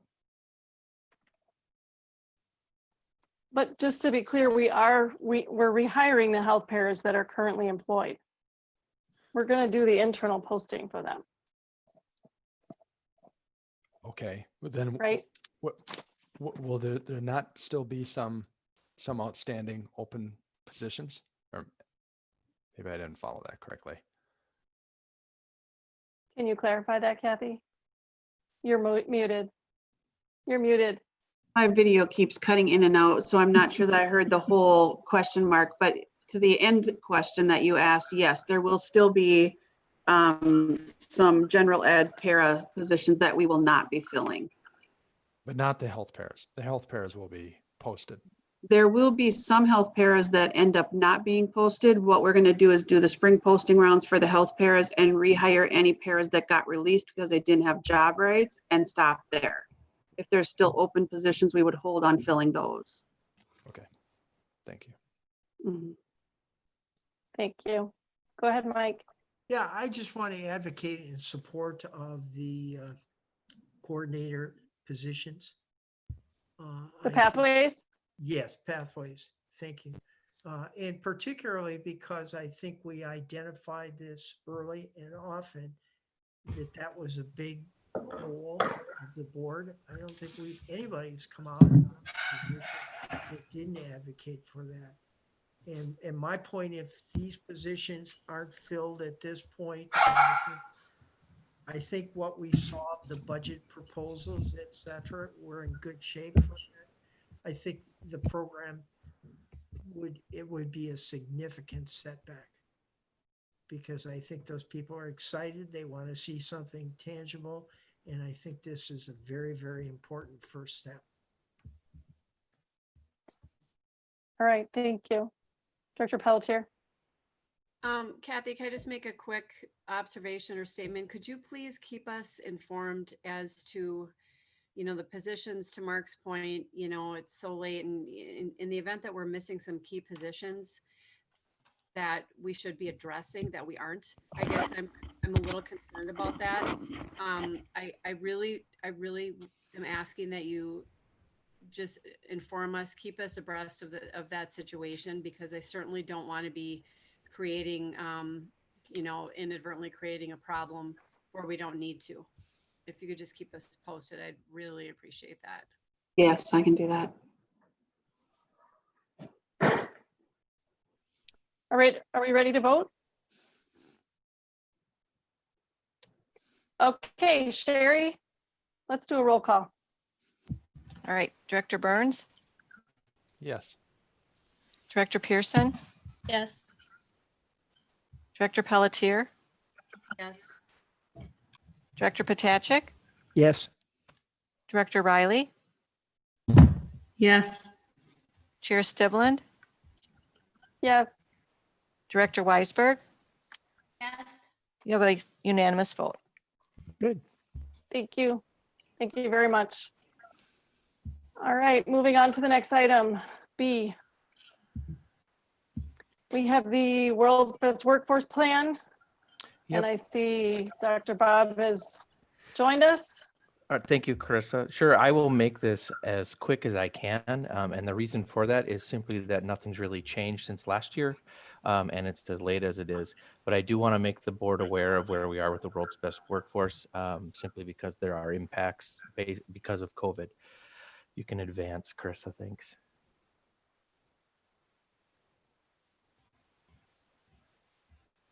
So just as a reminder, as we move through this, the World's Best Workforce is comprised of the 5 areas. They're ready for school.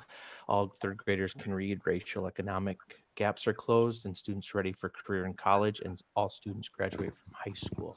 Our current World's Best Workforce is in its second year of having switched over to a community-driven World's Best Workforce. Patty Olson and Randy Newton run that program.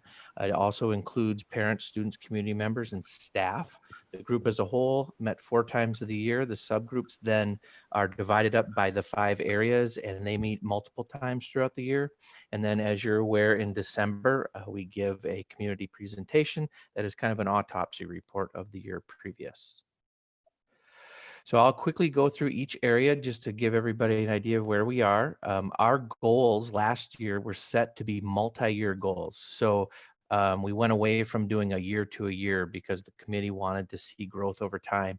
So what I've referenced is the 2019 result for all children ready for school. And we wanted 80% of those kindergartners who attended our school in the fall to demonstrate readiness. And last year, or in 2019, so last fall, we hit 70%. So we've got 10 percentage points to go for that.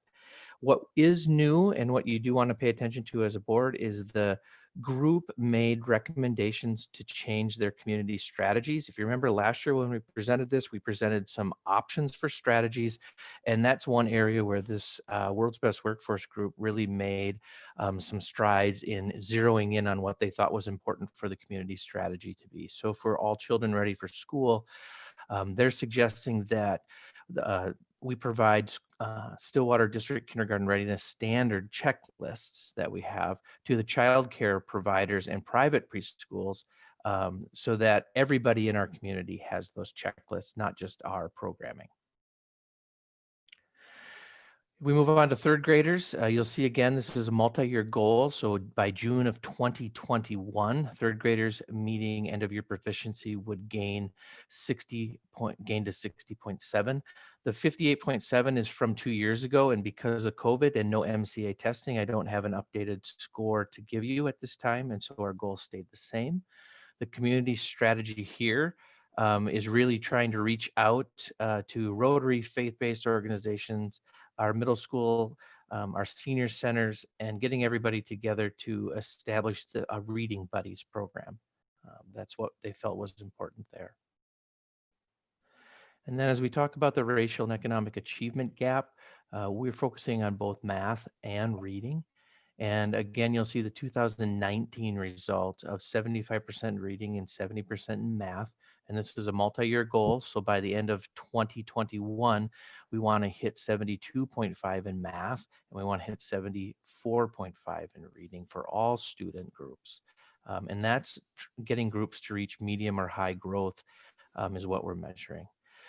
The community strategy for this one is using existing groups and community partnerships to support authentic cultural learning in classrooms and volunteer participation opportunities. Essentially, the group really wants to continue to grow our NAPAC and other groups coming in.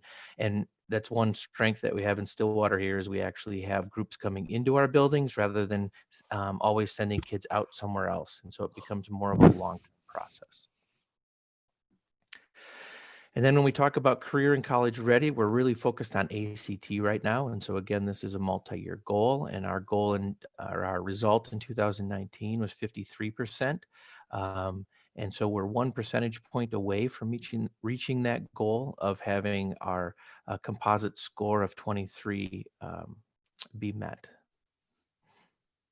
The community strategy here really started taking shape this past year. As you can see, it involves connecting senior high school students and middle school students to businesses in each pathway. So it's really connecting to that pathway program.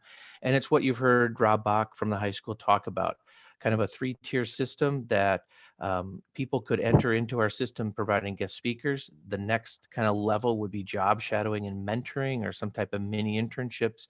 And the third experience for students would be more of a formalized internship or a paid work experience. And then finally, all students graduate from high school. And in 2019, our result was the 95% graduation rate. And by June of 2021, we are shooting for 95.5%. It looks really small, but I'll remind people that when we get into the 95 percentile of graduation rates, it's really tough to get much more than that in a 4-year graduation rate. And the reason is that when we look out to 5 and 6 years, those are the kids that stay with us beyond 4 years. And so our graduation rates for our 5, 6, and 7 years goes up into 98, close to 99% graduation rate. And then this strategy is connecting the high school and middle schools to businesses in each pathway. And then this role really focusing on those tier 2 and tier 3 experiences. So not so much focused on just getting guest speakers in the classrooms, but really what are those experiences that can connect middle school and high school kids to our community businesses and organizations. And then the last slide I have is simply a recap of everything that I've talked through all together, so I won't read through this one again. But that's the setup for World's Best Workforce going in the fall. I'll end with just reminding you that the reason that we present this in the spring is because we use this document for the principals to create their school improvement plans so that we can start those processes before we get to the fall of the next year. And that's all I have for World's Best Workforce. Okay, does anybody have any questions? Mark, we'll let you go first. I just would, I'd move to approve the outline goals and community strategies for the 2020 school year. Okay, do we have a second?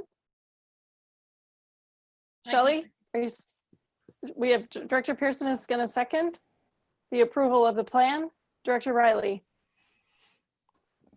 Unmute. You're muted. You're muted.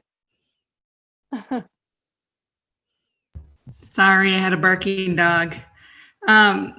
Just a quick comment. So given the circumstances of everything that we've been going through this year, I will vote to approve this. However, I did not vote to approve the goals when we did this last time. I don't think there's enough meat in them. I would like to see it a little stronger. I'm especially focused on the racial and economic achievement gaps being closed. So, you know, I empathize with everything that, you know, everybody's going through right now. And I understand that we haven't been able to really do more on that, but yeah, that's just what I have. Okay, any other questions or comments? Call the question. You have a question? No, I said call the question. Oh, you want to get moving. I'm sorry. That's okay. All right, well, if there aren't any further questions or comments, let's go ahead and vote. Director Burns, Yes. Director Pearson, Yes. Director Pelletier, Yes. Director Potacek, Yes. Director Riley, Yes. Chair Stivland, Yes. Director Weisberg. You have a unanimous vote. Thank you. All right, moving on. We have the Chromebook purchases.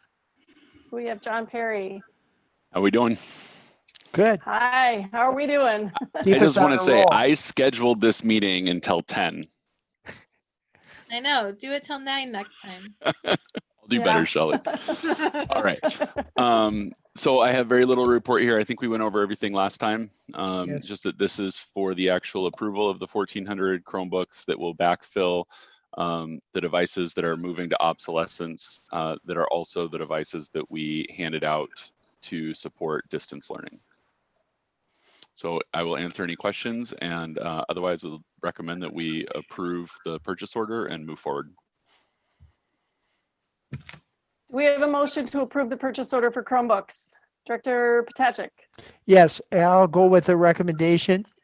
Approval to purchase 1,400 Chromebooks in the amount of $399,700 for the 2020-21 fiscal year.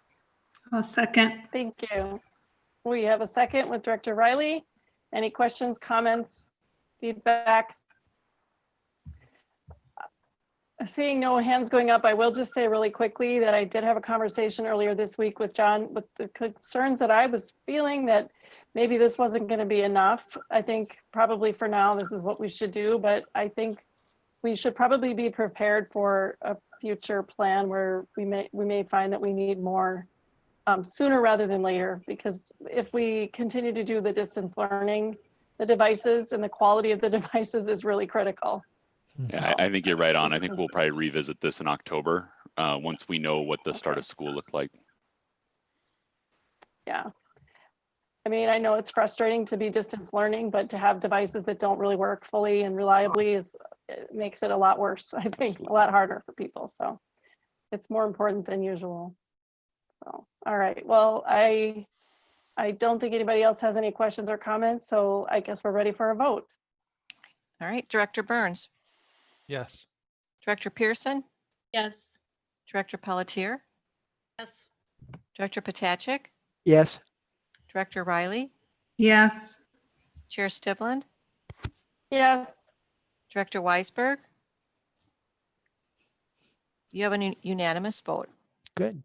Thank you. All right, moving on to the next item, number D, or letter D, student information systems.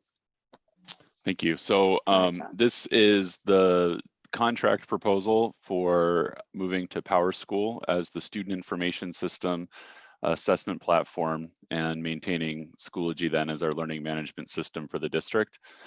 My recommendation to the board is that we accept the Power School contract as it is, as listed in the over $50,000 impact. What is before us is about $334,000 over 3 years. And we had what I thought a really good conversation about this in our finance working group this morning. And so I did want to get a chance to call out some of our conversation, that the actual migration of systems has an upfront investment cost. And so we get our return on investment after 3 years. So in year 4, we actually start seeing that savings on this after paying for training and paying for implementation and migration and overlap services. So overall, this is going to save us around $50,000 a year. But we won't start to realize those savings until we're in our 4th year of implementation. With that said, some of the reasoning for moving forward with this was first and foremost the cost. We were definitely looking for a system that did more and would cost us less. That doing more is providing us with online enrollment. That also includes a better interface for the annual re-registration of students, forms that need to be signed, and course registration and that whole process. We are looking for that one app experience for teachers, parents, and students. Definitely an emphasis on the parents and meeting that need. There are plans in place and developments rolling out right now between the Schoology and PowerSchool environments to make that happen. So by the time we're implemented, we should have that one app experience.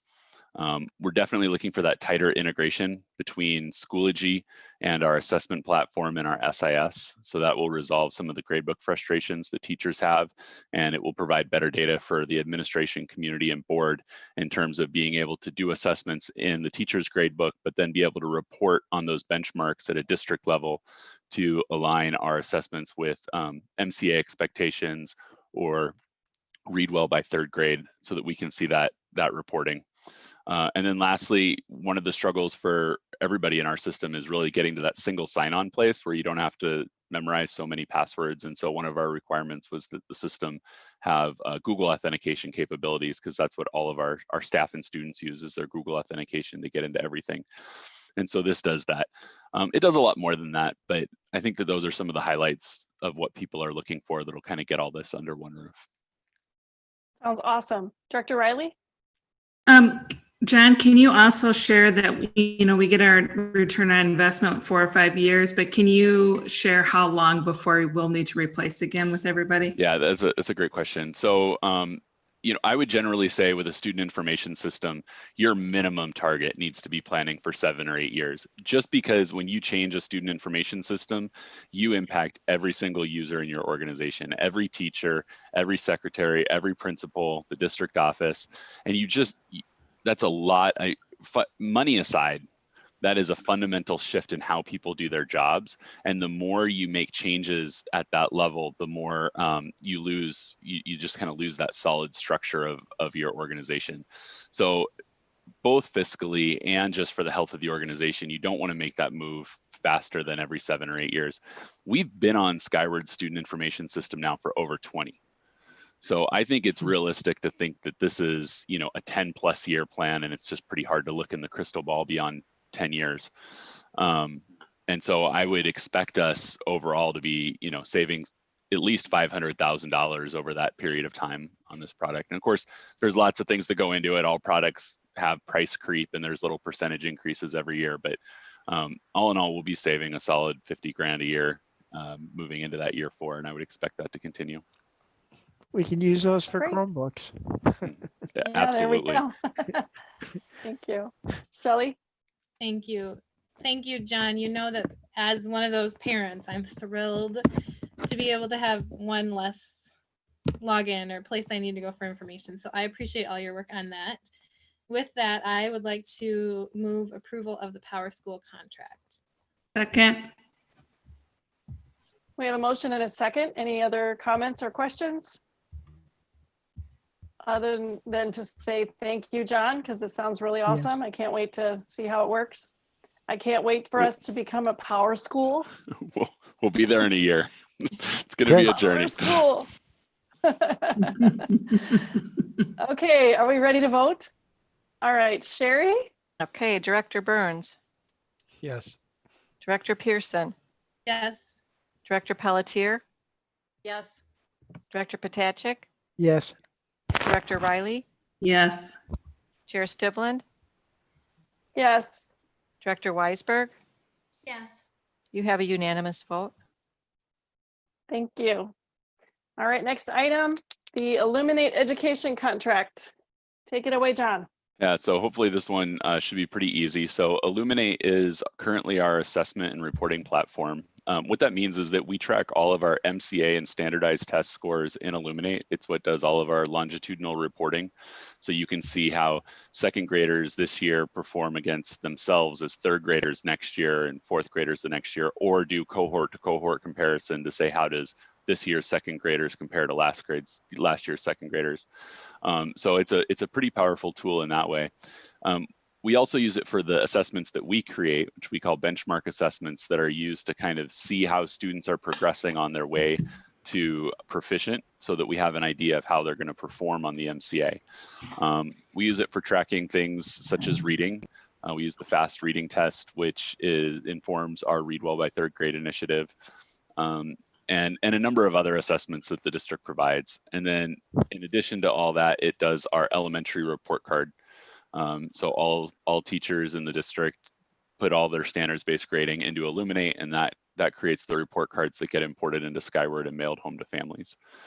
So it's a pretty important part of our infrastructure, but this was also one of the pieces that we were looking at combining into our SIS RFP. So moving into what you just approved, these components are included in that contract.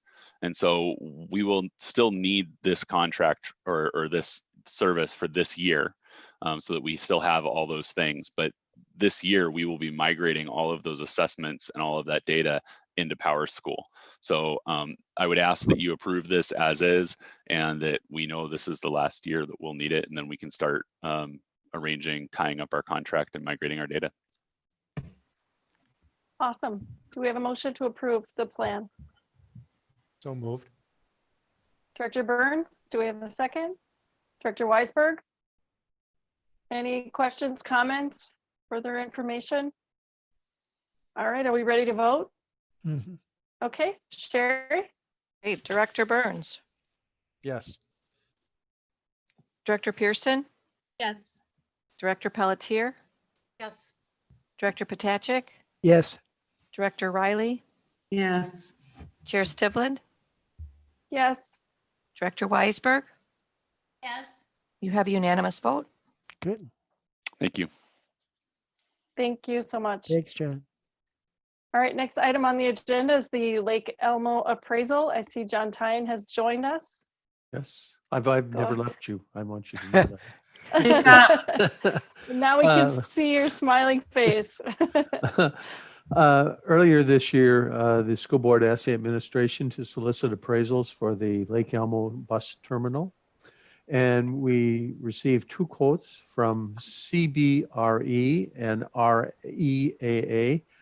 And it's my recommendation that you approve the CBRE Incorporated, Kevin Meeks, as the appraisal at a cost of $3,000.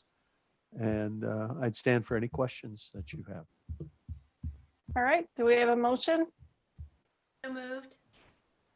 I'll second. We have a motion from Director Weisberg. We have a second from Director Pearson. Any questions or comments? Director Pearson. Thank you. John, can you just briefly share why you're recommending this one?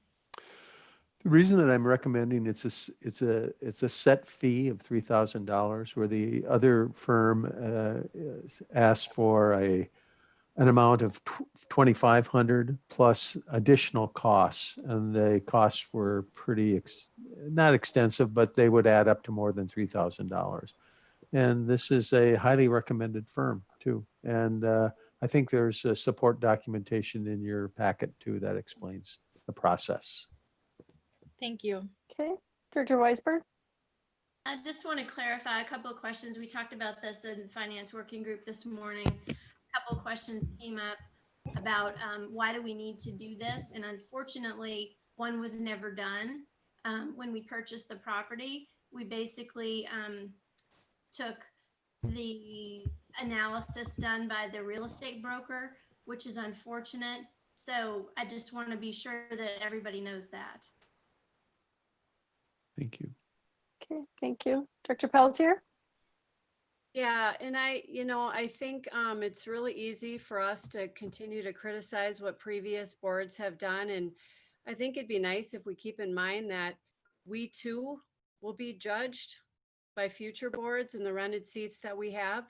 And who are we to judge all the time? I think it was the previous board that made that decision for whatever reason. And it is what it is, but I don't think it does anyone any good for continual criticism of the past. Director Weisberg? Yeah, I'm sorry. I can't let that one go. Every other property that was sold by the district, marine property, New Heights, all had appraisal done. So it's not that I'm being critical. I don't know why the same process wasn't followed, and it should have been. And our attorney recommended it, our interim finance director recommended it, and it's just something we need to do it right. Could ask Director Potacek. I just think. Okay, so I guess, guys, listen, it's really late. It's really late. Everyone's tired and grumpy. So I think I think Director Weisberg, you made your statement that the reason why we need an appraisal now is because we didn't have one before. That's a fact. It's going to be good for us to have this information.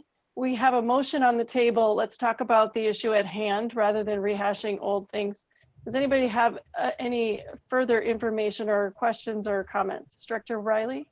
I'm not grumpy. Okay. Okay. All right. Director Potacek? I move the question. I'll make a motion. All right. Are we ready to vote? People, are we ready to vote? All right. Thank you very much, John, for putting this in front of us and gathering all this information. I appreciate it. It was very helpful. All the information that was in the packet. And I agree. I think this is a good plan, good company. Seems like it's a good value. So Sherry, if you're ready, let's do the roll call. Okay, Director Burns, Yes. Director Pearson, Yes. Director Pelletier, Yes. Director Potacek, Director Riley, Yes. Chair Stivland, Yes. Director Weisberg. Yes. You have a unanimous vote. Thank you, Sherry. All right, people, we have one last item on the action list. If we can get through this. Thank you, John, so much. Thank you for your help with this. Go ahead, Mark. I will turn it over to you for the final reading for the policy 520. Thanks. I guess we saved the best for the last here. So, Nothing like policy at almost 11 o'clock at night. student surveys, policy number 520. We actually had an extra reading of this last meeting because there had been some changes in between the second and the third reading. We didn't receive any comments, so there are no changes from last time that we reviewed this policy. So with that, can I have a motion to approve policy 520, student surveys? So moved. Shelley Pearson moves. Do we have a second?